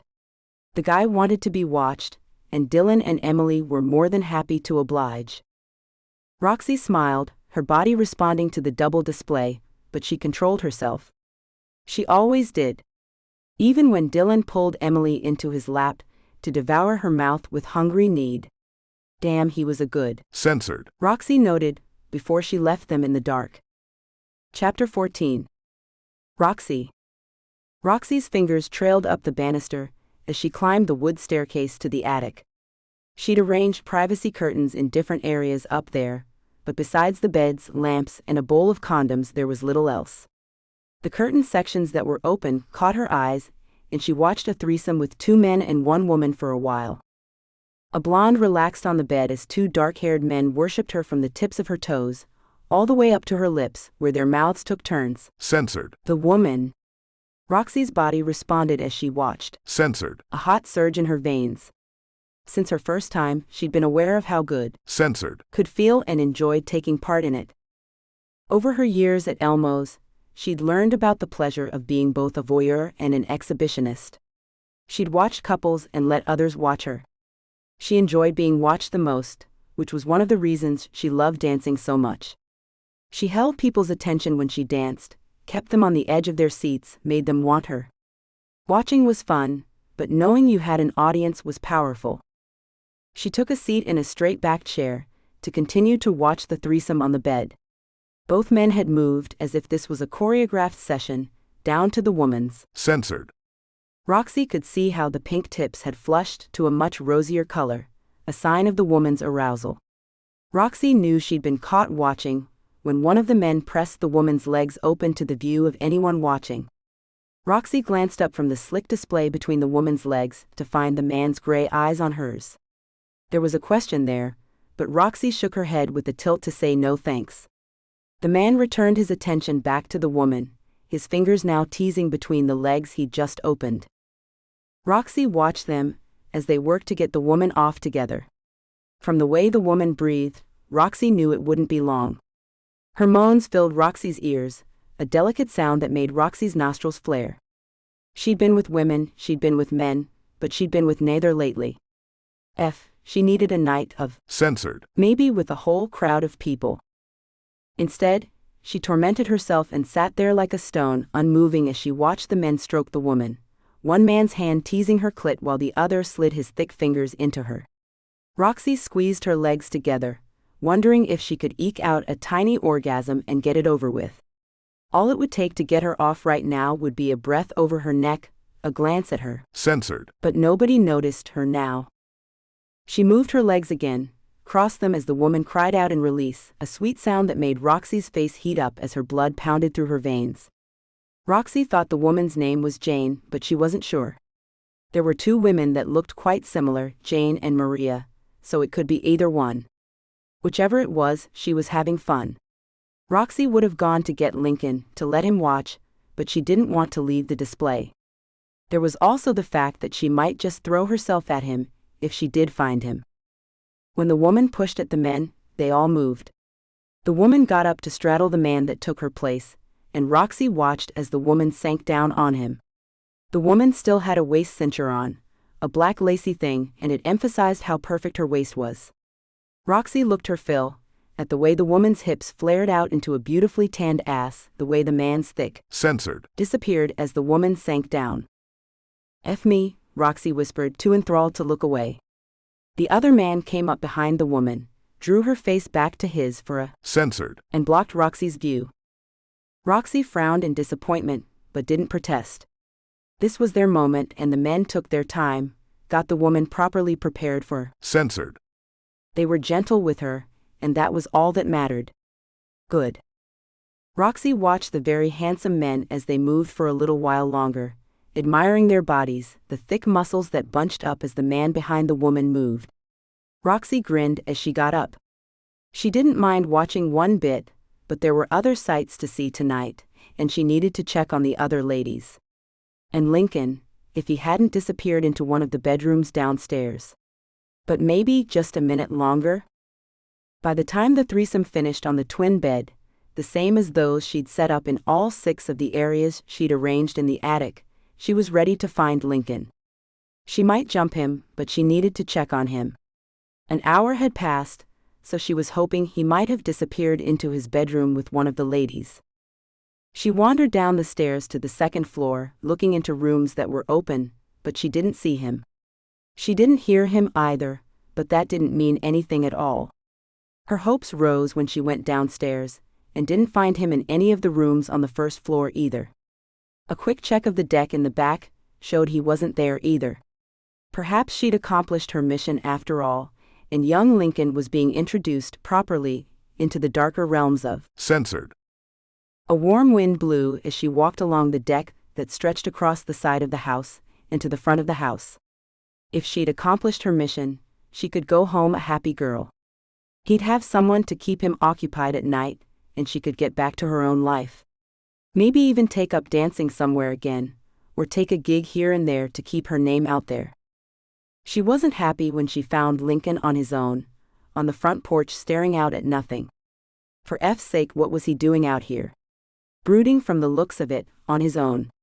What the F are you doing out here, Lincoln? What am I doing out here, Roxy? What am I doing out here? There's people having censored all over my house, that's what I'm doing out here. He exploded, standing up to confront her, anger a dark look on his face. But you wanted this, didn't you? She was confused, lost because it seemed like she'd done exactly what he'd wanted, but now he was censored. You wanted to know what it was like to be in my world, wanted a playroom, and I gave it to you. You wanted to know what this was like, well, it's in freaking there, not out here. I did, but F. He spit the word out, pushing a hand through his hair as he moved to the railing and turned away from her. I wanted it, yeah. Then what's the freaking problem? Her ire was rising higher now. What the F was wrong with him? Nothing. It's fine. He shook his head, his brown hair gleaming in the moonlight like a halo. It's just... What, Lincoln? She pushed when he went quiet. She used a gentler tone, wondering if he'd seen something that had appalled him. Something might have freaked him out, driven him out here, so it was best to be gentle. Nothing. Never mind. He walked by her, anger making his jaw clench. Let me go see if I can find one of your friends to F. I suggest you do the same. Or just F off completely. That would be good too. Are you for freaking real? She drawled slowly, offended now. F you, Lincoln. I hate you so much. Yeah, ditto. He called over his shoulder without turning back. She'd worked hard to set up his house, to find the right people for this party, choosing with Dylan, Emily, and Kai only those that would be willing to take it a little easy, so they could all introduce Lincoln into this world gradually. Surely none of them had gone against the rules and taken something a little too far. But who knew what would freak a person out? Or was it just that he was mad that people were having Censored. in his house? But why would he be Censored. at her for doing exactly what he'd asked of her? This was freaking childish. With a muffled curse, she walked back into the house and looked for Lincoln again, but couldn't find him. A guy named Tony tried to get her to stop and talk to him, but she brushed the guy off. She wasn't there as anything but a facilitator tonight. Censored. Was not on the table for her. Even if she'd been tempted to join that threesome upstairs, and couldn't stop imagining being up there with them and Lincoln. It was a problem she didn't want to face at all. This torture her brain was causing her with images of Lincoln. She finally found Lincoln laughing with Kai in the kitchen, but she didn't go in. Censored. Between friends was one thing. There was an openness between her and the other women at the party that only pertained to Censored. She could join any of them, as long as she was invited, but this was a different situation. Lincoln was laughing with Kai, a private moment between friends, and he was relaxed. He'd been so Censored. at her when he left the porch that she didn't want to interrupt what looked like a good time between the two friends. Kai was pointing out Jasmine to Lincoln, but he shook his head. His continued refusal of any of the gorgeous women she'd invited to the party baffled Roxy. Why weren't any of the women good enough for him? What, did he only like virgins or something? Or women that had no experience, she thought, with what might be dawning understanding.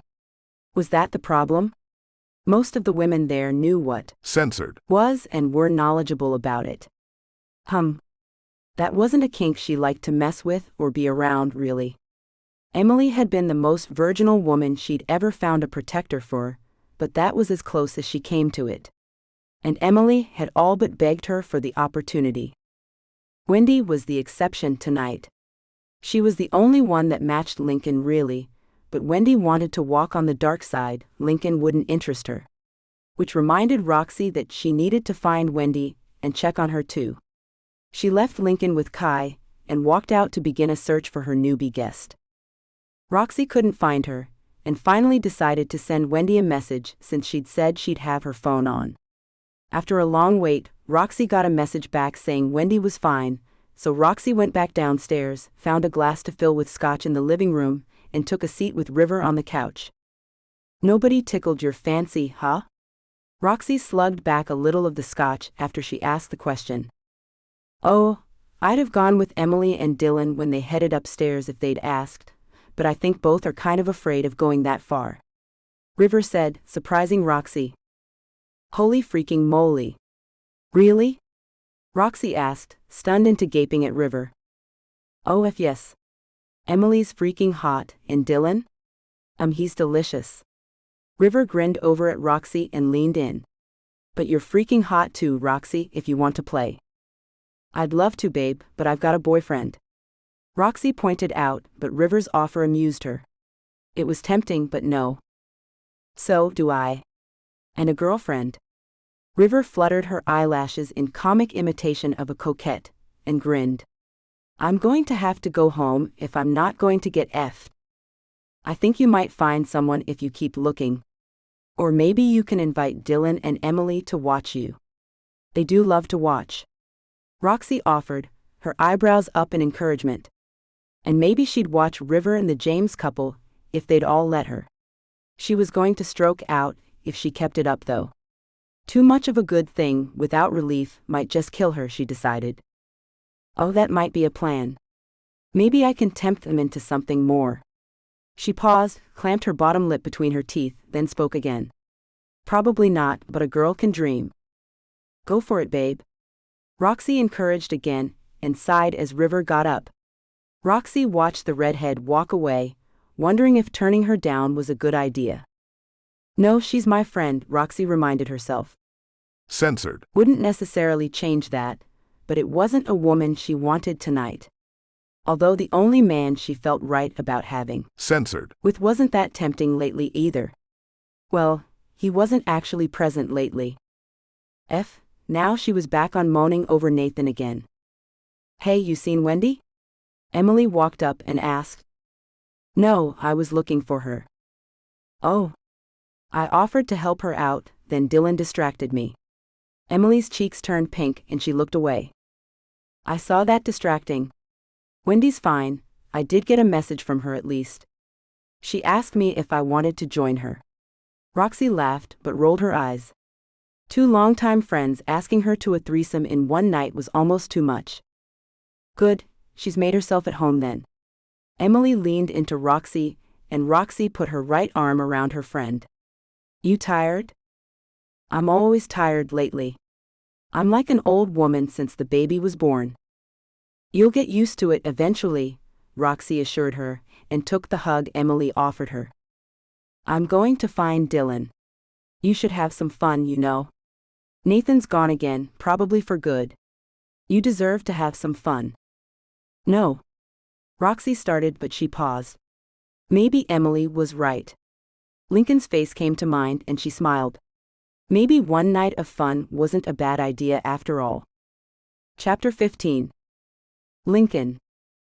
I can't believe you guys decided this was the kind of housewarming party I needed. Lincoln looked over at Kai, amusement shining through the stern words.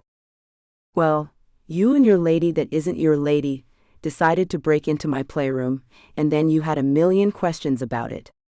Kai sipped at the amber liquid in a glass tumbler and squinted at Lincoln. What better way to explain things than to show you? I thought her idea was brilliant, actually.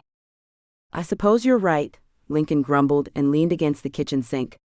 He saw Roxy out of the corner of his eye and wondered if he should apologize for being censored to her earlier. She left the room before he could move, however, and he shrugged it off. He'd do it later. Well, are you going to make an effort or hide in corners all evening like you did when we were at house parties at MIT? Kai teased, his black eyebrows arched in amusement. Kai was a tall man, handsome in that boyish but manly kind of way that women found irresistible.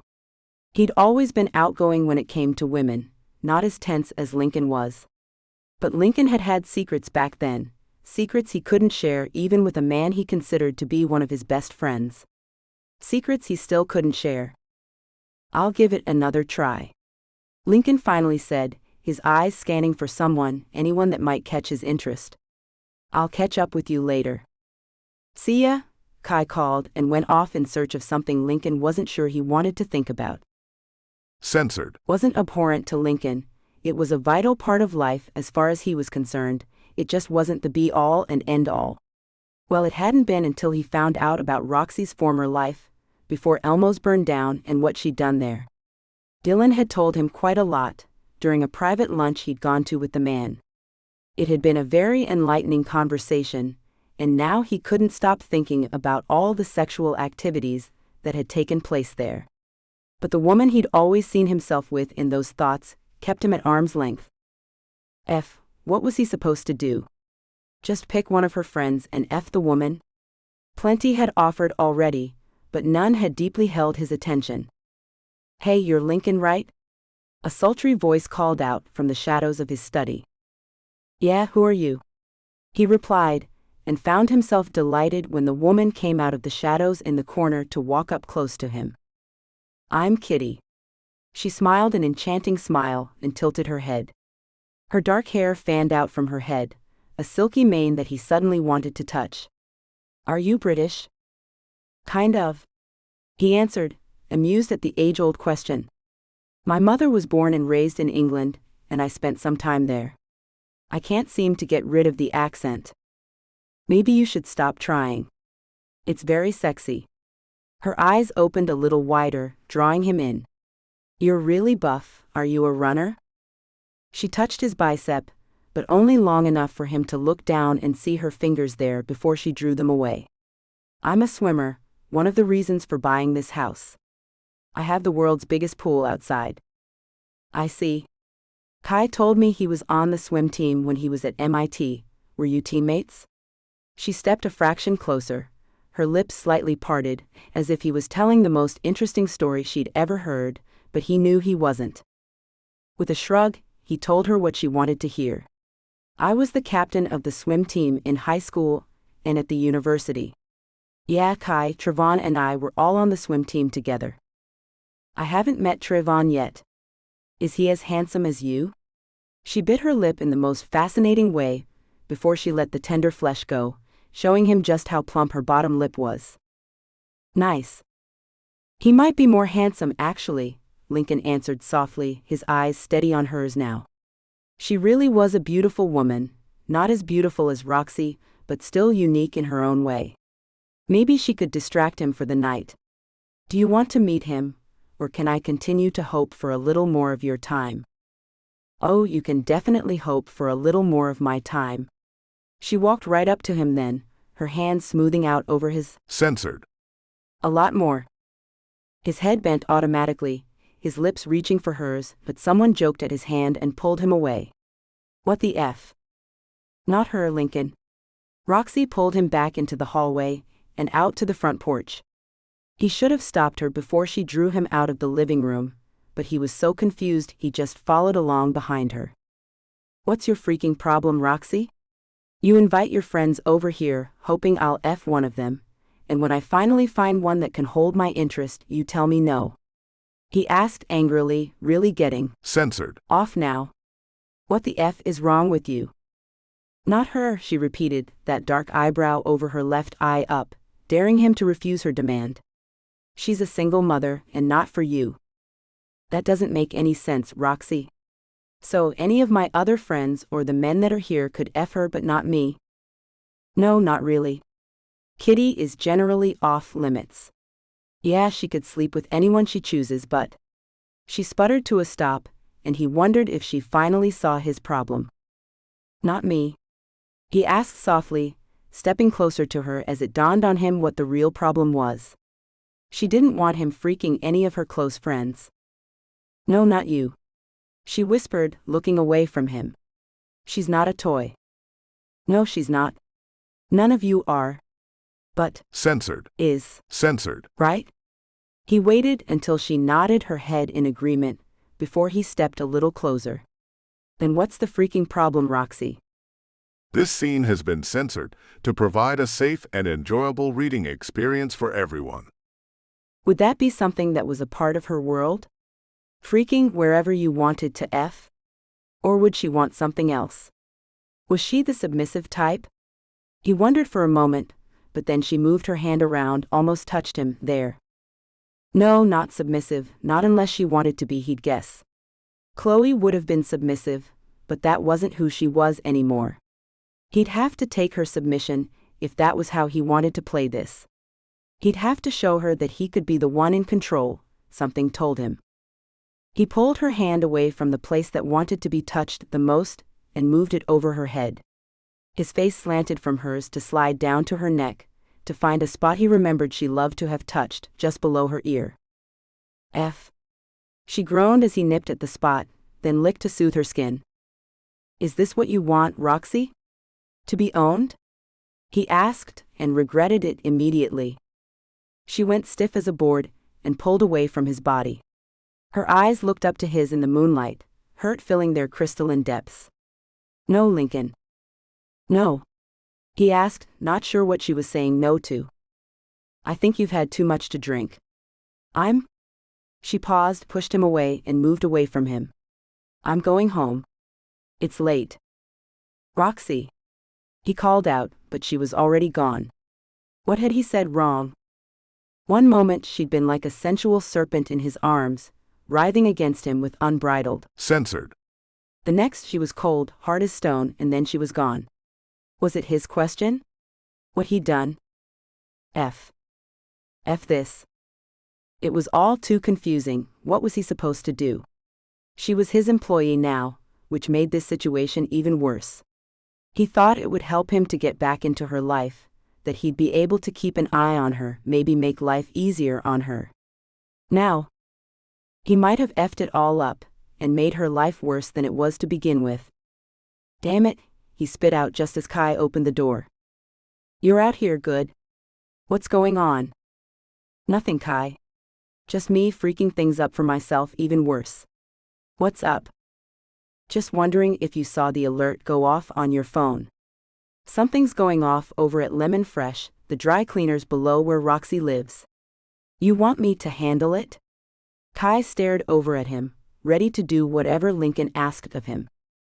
No, you've had far more to drink than I have. Lincoln groaned, remembering how she'd said he was drunk. He wasn't anywhere near drunk, but he wished he could be. The news that something was going on by her place when she was headed there was like a cold splash of Arctic water that sobered him up. I'll head over there, check it out. Awesome. I've just met the woman of my dreams, and I'd like to have another hour or 12 with her. Kai smirked and went back into the house. Lincoln just shook his head at his friend and went inside to get his keys and wallet. He checked his phone as he walked out to his car and saw that one of the private security guards had sent an alert to his and Kai's phones. There were lights going off and on at Roxy's, but she wasn't home. Someone was there. Probably that a-hole boyfriend of hers, he thought, gripping the steering wheel, as if it was the neck of the prick that wasn't good enough for her. Should he pay the guy to disappear completely? He'd thought about it before, finding the guy and paying him to go to Mexico or someplace that wouldn't extradite him back to the US. But the guy was like a boomerang, he'd come back at the worst moment. It was best to find him now and put him in check until his court date. If his and Kai's plan worked, that was exactly what would happen. From what the security detail could find out about Nathan, he was a gambler and a drug addict. He hadn't been violent to a woman before, and that was the only reason the guy hadn't simply disappeared yet. Lincoln wasn't at all squeamish about changing that if he found out differently, and it pertained to Roxy. He'd break the guy's neck himself. Lincoln drove through mostly empty streets, glaring at a stoplight when it seemed to get stuck. He was about to just take a right and use a back street when it finally changed. He was nervous about this situation. Maybe it wasn't Nathan at her apartment. Maybe it was the guys who were after Nathan, and Roxy was about to walk in on them. He had another 10 minutes of driving ahead of him at least, and that was 10 minutes too long. He poked at buttons on his dash, and he soon heard a phone dialing out over his speakers. "Have you got eyes on the apartment?" he said without preamble. "Yes, sir. She's arrived, but so far everything seems all right. I haven't heard any shouting or signs of distress."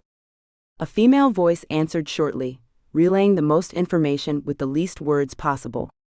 Tanya was always efficient like that. "Can you get anyone higher? Look into the windows to confirm she's all right?" he asked as he stopped at yet another freaking stoplight. "They love those freaking things down here," he noted with another glare. He liked the new place he'd decided to call home for now, but there were some things that he'd have to get used to.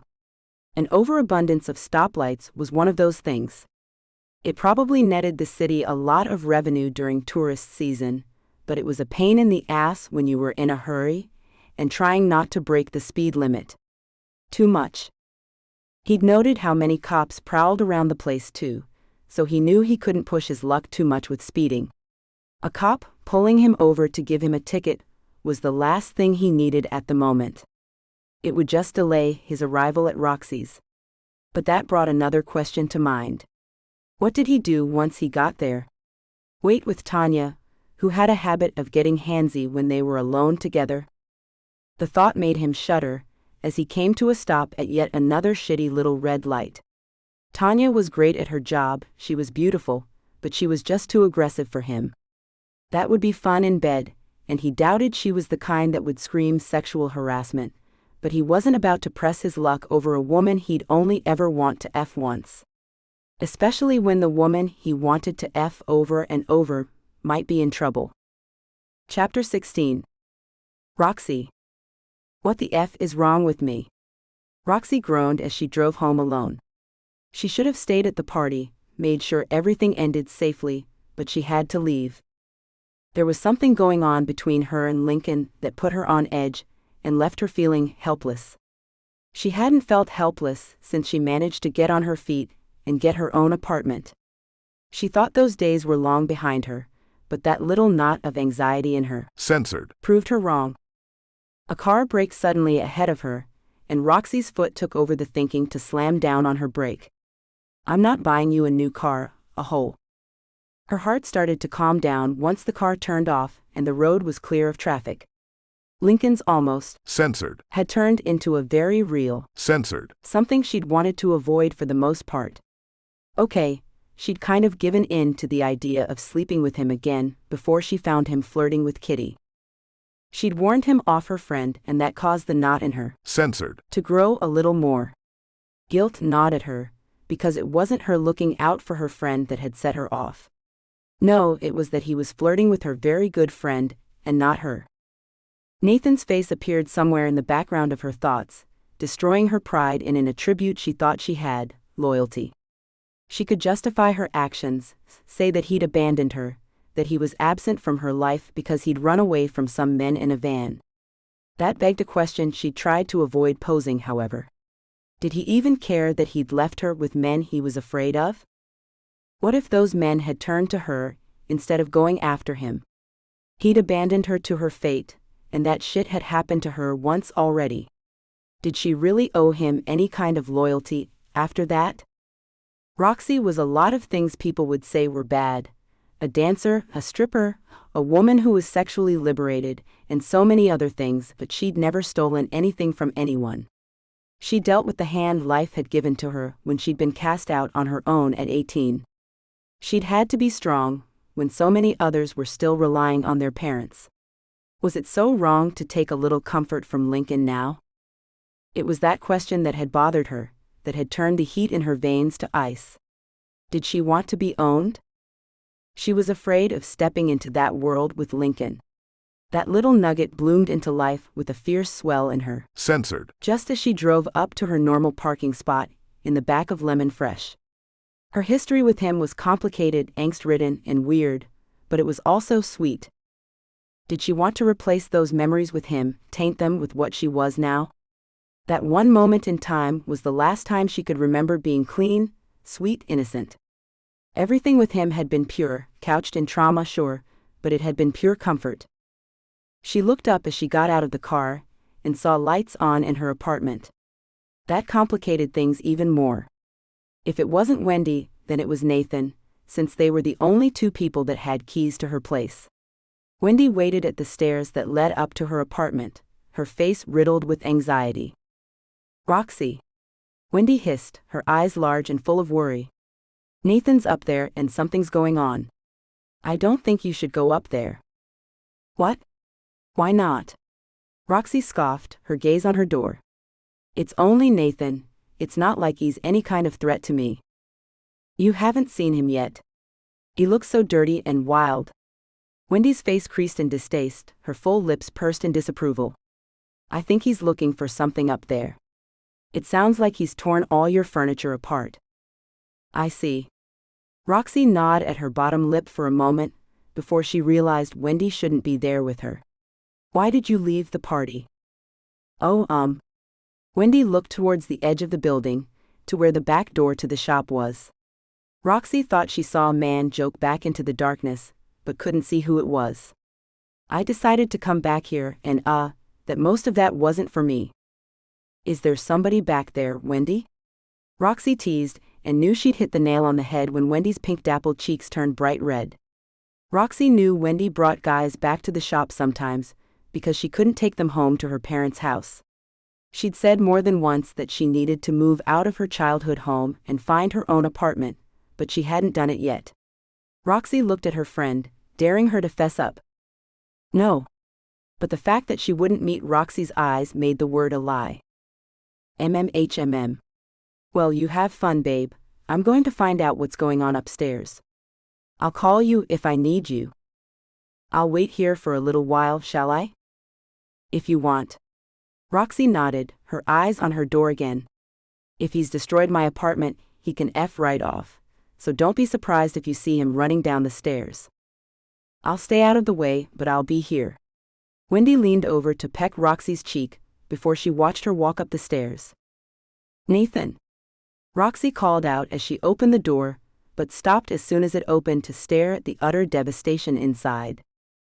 It looked as if some maniac had broken in, bent on destroying everything she owned. Her couch had been slit to pieces with the cushion stuffings discarded on the floor. The carpets were torn to shreds, her cabinet doors hung on their hinges, and the walls were pocked with holes. Through the devastation, she could see into her bedroom, where her clothes were strewn all over and her mattress had been treated to the same torture as her couch. Nathan, what the F? And where the F have you been? Anger surged in to replace the shock, and she stomped inside to find him taking a knife to her pillows. Where is it, Roxy? Where the F is it? He came at her with a brutal-looking knife in hand. Her eyes zeroed in on a black blade that was obviously made to inflict a lot of damage and pain. He pointed the knife right at her. She looked up at Nathan, her eyes narrowed in sadness. Did he really think he was the first man to threaten her with a knife? What are you talking about, Nathan? He stood there, a wild light of madness in his eyes with a full beard, wearing the same clothes he had on the day she picked him up from jail. They were crusty with dirt, mud, and what she thought might be blood, but she didn't want to look too closely. This lunatic with filthy hair and a dirt-streaked face was not the man she'd almost loved. She knew that in an instant. That freaking watch, Roxy, the one crusted in diamonds, you selfish cow. Where is it? Roxy went still, feeling the betrayal wash over her in waves. It wasn't that he wanted to take the watch from her that hurt the most, it was that he'd searched her home for valuables, going so far as to look under the carpets and floorboards at some point in the past. He'd done that when she wasn't home, probably one night when she was working trying to provide dinner for them both. The mother. Censored. Her eyes narrowed into angry slits as she stared at him, wondering if actual fire was shooting out of them or only felt it was. I know about you, Roxy, about who you really are. He smirked, his teeth furry from weeks without a toothbrush. But he'd managed to find a knife somewhere, and she made sure she knew where he held it, even if she didn't look directly at it. You might think you know about me, Nathan, but you don't. You don't know a damn thing about me. She shook her head in disappointment. This man hadn't deserved even an ounce of her love. I need that watch, Roxy. I need to get out of this place before they kill me. Now give me that watch or I'll cut your eyes out. He spit the words out, but she could tell from the way that his eyes darted around that he wasn't as steady as he thought he was. The sweat on his face could be exertion or withdrawal, and Roxy had to wonder how long it had been since he'd had a fix of whatever it was he'd been on lately. I don't have the watch, you idiot. I pawned it. How the F do you think I paid your bail? What? No. I need that watch, Roxy. I have to pay those men in that van back or I'm dead. Get it back. I can't. She answered, wondering why he couldn't get it through his thick skull that the watch was gone. He rushed at her, pushing her up against the wall, and slammed the knife into the wall just over her head. Get me that freaking watch right now, Roxy. Roxy didn't scream. She had far too much control over herself in these kinds of situations to let him know how afraid she really was. She stared up into his crazy eyes, daring him to hit her. F. He screamed and picked up a glass snow globe Wendy had bought her as a joker. He threw it at Roxy, but it smashed against the wall. She ducked as the glass shattered, but a piece of it sliced across her face. She felt hot blood rush from the wound, but she didn't move. Roxy? What's going on in here? Roxy looked up and her jaw went slack when she saw Lincoln. His eyes took her in, huddled against the wall, blood dripping down her face, and she could actually see the moment that rage cracked his control. He didn't say another word, he just looked around the room until he saw Nathan and charged at him. Roxy saw his fist fly, heard the sound of bone against bone, and heard the way Nathan screeched in pain. Nathan didn't fight back though, too strung out to actually do anything but curl up in a ball. Lincoln didn't make any sounds at all as he continued to punch Nathan. He was completely quiet as he watched his fist smash against the other man's face. Roxy knew he'd kill him if she didn't do something, and she launched herself at the men. Lincoln, stop. Don't kill him. You don't deserve what will happen to you. Not for him. Stop. Please. She leaned over Nathan, not to protect him, but to protect Lincoln from the repercussions of beating the slimy bastard to death. Roxy? Lincoln asked, his voice distant and confused. It's okay. Let's get out of here. We're done, Roxy, I'm through with you. You're a freaking whore. Nathan spit on her face as she got off him, and she looked back with a laugh that felt as if it set her free. Oh, really? Did you really think I'd take you back? I'll be glad to never see you again, you filthy bum. She grabbed her bag from the floor where she dropped it and followed Lincoln downstairs. Just a second, I want to do something first. Lincoln stood there, staring up her steps to make sure Nathan didn't come down them. Hello, police? I'd like to report a break-in at my apartment. Roxy waited, gave the police her address, and looked back up at Lincoln. If he's in jail, I'll at least know you'll get your money back. If they don't revoke his bail, Lincoln said calmly, glancing at his knuckles. They were bleeding, but he didn't seem to care. Not that I care. I wish you hadn't stopped me, Roxy. Wendy came up before she could reply, concern etched on her face, and swamped Roxy in a hug. What happened? Why are you bleeding? He threw that snow globe you bought me in my direction, and it shattered against the wall. Roxy brushed it off, but Lincoln broke in. He was about to take a knife to her. I made sure he didn't, Lincoln said, now standing guard at the stairs. The police car that pulled up must have been close by, for a change. Roxy was glad to see them, and told them what had happened. Both cops went up the stairs and knocked on the door before they walked in. A few moments later, one of the cops came down with Nathan in handcuffs, while the other one stopped in front of Roxy. He's admitted he's the one that tore your place apart. Do you want to press charges? I do, yes. Roxy stood tall, not afraid at all. Lincoln and Wendy were there with her. Why would she be? You'll have to come down to the station to file the paperwork, one of the officers said, and Roxy tried not to groan in frustration. I'll take you, Lincoln volunteered. Roxy looked over at him with grateful eyes. Thanks, Roxy replied before she breathed a sigh of relief as the cops drove away with Nathan in the back of their car. I guess I need to clean up once we get finished at the station. Girl, you can't stay up there, Wendy said, but Lincoln stepped in. Come stay with me, Roxy. Like Wendy said, you can't sleep up there tonight. Go with Lincoln, Rox. I'll get this cleaned up tomorrow and a contractor in to fix what can be fixed. Wendy slowed, sad for her friend. We can replace the furniture, that's no big deal. I'm only glad you're all right. Me too. Roxy breathed, relief a wave that made her knees weak. She sat down on the steps and looked over at Lincoln. What are you doing here, anyway? I wanted to get away from the party. He said smoothly, a little too smoothly. Too much fun for you, huh? I should have set you and Wendy up, you're both spoilsports. She snuck home early too. Roxy grinned at them both, but Wendy wasn't letting her friend off so easily either. Excuse me. What are you doing here at this time, lady? Wendy's hands were on her hips, her mouth twisted. Oh. Well. Now it was Roxy looking away, trying to dodge questions. I'd better get some clothes. Chapter 17. Roxy. I don't know what I'm supposed to do now. I can't stay with you for however long it's going to take to fix the place. Roxy settled into the seat as Lincoln got in on the driver's side once they left the police station. She'd officially pressed charges against the man she'd almost thought she was in love with. If that wasn't a mood killer, nothing was. It'll be fine. I have enough room, he said, but paused to send a message to someone on his phone. She wasn't about to pry, not when she could still remember the way she'd stormed off from his house earlier. She asked him to stop at an all-night convenience store, and rushed in to buy a bottle of water and some sour gummy bears. They were one of her weaknesses, and in times of stress, she turned to them instead of cigarettes or chocolate. She picked up another pack of sour gummy peach candy, and paid for it before she went back to the car. Want one? She asked and held out the peach candy. No thanks.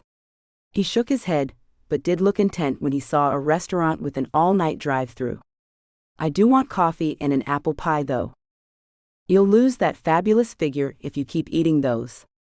Roxy pointed at the piping hot treat, wrapped in cardboard with a smirk. Like your candy is any better. Although, a little bit of softness wouldn't be a bad thing, I guess. His eyes traced down her body before they came back up to her face. Not that there's really anything wrong with how you look. Lincoln pulled back onto the road, and the only sound was the car's engine and the tires on the tarmac. Roxy was glad he didn't say anything. She was too shaken up about the entire night for conversation at that moment. First, she'd left Lincoln's house in unsettled confusion about the growing attraction between them. Or whether that attraction had always been there. That was more honest, really. Then there was Nathan. She didn't want to think about him right now, though. "How's your hand?" "It's fine, Rox." He clenched his fist and released it. "Might hurt a little tomorrow, but I'll live." Good. She couldn't think of anything else to say, not without starting a conversation she wasn't ready for yet. She thought about taking a walk on the beach, and when he pulled up at his house, told him she wanted a few minutes alone. He didn't argue with her, but did offer to go with her. "No thanks. I'll be up in a minute." He stood at the car, and she wondered if he'd stay there until she came back. She could hear the party was still going on inside, and that was good. Maybe she could forget herself in there, in a little while. For now, she stood at the edge of the surf, letting the night breeze blow her hair out from her face. At some point her hair had come down. Was it when Lincoln censored her or when Nathan slammed her against the wall? She closed her eyes against the violence she'd endured, not wanting to remember it. It was only one more episode that showed her the nasty side of humanity, and right now, she didn't need any more evidence of how bad human beings could be to each other. She just needed peace. Lincoln wanted to talk, she could sense it, but she doubted he'd ever had someone he once loved pull a knife on him. What she wanted to do was get mind-numbingly drunk and F the night away. Lincoln didn't seem like the type that would enjoy drunken, censored, though, even if it was with her. That tugged a smirk out of her at least, and she turned away from the pounding ocean surf. A storm was brewing, and the party should be winding down. Time to catch what she could of it before it finished. Lincoln was still at the car when she came back up to the house, the security gate open while the party was going on. Would he taste of apple and coffee, she wondered. She knew she'd been mistaken when she said he was drunk earlier, and the calm way he smiled at her proved that. Gone was the warrior willing to beat a man's face in. The old Lincoln, with his easy smile, was back and reached for her hand. "Let's go see what we've missed." "Sure," she replied, not sure she could handle watching. Censored. With Lincoln without wanting to bang him against the nearest available surface that would take their weight. But she'd go in with him. Emily and Dylan were on the couch, looking sleepy, but both brightened up when Lincoln and Roxy walked in. "We were waiting on you so we could say goodbye." "Oh, sorry. We just had to run out for a minute." Lincoln answered quickly, not letting on for an instant that anything had happened. "Well, thanks for everything. We had a great time." Emily walked up to Roxy and noticed the cut, just a deep scratch really. "What happened?" Emily looked over at Lincoln, her claws out and ready to attack. "Nothing, I'll explain tomorrow, okay?" It wasn't Lincoln. Good. I'd hate to claw his eyes out, they're so pretty. Emily giggled, as if she'd had a drink too many. "I'll call you tomorrow." "I'll be waiting." Roxy smiled and hugged her friend. "If you need us, Lincoln, you have my number," Dylan said, and Roxy noted how their eyes caught and something passed between them. Lincoln nodded and bumped fists with Dylan.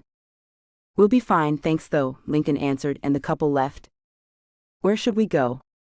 Roxy looked around, noting there weren't that many people left. "How about out to the back deck?" Lincoln offered and walked into the kitchen.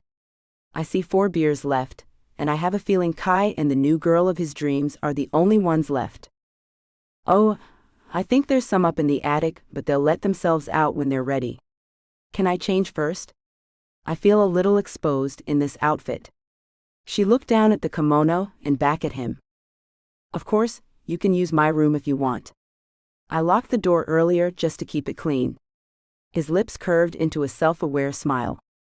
"I told everyone to avoid it anyway," she said and smiled back.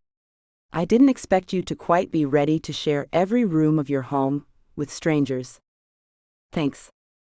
She went into his room, changed into a pair of black shorts and a tank top, and found him at a table and chairs on the porch a few minutes later. "This is better." "I liked the kimono." He took a swallow of the beer, and looked out at the ocean. I do too, I just need to feel in control. She sat down and picked up one of the bottles of beer. It was an import, so she picked up the bottle opener to peel the metal cap off. It's so nice out here. I knew I'd made the right decision that first night.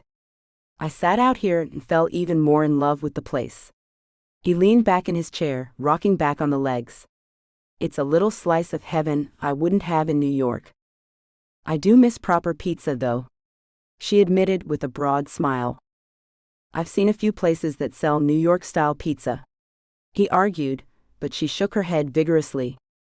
It's not the same, even when it's a New Yorker making it. I think it's the atmosphere I miss. He had the sense not to probe too much. She'd have gone out for pizza with her friends, her parents, his sister more than likely, and that was what she really missed. It was also one of the reasons she'd left New York. She'd never have those moments with her parents again, and going anywhere near June might have exposed her to things she didn't want to face. She was certain her parents had been killed, that her dad got too greedy and tried to screw over the wrong mafia boss or some shit like that. Either way, her parents had done something to get themselves killed.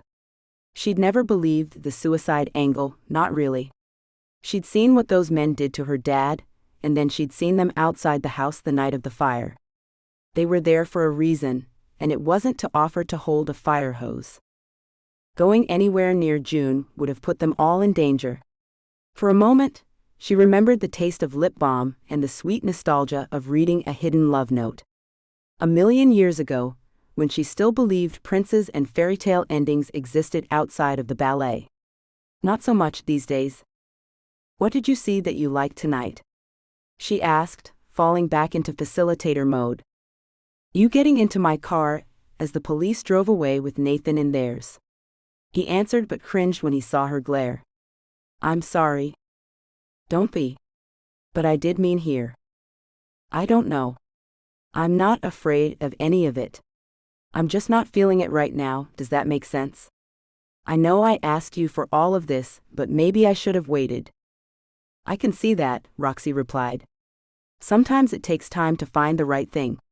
You'll know when you've found what you like best, it'll make you absolutely buzz. I like that. Buzzing would be good. He paused, frowned, then went on. Not that I mean I want to get high, but that's how Kai describes it. Like being naturally high. I guess it is, yeah. Censored. Isn't just about your. Censored. Or my. Censored. It's not even about the orgasm really. It's about getting there. His eyes drilled into hers, and she remembered a night when a young man did everything he could to make sure she enjoyed the getting there. Her heart pulsed hard and fast before it settled down again. He was remembering it too, she could see it in the way his nostrils flared. It was a long time ago, but I think I know what you mean. He finally said, after another minute passed.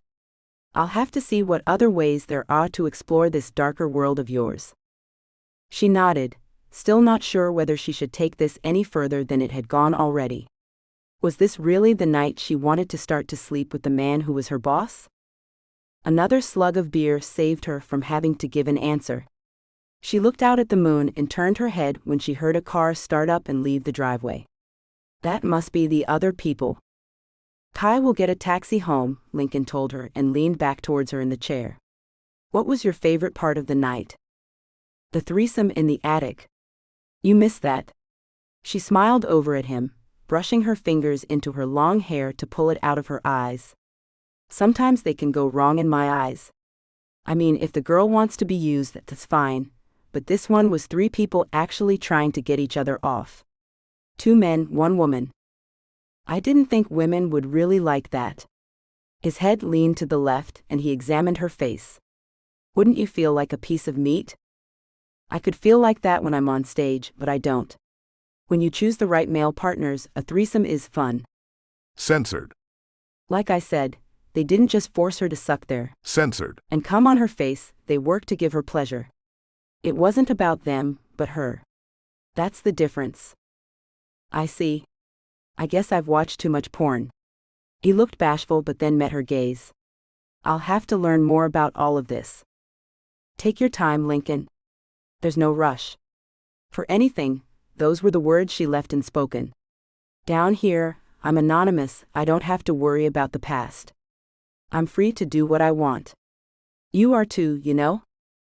New York City can be a small place sometimes. He agreed, knowing exactly what she meant. It was a huge place, full of people, but it seemed everyone knew each other or knew someone who knew who you were. It was hard to remain anonymous there sometimes. You can also be who you want to be down here. When I first came, I was a scared little girl who wanted to hide. I'd been a ballerina since I could put a tutu on, but I had to put that behind me. Nobody down here even knows I ever took a ballet class. Her eyes blazed at his for a moment but then calmed down. You can do the same thing. I don't want to give up my business though. He said, confused. I don't mean that, silly. She laughed and drank from her bottle. I meant in other ways. We're close enough to other towns that you can even drive to other places for parties, to clubs, whatever you want to do. In NYC, everyone would know where you'd been, even if you went to the private clubs. Down here, nobody gives a F who you are, so long as you don't cause problems and act respectful. I see. He nodded, his fingers tapping on the table. And you, Roxy? Do you care who I am? Of course, Lincoln. But you're my past. She couldn't look at him, not when she had to find a way to make this all make sense. You're my boss, so you're my present too. Complicated, isn't it? More than you know, she said, but didn't elaborate. There's no more beer? No, but I can find you something else if it'll help you sleep. I think there's scotch left. No, it's fine. I don't need a hangover tomorrow. It's Friday night, and I'll be spending tomorrow changing and washing your bedding. Then I'll need to find myself another bed and a couch. None of that will matter until the carpets are changed and the walls fixed. I'll send over a contractor to fix it all, get rid of the stuff that was destroyed for you. Thanks. She didn't want to think about it, didn't want to even talk about it. But it was there, between them. What Nathan had done. What he'd done for her when Nathan came. Did you really come just to check on me? I knew I'd upset you, so yeah, I did. He nodded, but he still wouldn't meet her gaze. What was he hiding? She wondered. I wasn't finding what I wanted here, but I knew I'd censored you off too. I didn't want to end it like that. End what? She scrunched her brows up and watched him. The night? I didn't want the night to end like that. How did you want it to end? She asked, her pulse racing all over again. He looked at her, and the look in his eyes told her all she needed to know. Chapter 18. Lincoln. Lincoln let the moment pass. He knew she was upset. Her boyfriend had just destroyed her home and broke up with her while calling her a whore. Roxy wasn't a whore, no matter what that censored head might think. Why did you do it, Roxy?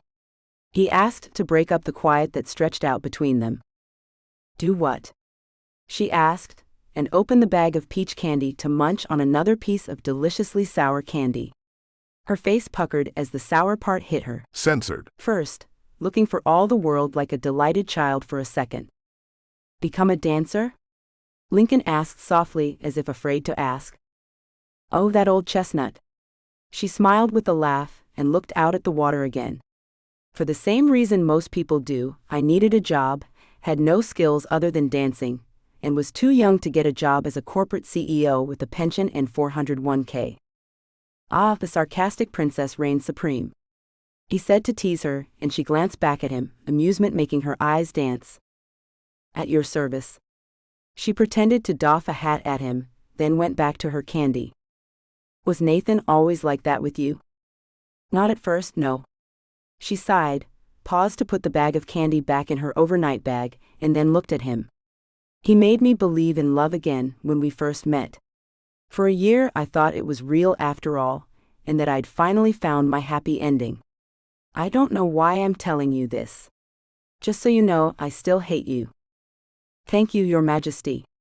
He responded automatically to the old jibe. I'm not a queen, I'm a princess, remember? A playful response, one he hadn't quite expected. It gave him hope that she really was all right. So, Nathan was a good guy at first? He moved in the chair, getting comfortable again. He was, yes. I was homeless for a while in my younger days, and back then, I stopped believing in love. I couldn't stop remembering how my parents were with each other though, how they always took care of each other, all the love they showed each other. It made me hope, even as I learned about the darker side of love and romance. I wanted what they had, even if I didn't deserve it. I thought my chance had come when Nathan came into my life. You do deserve love, Roxy, even if it's not real. He replied after thinking it over. She looked at him in question when he said love wasn't real, so he explained as best he could. My mother has been married almost too many times to be decent, and I don't think she'll ever be happy. My dad was an utter prick, and well, I'm not sure love is real at all, but if it is, you deserve it. Thanks. I don't know why I'm spilling my guts to you like this. She swallowed the last sip of the beer going warm in front of her, and then took a deep breath as if she needed to calm herself. I should be running from you too, I think. Why? Her comment surprised him. He couldn't think of a single reason why she should be afraid to be around him. Because? You're a part of my past. A past I left behind for good reason, as you know. It was another moment where he could tell her a treasure trove of truth, but again, he let it pass him by. It wasn't the right time, the right moment, to tell her what he'd suspected for a decade. He wanted the final proof of it all, before he spilled the beans completely. Anyway, I never wanted to be rich, but being an exotic dancer made me comfortable. I could take care of my responsibilities. Her words stumbled, but she picked up the thread. He wondered what she'd almost said, but let the moment go. My mom and dad died because they lived beyond their means. I saw what too much money can cause, the damage that having more than the have-nots causes. Money is filthy and I don't like it. It's necessary to live, to eat, and to breathe above ground, but it's not something I strive to stockpile. It's a means to an end. Dancing, on the other hand, has always been something that gives me life, whether it was the ballet kind or the exotic kind. I noticed you do a lot of charity work with Emily, he said as if to himself, but he saw her nod her head. It was nice to just talk to her as an equal for a change, not as an employee or a victim, but just as a man to a woman. This might be the most real conversation they'd ever had. I do. For a place designed to make people rich, there sure are a lot of homeless and needy people here. A lot of women come here hoping for love with a guy, for example, only to find out the guy only wanted Censored. They end up alone, pregnant, and without a way to support themselves. The Censored. industry is easy to fall into when you're desperate. Not that all women in the industry are victims, it's just that I know a lot of the women that come to us for help are. She paused again, and he wondered if she'd shared too much and would clam up now. Why don't they just go back home? He asked, not out of judgment but curiosity. Most have come from rural areas in North Carolina, Virginia, even West Virginia. Their lives there are uncertain, especially in the places where there are no jobs. They're lured here by the dream of easy beach living, where every day is a party. That's a stark difference for women from coal country, for instance. I've met several women from small mining towns, and what they've told me about poverty and the drugs in those places, the violence that comes from it, is horrifying. He wanted to change the subject, not because it made him uncomfortable, but because she looked upset.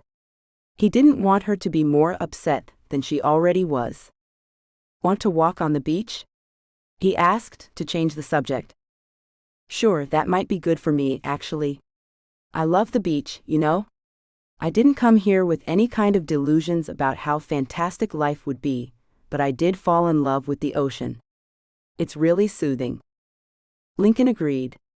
He'd slept better here than he had anywhere else in his life. So, what all did you accomplish after MIT, Lincoln? She asked, making her own subject change as they walked out the back gate to the beach beyond. I went on to Harvard Business School, saw my mother get divorced again, and built my business up. Kai and I have a lot of projects together, and I've spent time all over the world because of that. I've even been to China, to the place where my mom's Chinese family are from. He stuffed his hands in the pockets of his shorts as he walked, avoiding the water. His shoes were too expensive to expose to salt water. That made him roll his eyes at his own stupidity. Roxy worked with homeless people that had little, donated money to charities that supported at-risk women, and here he was worrying over ruining his expensive deck shoes. It seemed she was making an impact on his thinking already. "And what about Tanya, your other PA?" she asked, and he stopped to look at her. There was no jealousy in her face, but she must have noticed what he'd noticed. "What about her?" "She's obviously in love with you, even if she insists on calling you Mr. Young." Roxy grinned at him in the moonlight, teasing him again. "I think she wants to be more than your assistant." "She might, but that's not happening." He kicked at a piece of driftwood and stopped caring about how much his shoes cost. "I don't have any intentions of dating Tanya, no matter what she might think she wants. I hope she figures that out, sooner rather than later." Roxy wrapped her arms around her waist and looked out at the water, staring at a spot where he could see the moonlight lit up the sea out in the distance. "I'd almost buy a small yacht so I could disappear out on the ocean, be alone, away from everyone." "Why would you do that?" He couldn't imagine the fun-loving, usually cheerful woman he knew being happy alone on the ocean. "Because then nobody would be able to break my heart again," she whispered, almost as if she didn't want him to hear her. "It'd be more peaceful, wouldn't it?" She spoke louder on the last sentence. She turned her head to look at him, and he looked at her again with admiration. Strength oozed from her, even if he could see the way her smile trembled as if about to collapse into a frown. "I guess, but it would be boring." "What would you do?" They stood there, and that was fine, even if it was late. He was tired, but he'd stand here with her all night if that was what she needed. "I don't know. It's just something I've considered when I'm a little overwhelmed with the world. I'd be like Kevin Costner in Waterworld, traveling the globe alone with no one depending on me." "Yeah, but he ends up with 2 dependents by the end." He reminded her, and she frowned at him with consternation. "Spoilsport." "Maybe so, but it's reality." He shrugged and gave a slight nod of his head. "People need people, even when they want to be alone." "You mean like I do now?" She cringed at what she'd said so bluntly, and rushed to fix her blunder. "Not that I mind your company, it's just that I'd usually hide in my apartment until I'd got everything that has happened figured out, absorbed it, you know? Then I'd face the world. I can go in if you'd prefer to be alone. Or we can sort out one of the bedrooms for you now, and I can leave you in peace." "No, despite what I said, I like having you here now." "I never thought I'd say something like that, but yeah, I'm glad you're here, Lincoln." She shrugged this time and started to strip down. "Ever been skinny dipping in the ocean?" No." He immediately answered, staring at her in worry. Was this safe? He'd seen Jaws. He knew what happened to people swimming in the ocean at night. Besides, what if there were rip currents they couldn't see? "It's fine. There's not a prehistoric shark down there looking to chomp your Censored. off or anything like that." She laughed with a huge grin, and he watched as she walked towards the edge of the water, completely comfortable with her own nudity. "Roxy, don't." He stopped her, fear for her safety overwhelming him when he realized how reckless this was. "You could be swept out to sea, or what, Lincoln? Burned alive in a fire? Get a knife in my heart for not giving up something I own? Be killed for a stupid reason beyond my control? It's not like simply choosing to live comes without risks, you know?" She turned to him, unashamed of what she had to display. He tried not to let her nudity distract him, but she had a beautiful body, an incredibly beautiful body. "We aren't safe from life, Lincoln. Sometimes a risk is a good thing. It reminds you of why you choose to keep breathing." "But," he started, but she turned away to walk into the foamy surf. He couldn't let her go in there alone, and started to strip off his clothes. Normally he only wore suits, but since he'd moved down here, he'd invested in some shorts and t-shirts for wearing around the house. "Roxy, wait for me." "No, slowpoke. Keep up or stay behind." She called with reckless abandon, as she dove into a wave. She'd forgotten he was a competitive swimmer then, he thought with a grin. He'd won medal after medal. Catching her would be child's play. He was a powerful swimmer, and despite the darkness, he could see her in the blaze of moonlight. He swam towards her with sure strokes that propelled him towards her like a torpedo that had found a target. He wasn't sure what he should do when he caught her, but he'd think of something. She swerved away from him when he was almost near enough to grab a slim foot. He had to give it to her, she was a good swimmer. He changed directions and decided to let her have her way. She'd had a nasty surprise waiting for her at home tonight. She needed to distract herself. The tug and pull of the ocean would exert her enough that she might be able to get some sleep. He kept an eye on her while he treaded water, making sure she didn't go out too far or get into trouble. His worries slipped away as she moved in the water. She finally swam up to him, watching him as they both moved to stay above the surging ocean around them. "So, how do you like it?" "Like what?" The question could have been about anything, so he asked for clarification. "You can be so obtuse, Lincoln. Skinny dipping in the ocean, duh." She gave him a look of exasperation that melted into a smile. "Ah, that. It's not bad. As you said, my censored hasn't been bitten off yet." His grin was less smirk and more relief. "Not that I was actually worried about that, until you reminded me." "I see." She swam closer and he watched her, wondering what she had in mind now. "So you're perfectly capable then." "Of?" His left eyebrow quirked, and he noticed how her lips twitched and her eyes widened a little. Was she freaking me? What else?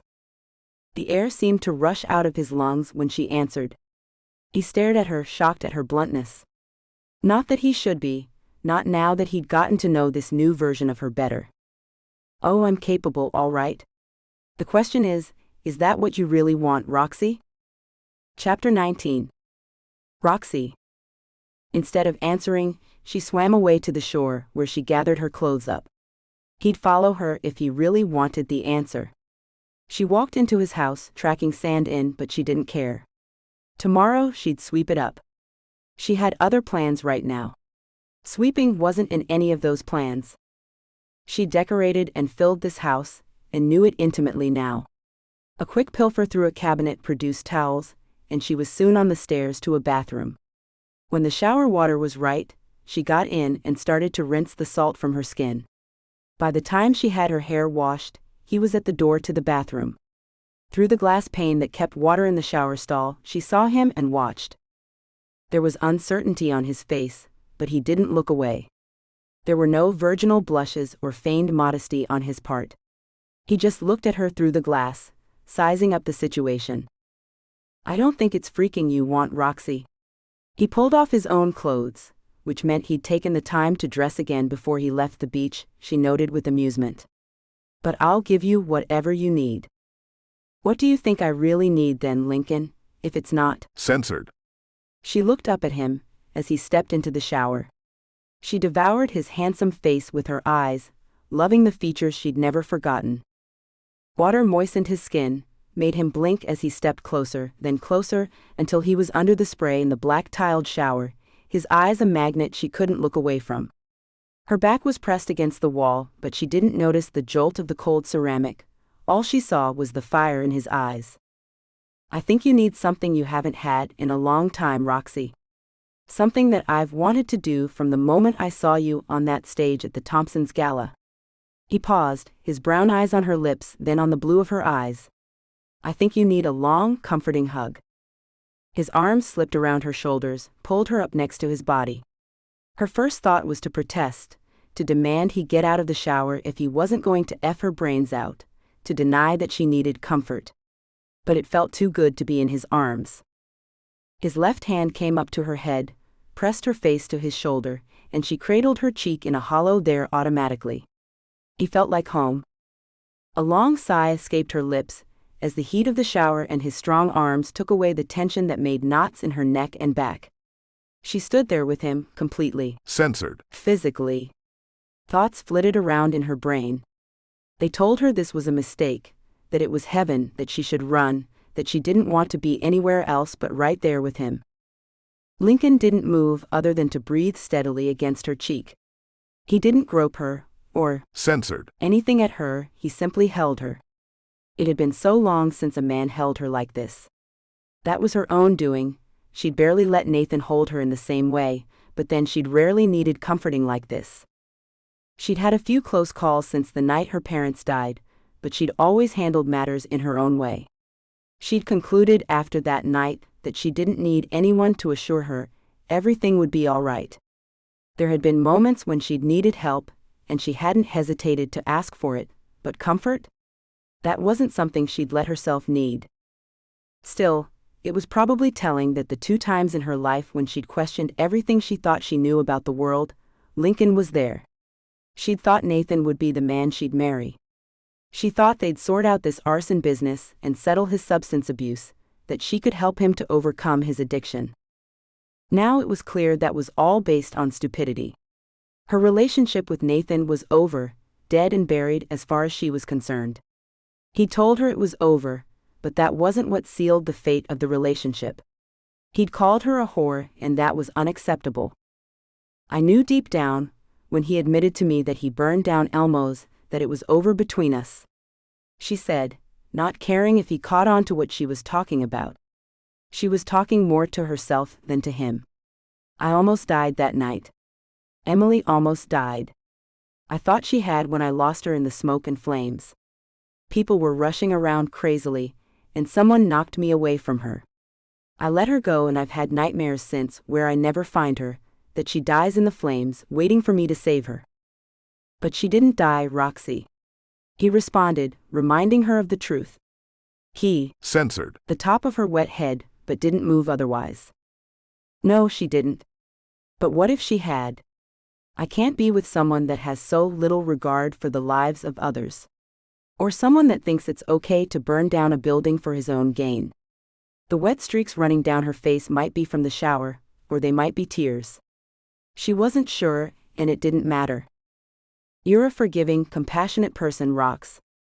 Don't kick yourself. His right hand came up to hold her head, to massage that place where her head and neck met, but only to comfort her. I know my parents effed up a lot, they must have, but they did teach me one thing. Violence is never the way.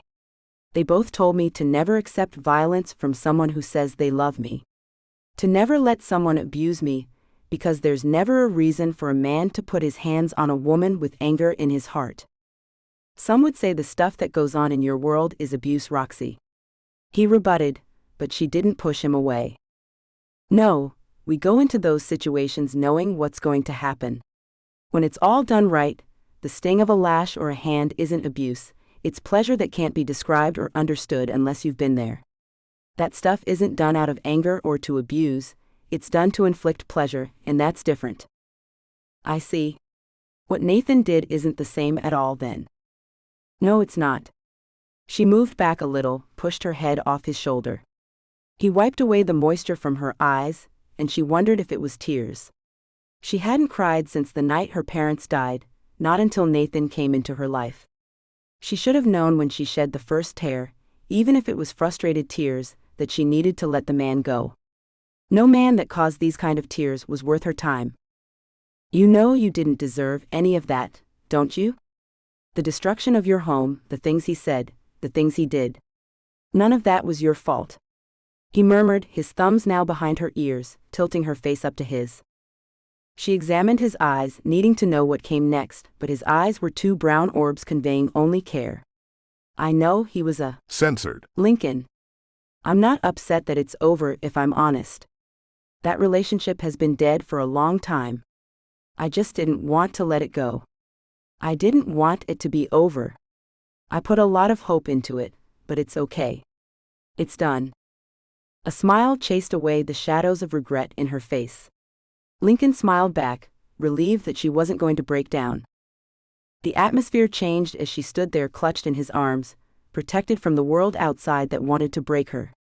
Awareness flared into life, though it had been simmering on the back burner all day long, even before the incident with Nathan. She'd known all day this was how the night would end, if only he'd allow it to happen. Lincoln's jaw was centimeters from her lips, his face right there, just above hers. She made a sound that could have been a groan, or maybe it was just a sigh. She was acutely aware of how his skin pressed into her. Censored. Of how his hips pressed into her abdomen as he held her against the wall. His hands still held her head, but they moved now to take her hands in his. To move her arms over her head. To hold her hands clamped in his. She started to move, to tell him to. Censored. Her, but he just shook his head. Don't. She didn't want to argue, not when he was giving her what she'd wanted all along. What she'd wanted, from the moment she saw him in the audience at that gala. She'd known even then that she couldn't escape him.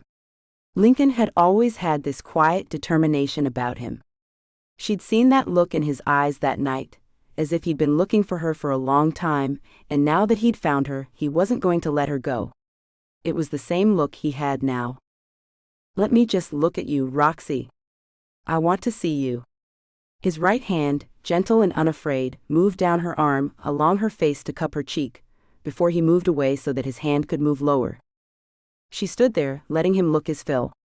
The fact that his hand traced down her neck, to tease at a rigid. Censored. Didn't change her mind. She was about to ask him for more, but his hand moved further down her body. His fingers splayed as they wandered down her ribs, pushing slightly as he found her flat abdomen. His face moved closer, watching his fingers, looking at every inch of her silky skin.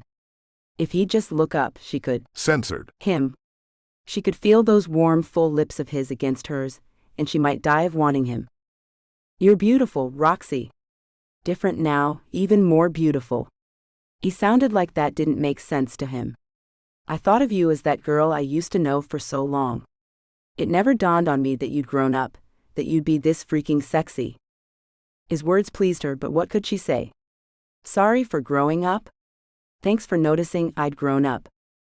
He moved a fraction of an inch, looked up finally, and she forgot to say anything. His eyes consumed her, stole every thought from her head. If she'd found the will to form words, the moment his hand moved lower, the second his face came down to hers, she'd have lost the newly remembered ability. Instead, she gasped into his mouth, wrenched her hips to meet his fingers on her silky smooth skin. This scene has been censored to provide a safe and enjoyable reading experience for everyone. Chapter 20. Roxy. This scene has been censored to provide a safe and enjoyable reading experience for everyone. Thank you for reading Dancing with Lies. I hope you loved Roxy and Lincoln as much as I do. Their story continues in. Download Dancing with Temptation now. Or get 30% off when you buy the next ebook directly from my website.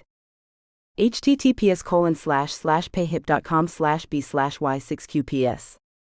Use exclusive discount code BACK4DWT. About Summer Cooper. Thank you so much for reading.